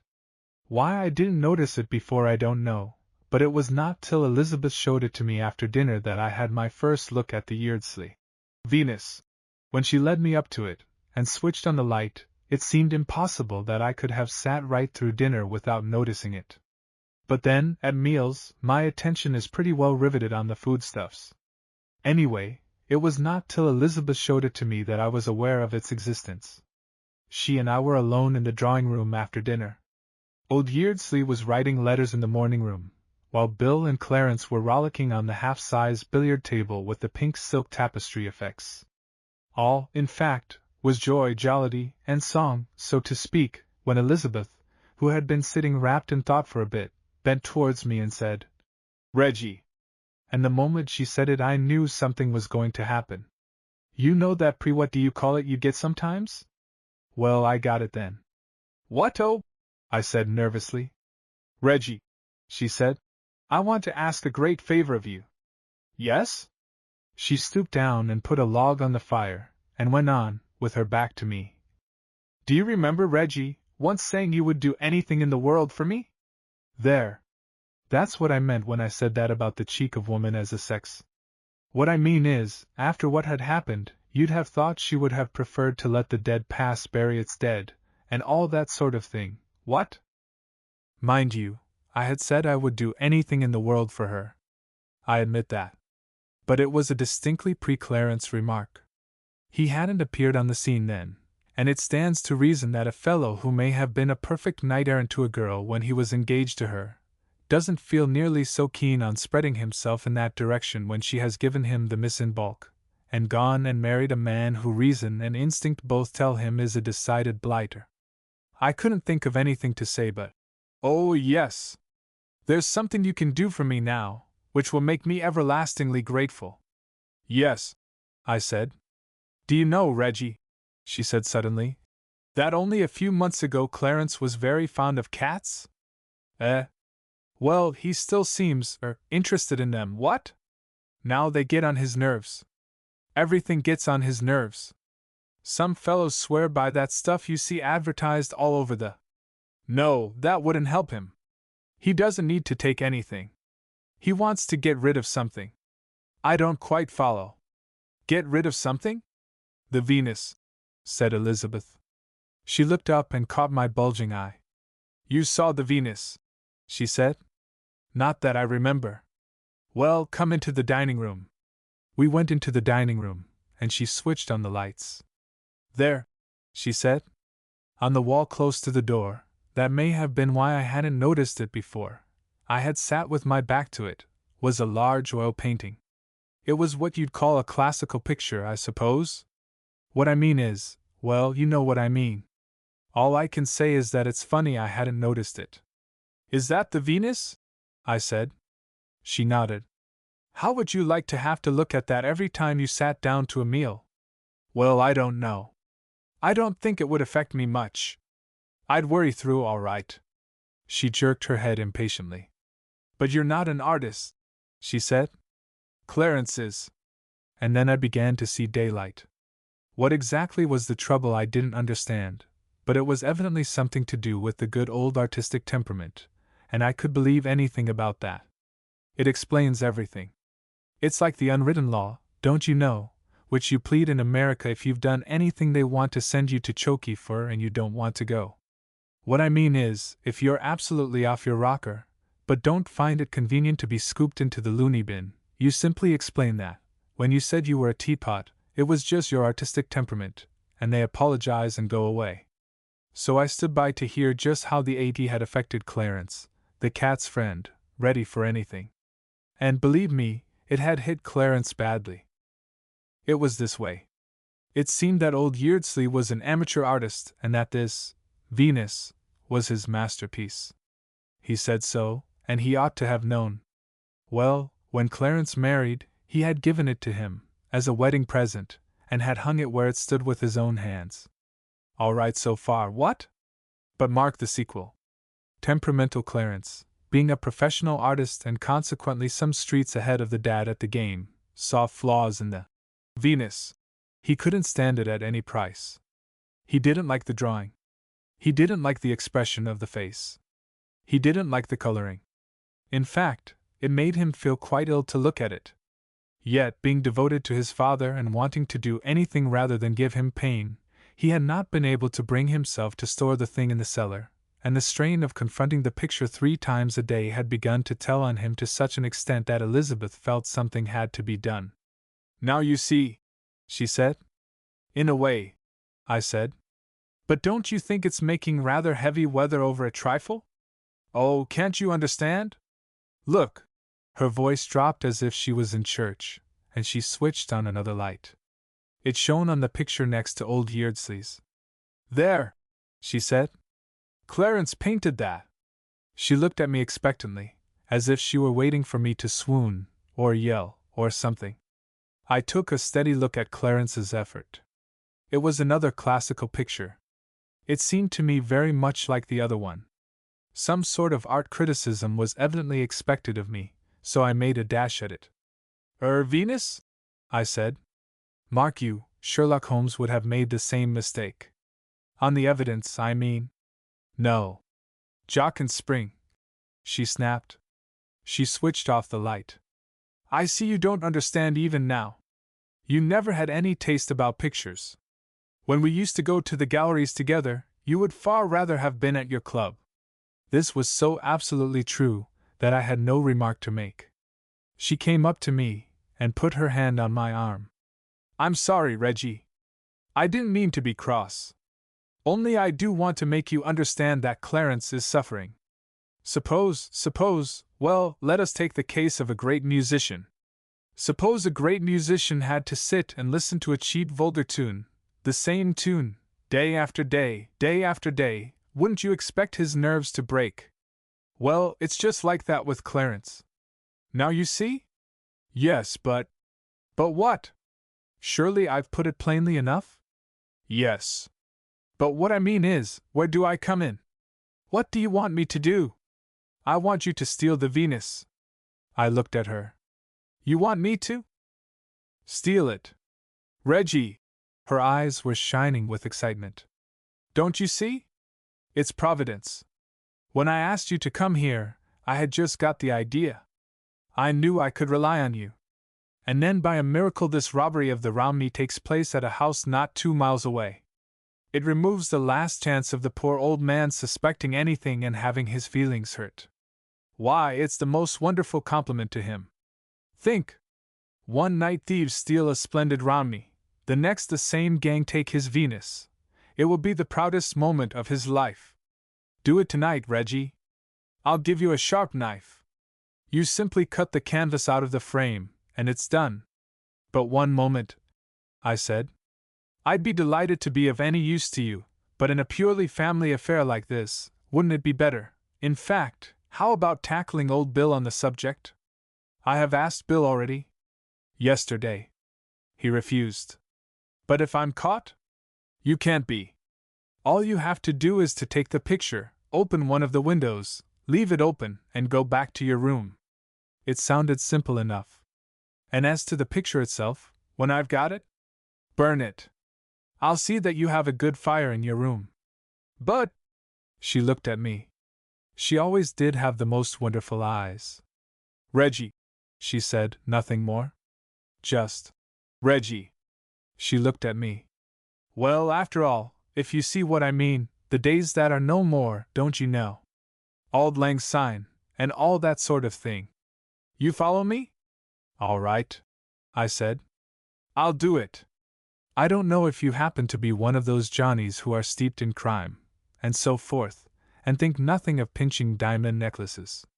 If you're not, you'll understand that I felt a lot less keen on the job I'd taken on when I sat in my room, waiting to get busy, than I had done when I promised to tackle it in the dining room. On paper it all seemed easy enough, but I couldn't help feeling there was a catch somewhere, and I've never known time pass slower. The kickoff was scheduled for 1 o'clock in the morning, when the household might be expected to be pretty sound asleep, but at 1:45 I couldn't stand it any longer. I lit the lantern I had taken from Bill's bicycle, took a grip of my knife, and slunk downstairs. The first thing I did on getting to the dining room was to open the window. I had half a mind to smash it, so as to give an extra bit of local color to the affair, but decided not to on account of the noise. I had put my lantern on the table, and was just reaching out for it, when something happened.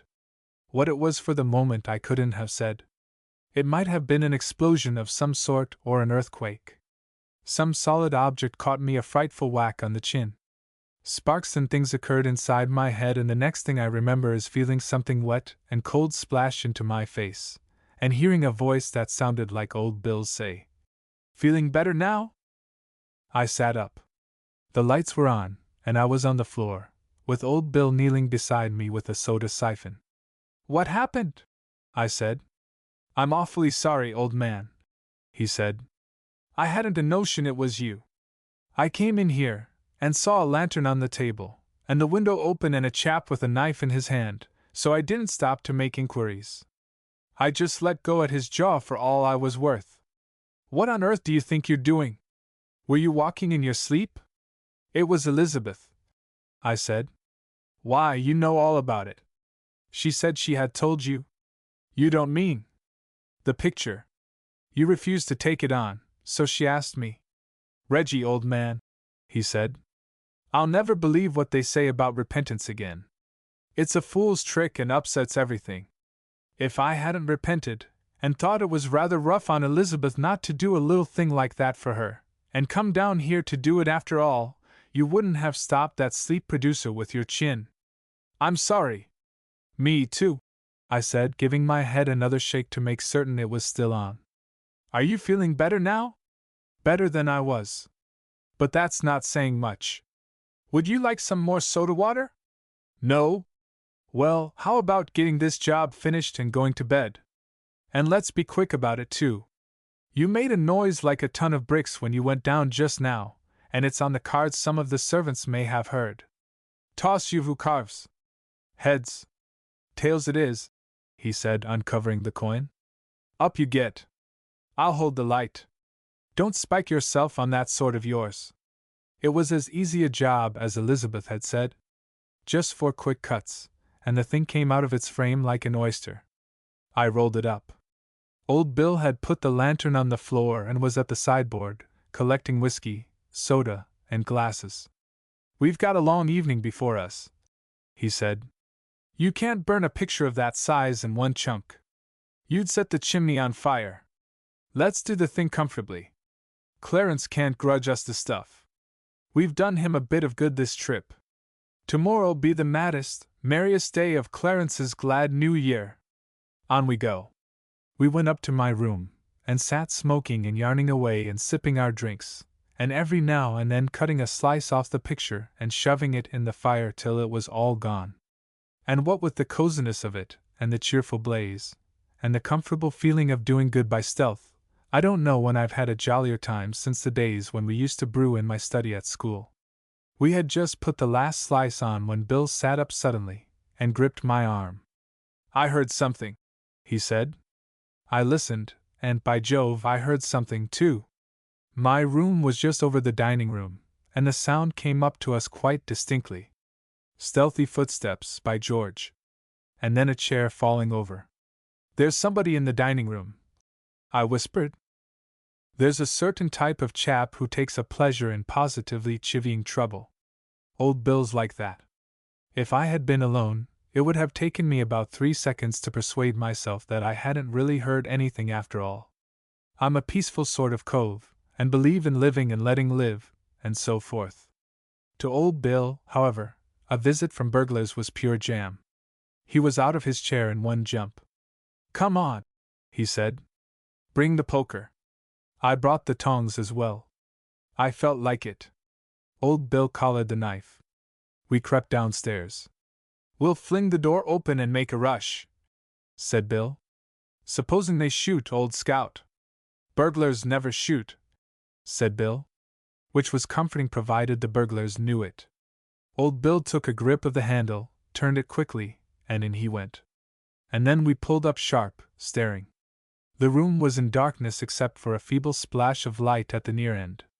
Standing on a chair in front of Clarence's Jock and Spring, holding a candle in one hand and reaching up with a knife in the other, was old Mr. Yeardsley, in bedroom slippers and a grey dressing gown. He had made a final cut just as we rushed in. Turning at the sound, he stopped, and he and the chair and the candle and the picture came down in a heap together. The candle went out. What on earth? Said Bill. I felt the same. I picked up the candle and lit it, and then a most fearful thing happened. The old man picked himself up, and suddenly collapsed into a chair and began to cry like a child. Of course, I could see it was only the artistic temperament, but still, believe me, it was devilish unpleasant. I looked at old Bill.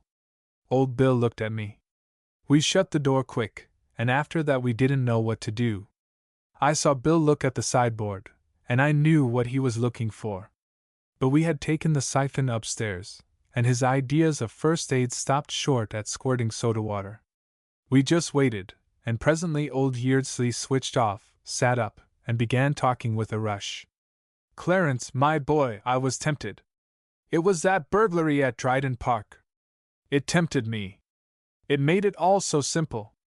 I knew you would put it down to the same gang, Clarence, my boy. It seemed to dawn upon him at this point that Clarence was not among those present. Clarence? He said hesitatingly. He's in bed, I said. In bed? Then he doesn't know?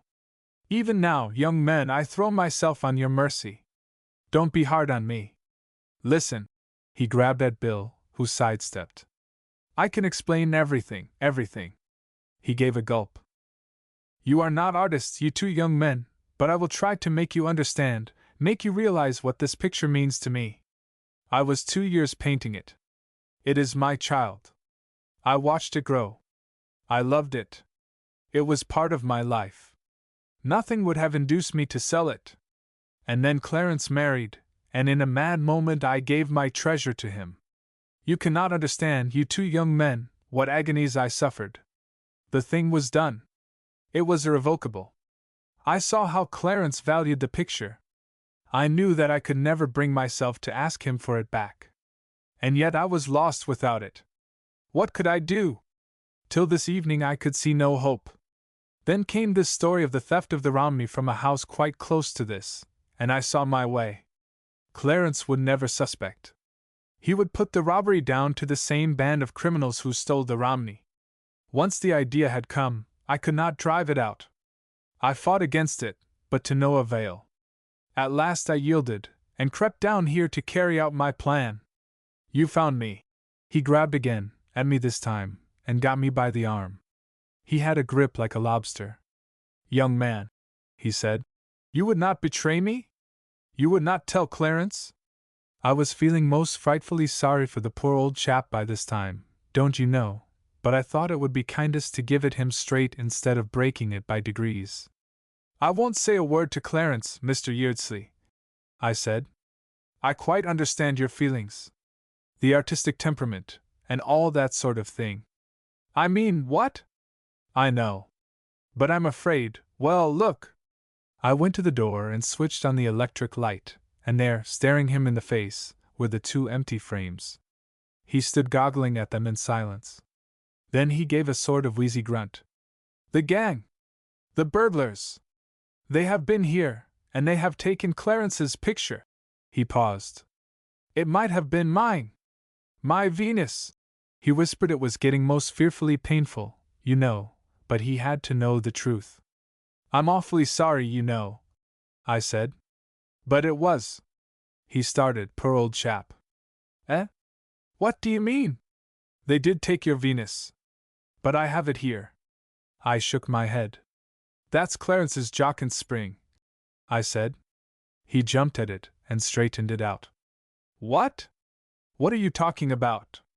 Do you think I don't know my own picture, my child, my Venus? See? My own signature in the corner. Can you read, boy? Look, Matthew Yeardsley, this is my picture. And, well, by Jove, it was, don't you know? Well, we got him off to bed, him and his infernal Venus, and we settled down to take a steady look at the position of affairs. Bill said it was my fault for getting hold of the wrong picture, and I said it was Bill's fault for fetching me such a crack on the jaw that I couldn't be expected to see what I was getting hold of, and then there was a pretty massive silence for a bit. Reggie, said Bill at last, how exactly do you feel about facing Clarence and Elizabeth at breakfast? Old Scout, I said. I was thinking much the same myself. Reggie, said Bill, I happen to know there's a milk train leaving Midford at 3:15. It isn't what you'd call a flyer. It gets to London at about 9:30. Well, in the circumstances, how about it? The ant and the sluggard. Now that it's all over, I may as well admit that there was a time during the rather funny affair of Rockmeddler Todd when I thought that Jeeves was going to let me down. The man had the appearance of being baffled. Jeeves is my man, you know. Officially he pulls in his weekly wages for pressing my clothes and all that sort of thing, but actually he's more like what the poet Johnny called some bird of his acquaintance who was apt to rally round him in times of need, a guide, don't you know, philosopher, if I remember rightly, and I rather fancy, friend. I rely on him at every turn. So naturally, when Rocky Todd told me about his aunt, I didn't hesitate. Jeeves was in on the thing from the start. The affair of Rocky Todd broke loose early one morning of spring. I was in bed, restoring the good old tissues with about 9 hours of the dreamless, when the door flew open and somebody prodded me in the lower ribs and began to shake the bedclothes. After blinking a bit and generally pulling myself together, I located Rocky, and my first impression was that it was some horrid dream. Rocky, you see, lived down on Long Island somewhere, miles away from New York, and not only that, but he had told me himself more than once that he never got up before 12, and seldom earlier than 1. Constitutionally the laziest young devil in America, he had hit on a walk in life which enabled him to go the limit in that direction. He was a poet. At least, he wrote poems when he did anything, but most of his time, as far as I could make out, he spent in a sort of trance. He told me once that he could sit on a fence, watching a worm and wondering what on earth it was up to, for hours at a stretch. He had his scheme of life worked out to a fine point. About once a month he would take 3 days writing a few poems.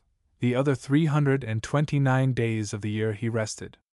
I didn't know there was enough money in poetry to support a chappie, even in the way in which Rocky lived, but it seems that, if you stick to exhortations to young men to lead the strenuous life and don't shove in any rhymes, American editors fight for the stuff.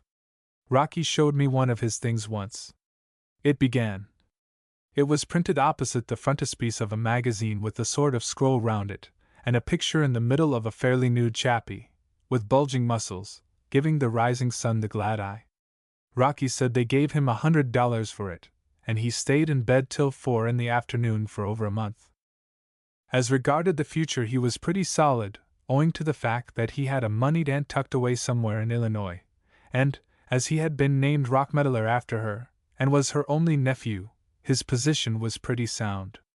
He told me that when he did come into the money he meant to do no work at all, except perhaps an occasional poem recommending the young man with life opening out before him, with all its splendid possibilities, to light a pipe and shove his feet upon the mantelpiece.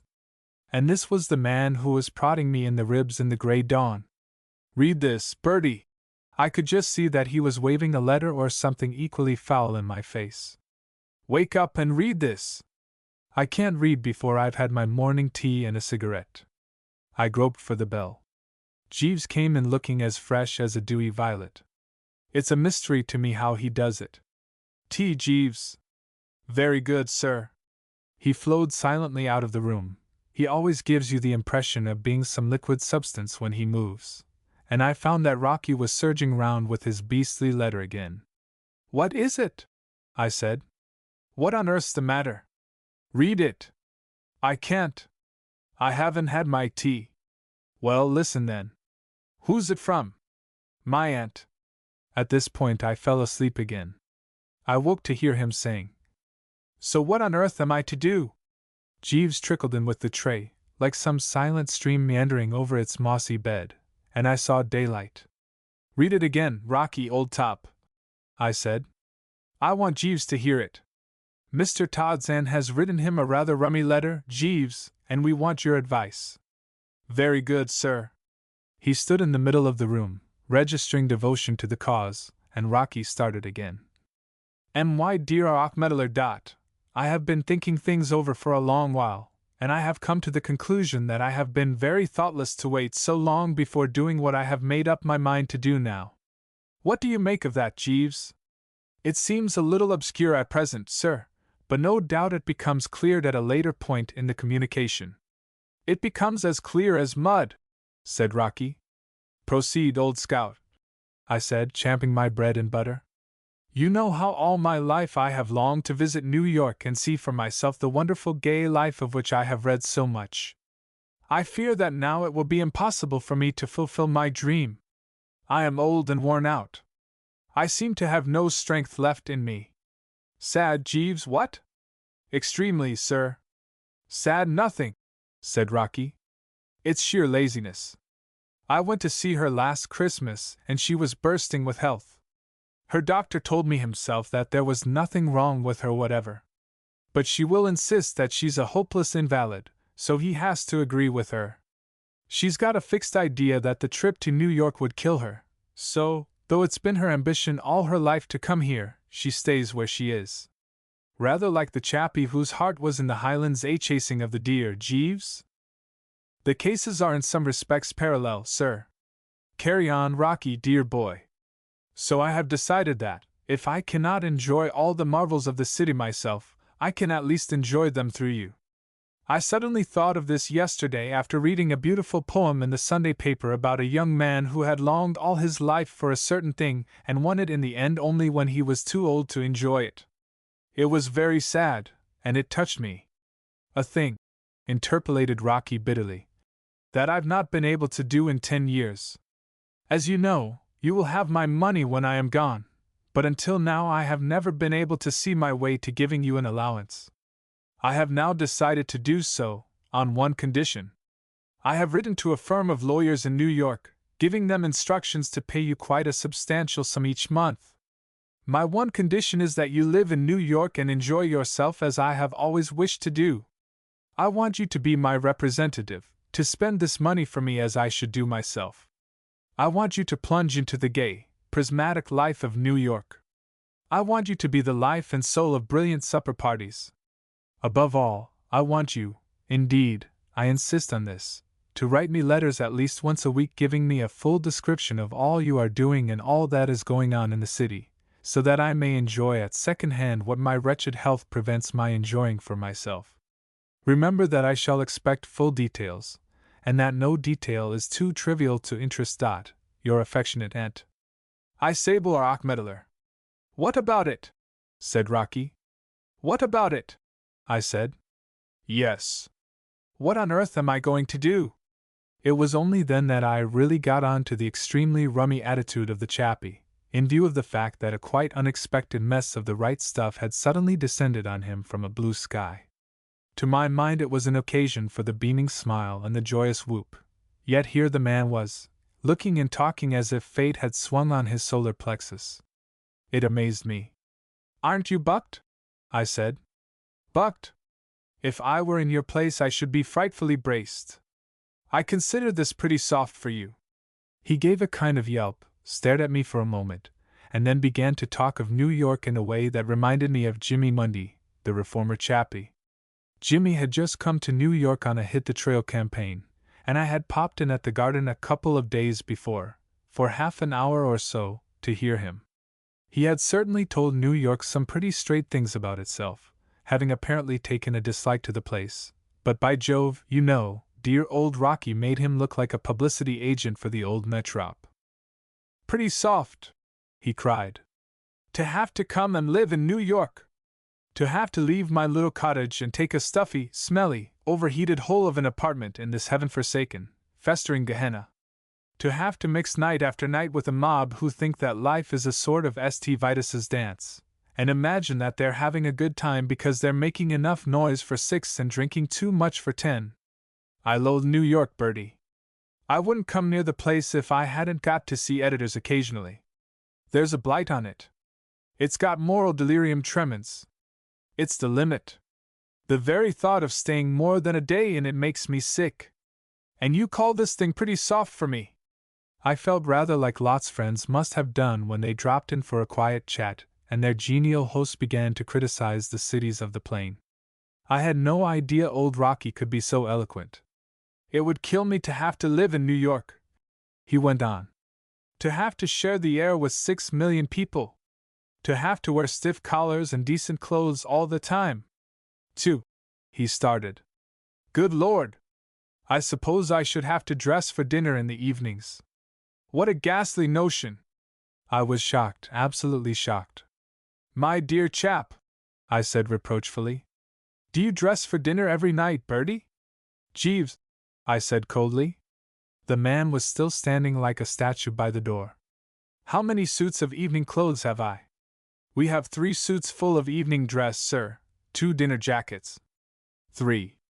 "For practical purposes 2 only, sir. If you remember, we cannot wear the 3rd.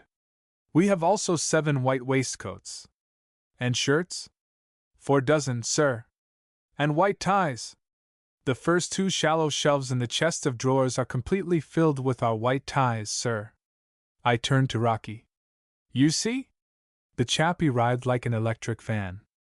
"I won't do it. I can't do it.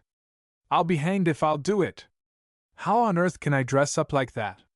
Do you realize that most days I don't get out of my pajamas till 5 in the afternoon, and then I just put on an old sweater?"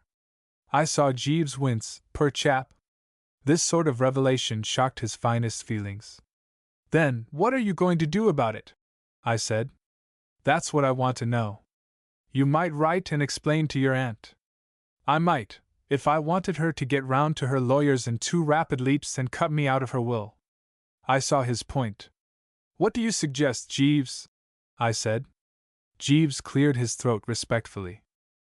"The crux of the matter would appear to be, sir, that Mr. Todd is obliged by the conditions under which the money is delivered into his possession to write Miss Rockmeddler long and detailed letters relating to his movements, and the only method by which this can be accomplished, if Mr. Todd adheres to his expressed intention of remaining in the country, is for Mr. Todd to induce some second party to gather the actual experiences which Miss Rockmeddler wishes reported to her, and to convey these to him in the shape of a careful report, on which it would be possible for him, with the aid of his imagination, to base the suggested correspondence."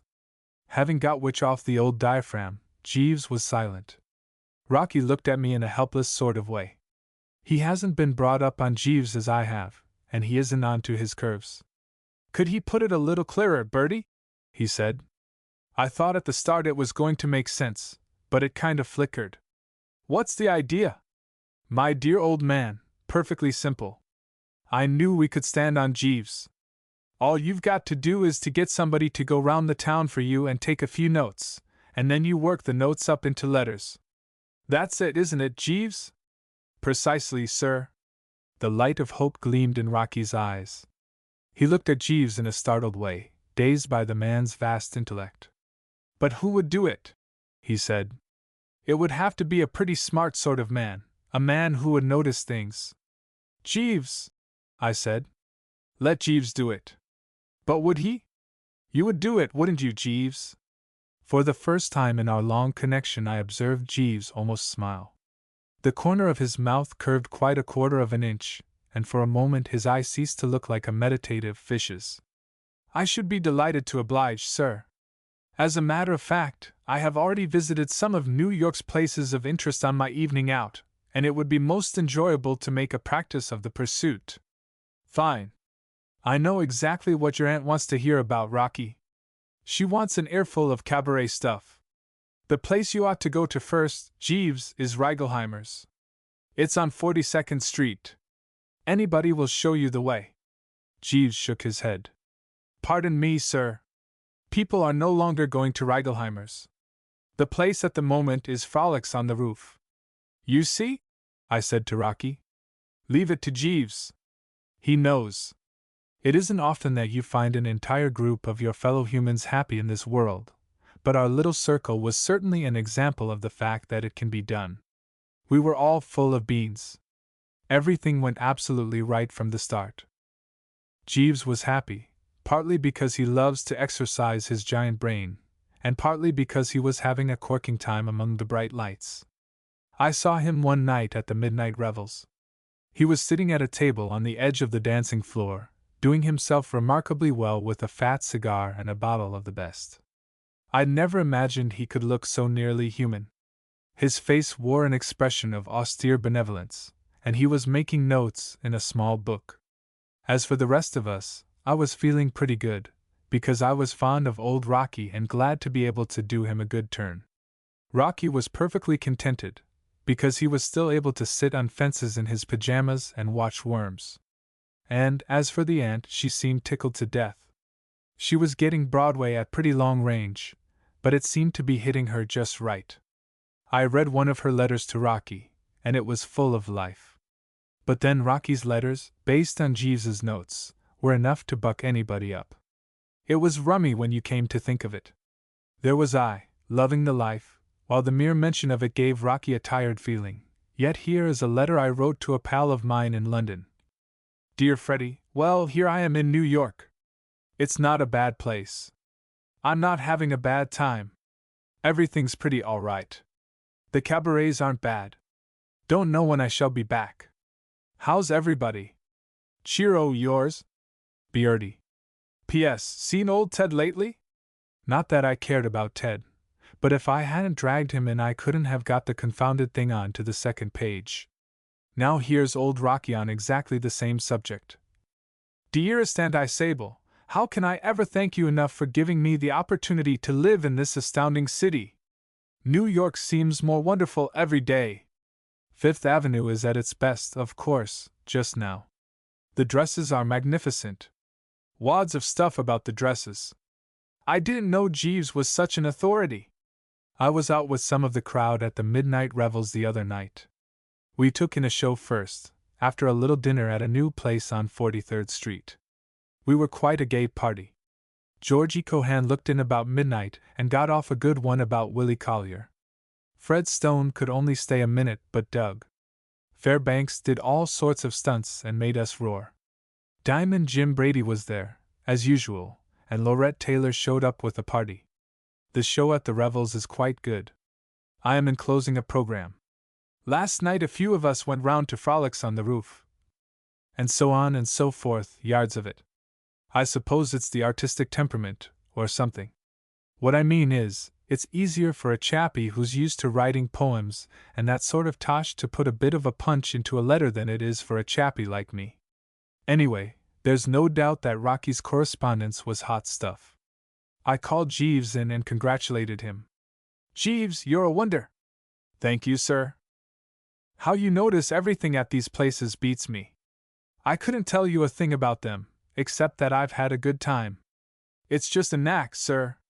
Well, Mr. Todd's letters ought to brace Miss Rockmeddler all right, what? Undoubtedly, sir, agreed Jeeves. And, by Jove, they did. They certainly did, by George. What I mean to say is, I was sitting in the apartment one afternoon, about a month after the thing had started, smoking a cigarette and resting the old bean, when the door opened and the voice of Jeeves burst the silence like a bomb. It wasn't that he spoke loudly. He has one of those soft, soothing voices that slide through the atmosphere like the note of a far-off sheep.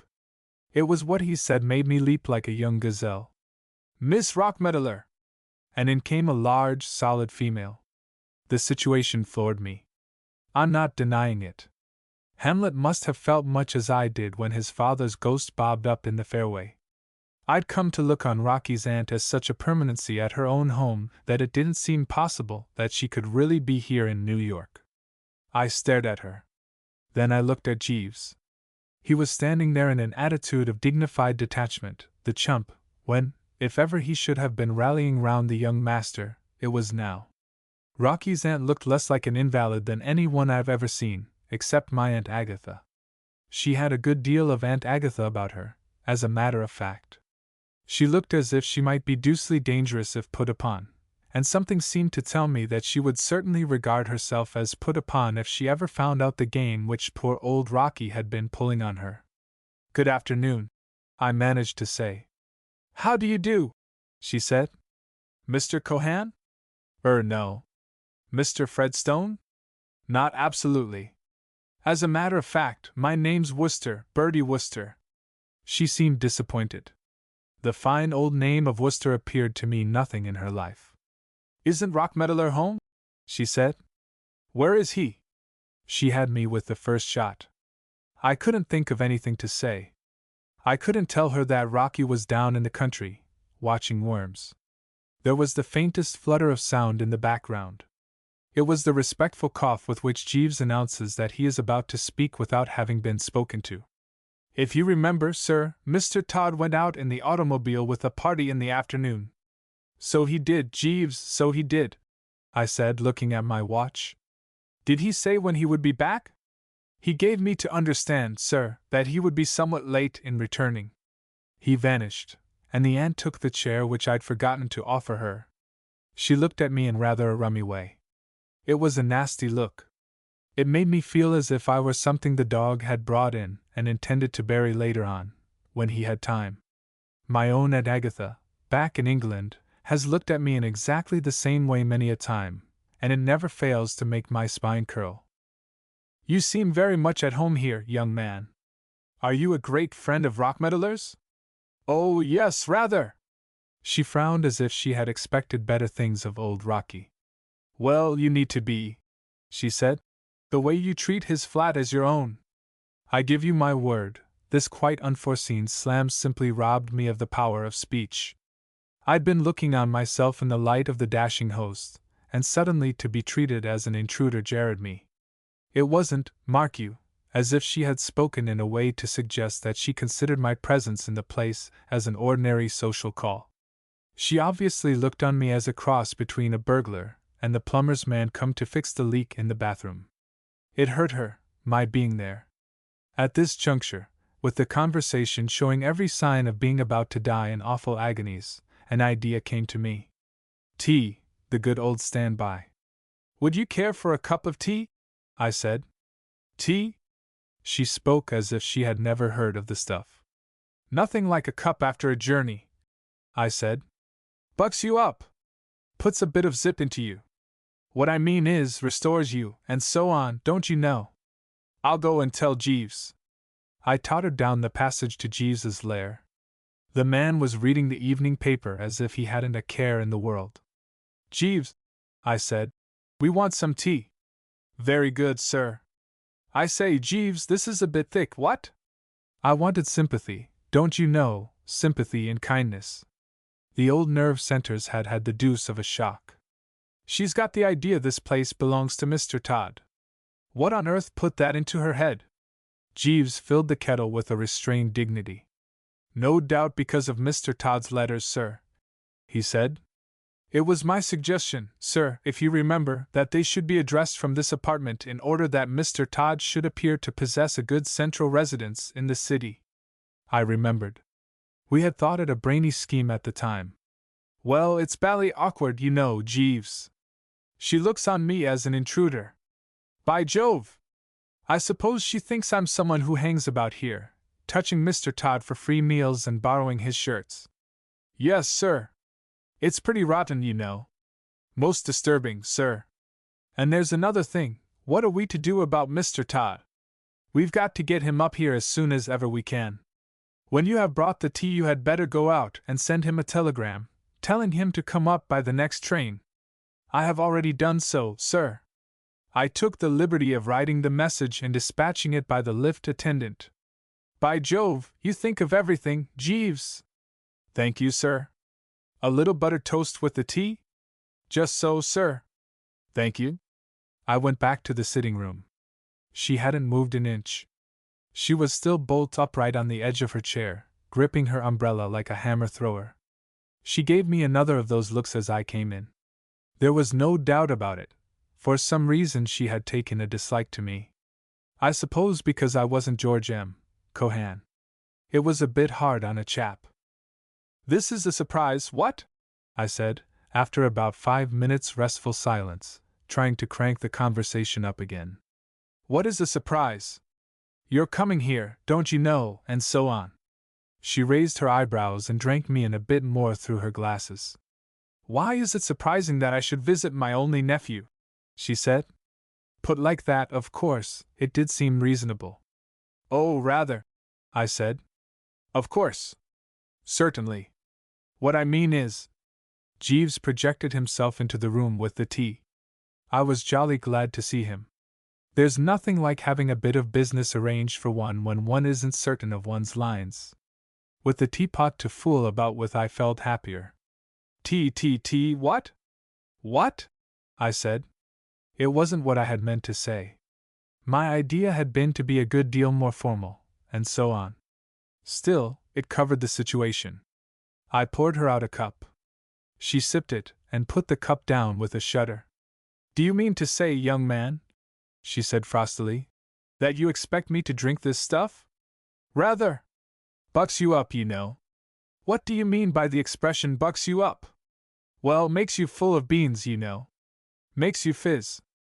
I don't understand a word you say. You're English, aren't you? I admitted it. She didn't say a word.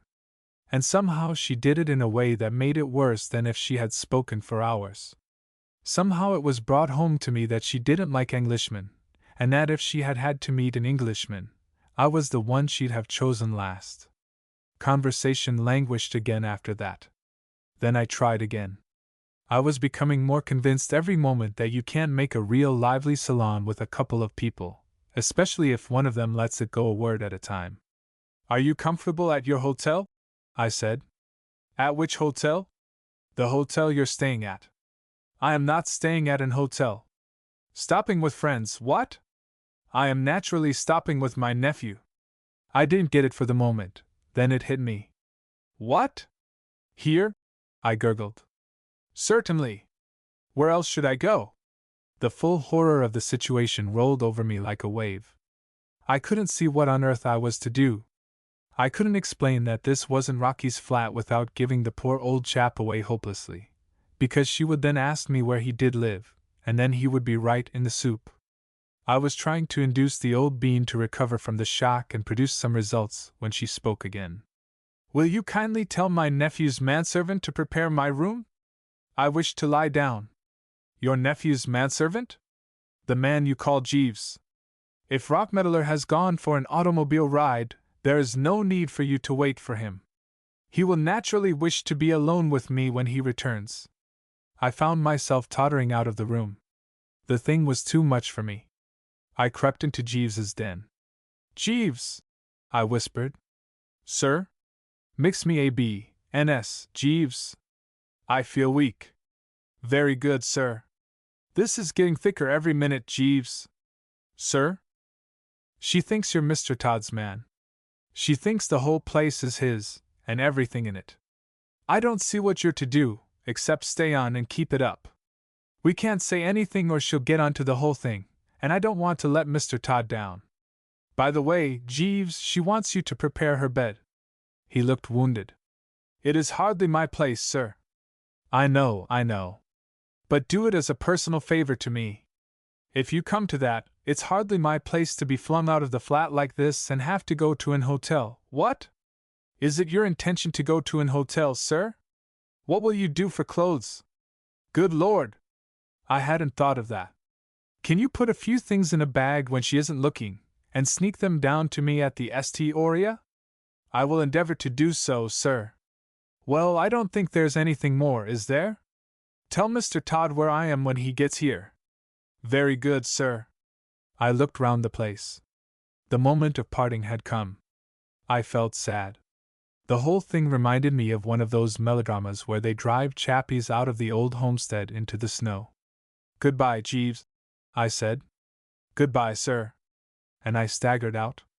You know, I rather think I agree with those poet and philosopher Johnnies who insist that a fellow ought to be devilish pleased if he has a bit of trouble. All that stuff about being refined by suffering, you know. Suffering does give a chap a sort of broader and more sympathetic outlook. It helps you to understand other people's misfortunes if you've been through the same thing yourself. As I stood in my lonely bedroom at the hotel, trying to tie my white tie myself, it struck me for the first time that there must be whole squads of chappies in the world who had to get along without a man to look after them. I'd always thought of Jeeves as a kind of natural phenomenon, but by Jove! Of course, when you come to think of it, there must be quite a lot of fellows who have to press their own clothes themselves and haven't got anybody to bring them tea in the morning, and so on. It was rather a solemn thought, don't you know? I mean to say, ever since then I've been able to appreciate the frightful privations the poor have to stick. I got dressed somehow. Jeeves hadn't forgotten a thing in his packing. Everything was there, down to the final stud. I'm not sure this didn't make me feel worse. It kind of deepened the pathos. It was like what somebody or other wrote about the touch of a vanished hand. I had a bit of dinner somewhere and went to a show of some kind, but nothing seemed to make any difference. I simply hadn't the heart to go on to supper anywhere. I just sucked down a whiskey and soda in the hotel smoking room and went straight up to bed. I don't know when I've felt so rotten. Somehow I found myself moving about the room softly, as if there had been a death in the family. If I had anybody to talk to, I should have talked in a whisper. In fact, when the telephone bell rang, I answered in such a sad, hushed voice that the fellow at the other end of the wire said, "Hello?" 5 times, thinking he hadn't got me. It was Rocky. The poor old scout was deeply agitated. "Bertie! Is that you, Bertie? Oh, gosh? I'm having a time. Where are you speaking from?" "The midnight revels. We've been here an hour, and I think we're a fixture for the night. I've told Aunt Isabel I've gone out to call up a friend to join us. She's glued to a chair, with 'This is the life' written all over her, taking it in through the pores. She loves it, and I'm nearly crazy." "Tell me all, old top," I said.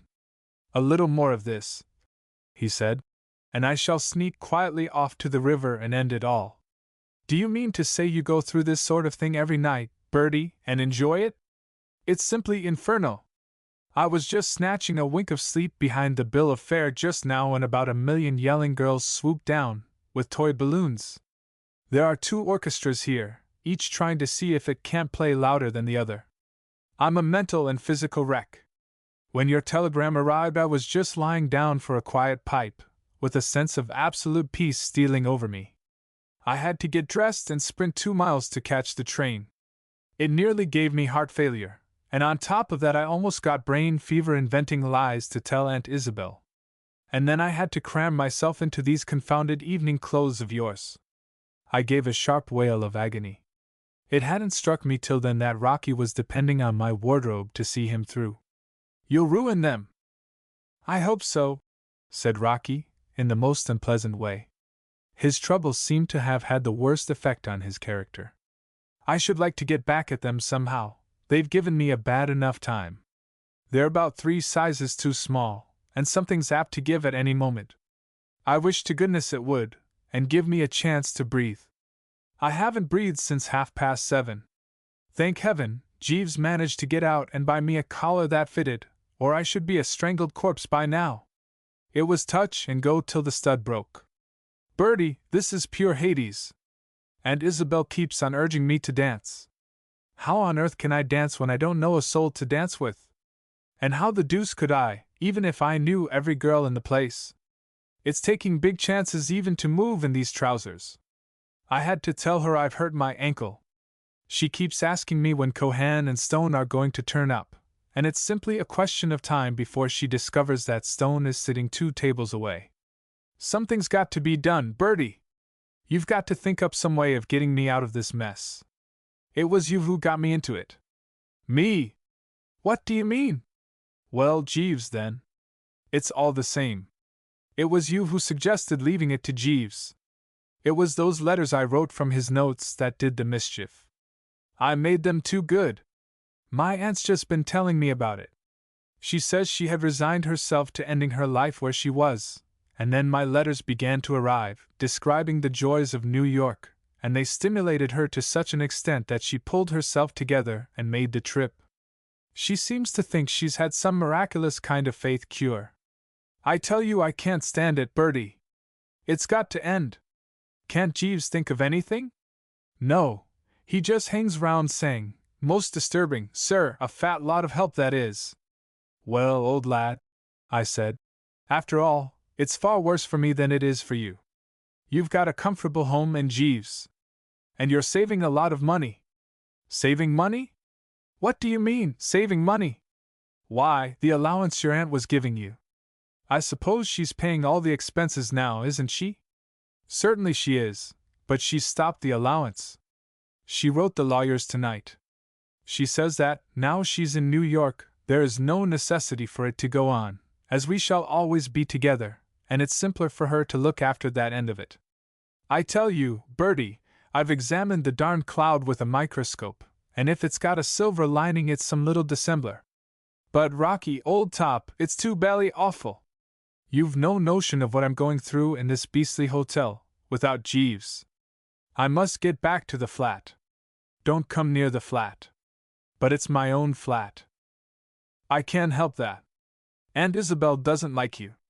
She asked me what you did for a living. And when I told her you didn't do anything, she said she thought as much, and that you were a typical specimen of a useless and decaying aristocracy. So if you think you have made a hit, forget it. Now I must be going back, or she'll be coming out here after me. Goodbye. Next morning Jeeves came round. It was all so homelike when he floated noiselessly into the room that I nearly broke down. "Good morning, sir," he said. "I have brought a few more of your personal belongings." He began to unstrap the suitcase he was carrying. "Did you have any trouble sneaking them away?" "It was not easy, sir. I had to watch my chance. Miss Rockmeddler is a remarkably alert lady. You know, Jeeves, say what you like, this is a bit thick, isn't it? The situation is certainly one that has never before come under my notice, sir. I have brought the heather mixture suit, as the climatic conditions are congenial. Tomorrow, if not prevented, I will endeavor to add the brown lounge with the faint green twill. It can't go on, this sort of thing, Jeeves. We must hope for the best, sir. Can't you think of anything to do? I have been giving the matter considerable thought, sir, but so far without success. I am placing 3 silk shirts, the dove-colored, the light blue, and the mauve, in the first long drawer, sir. You don't mean to say you can't think of anything, Jeeves? For the moment, sir, no. You will find a dozen handkerchiefs and the tan socks in the upper drawer on the left. He strapped the suitcase and put it on a chair. A curious lady, Miss Rockmeddler, sir. You understate it, Jeeves. He gazed meditatively out of the window.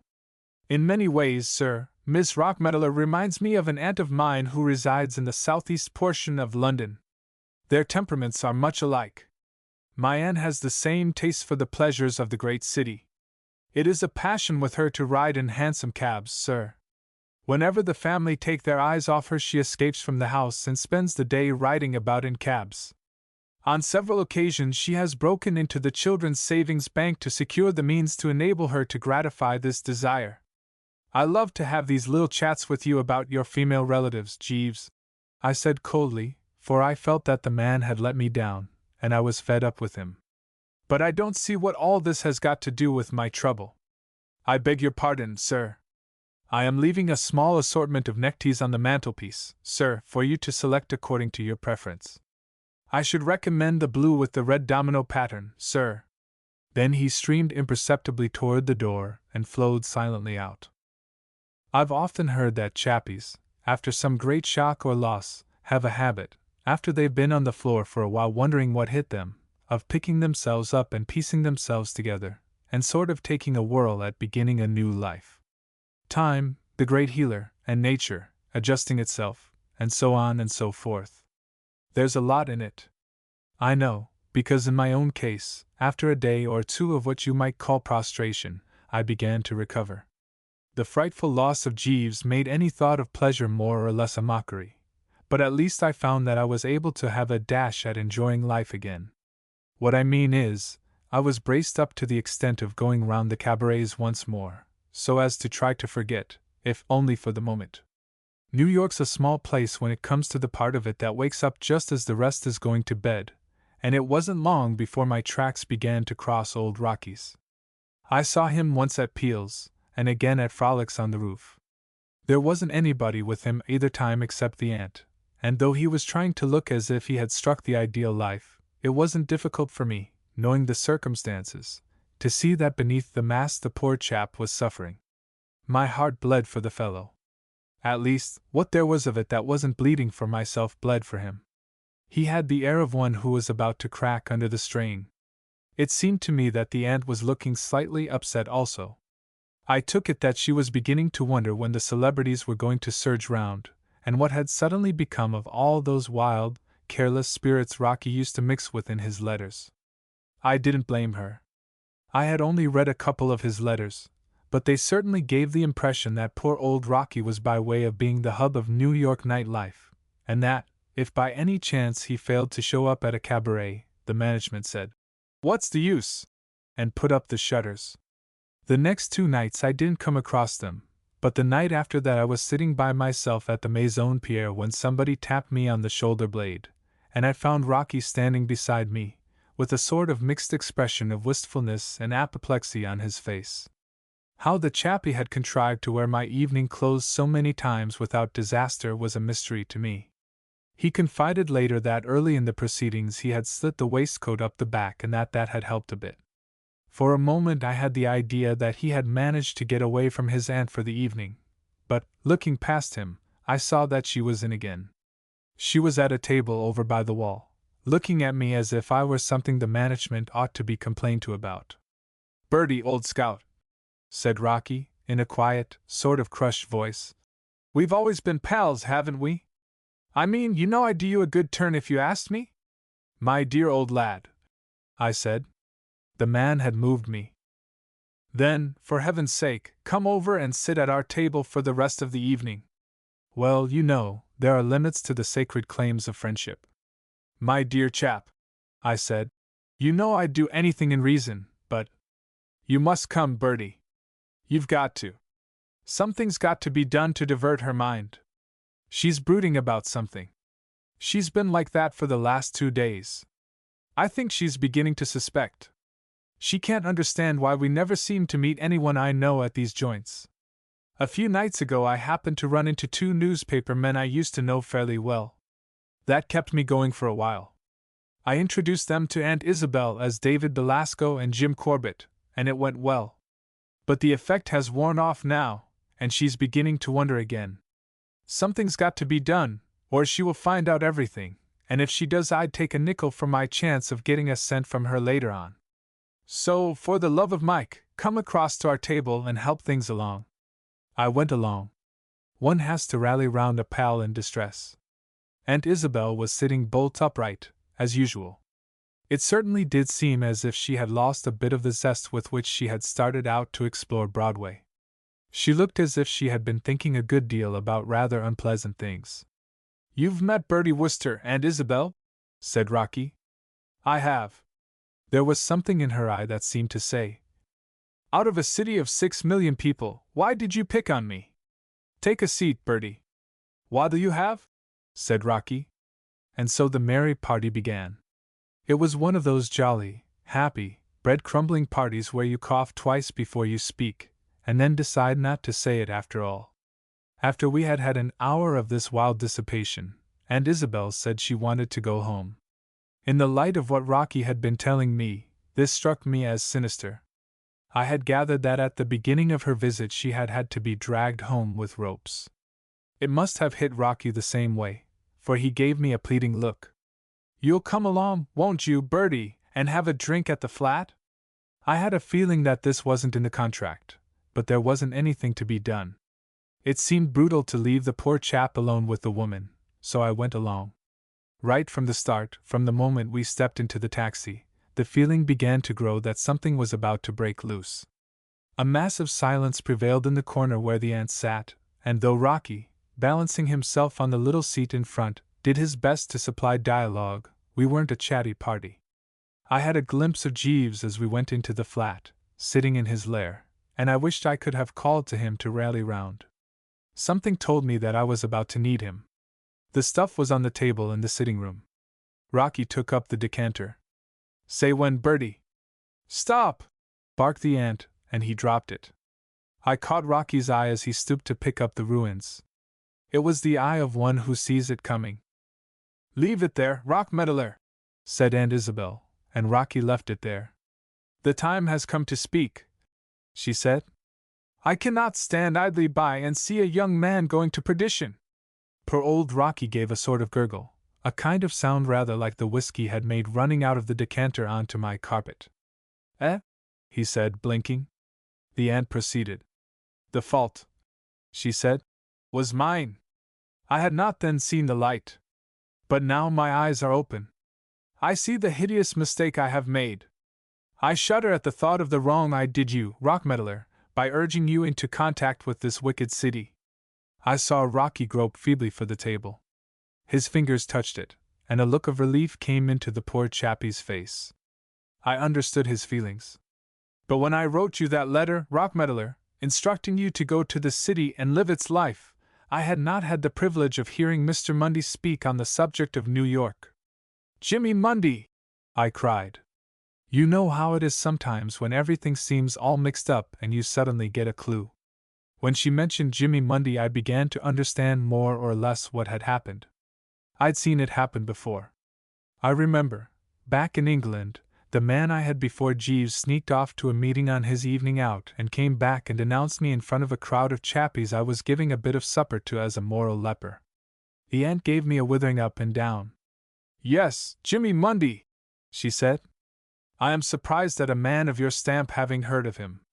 There is no music, there are no drunken, dancing men, no shameless, flaunting women at his meetings, so for you they would have no attraction.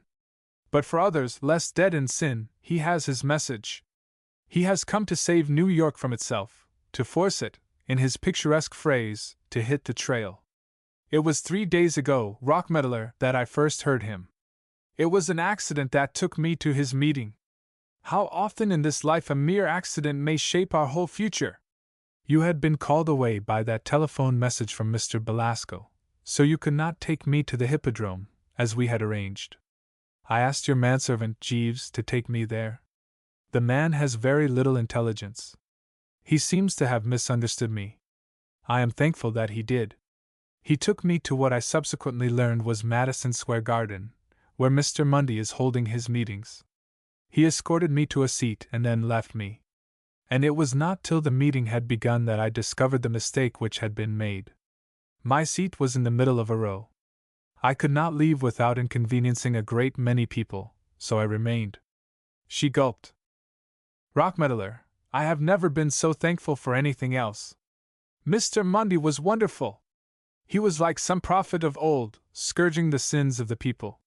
He leaped about in a frenzy of inspiration till I feared he would do himself an injury. Sometimes he expressed himself in a somewhat odd manner, but every word carried conviction. He showed me New York in its true colors. He showed me the vanity and wickedness of sitting in gilded haunts of vice, eating lobster when decent people should be in bed. He said that the tango and the foxtrot were devices of the devil to drag people down into the bottomless pit. He said that there was more sin in 10 minutes with a Negro banjo orchestra than in all the ancient revels of Nineveh and Babylon. And when he stood on one leg and pointed right at where I was sitting and shouted, "This means you," I could have sunk through the floor. I came away a changed woman. Surely you must have noticed the change in me, rock meddler? You must have seen that I was no longer the careless, thoughtless person who had urged you to dance in those places of wickedness? Rocky was holding on to the table as if it was his only friend. "Why, yes," he stammered. I thought something was wrong." "Wrong?" "Something was right. Everything was right. Rockmeddler, it is not too late for you to be saved. You have only sipped of the evil cup. You have not drained it. It will be hard at first, but you will find that you can do it if you fight with a stout heart against the glamour and fascination of this dreadful city. Won't you, for my sake, try, Rockmeddler? Won't you go back to the country tomorrow and begin the struggle? Little by little, if you use your will." I can't help thinking it must have been that word, will, that roused dear old Rocky like a trumpet call. It must have brought home to him the realization that a miracle had come off and saved him from being cut out of Aunt Isabel's. At any rate, as she said it, he perked up, let go of the table, and faced her with gleaming eyes.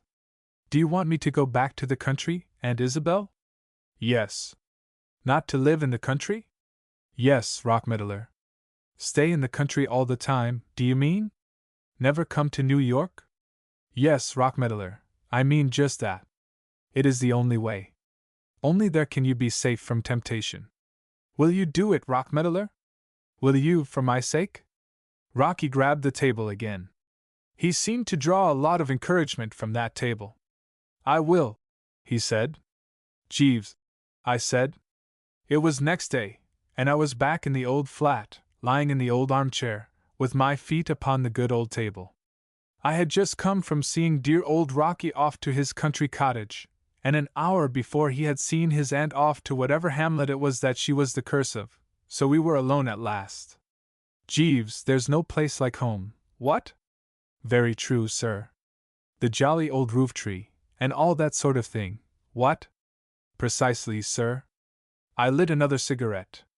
"Jeeves." "Sir?" "Do you know, at one point in the business I really thought you were baffled." "Indeed, sir? When did you get the idea of taking Miss Rockmeddler to the meeting?" "It was pure genius." "Thank you, sir. It came to me a little suddenly, one morning when I was thinking of my aunt, sir." "Your aunt? The hansom cab one?" "Yes, sir. I recollected that, whenever we observed one of her attacks coming on, we used to send for the clergyman of the parish. We always found that if he talked to her a while of higher things it diverted her mind from hansom cabs. It occurred to me that the same treatment might prove efficacious in the case of Miss Rockmeddler. I was stunned by the man's resource. "It's brain," I said. "Pure brain. What do you do to get like that, Jeeves? I believe you must eat a lot of fish, or something. Do you eat a lot of fish, Jeeves?" "No, sir." "Oh, well then, it's just a gift, I take it, and if you aren't born that way there's no use worrying." "Precisely, sir," said Jeeves. "If I might make the suggestion, sir, I should not continue to wear your present tie. The green shade gives you a slightly bilious air. I should strongly advocate the blue with the red domino pattern instead, sir." "All right, Jeeves," I said humbly. "You know,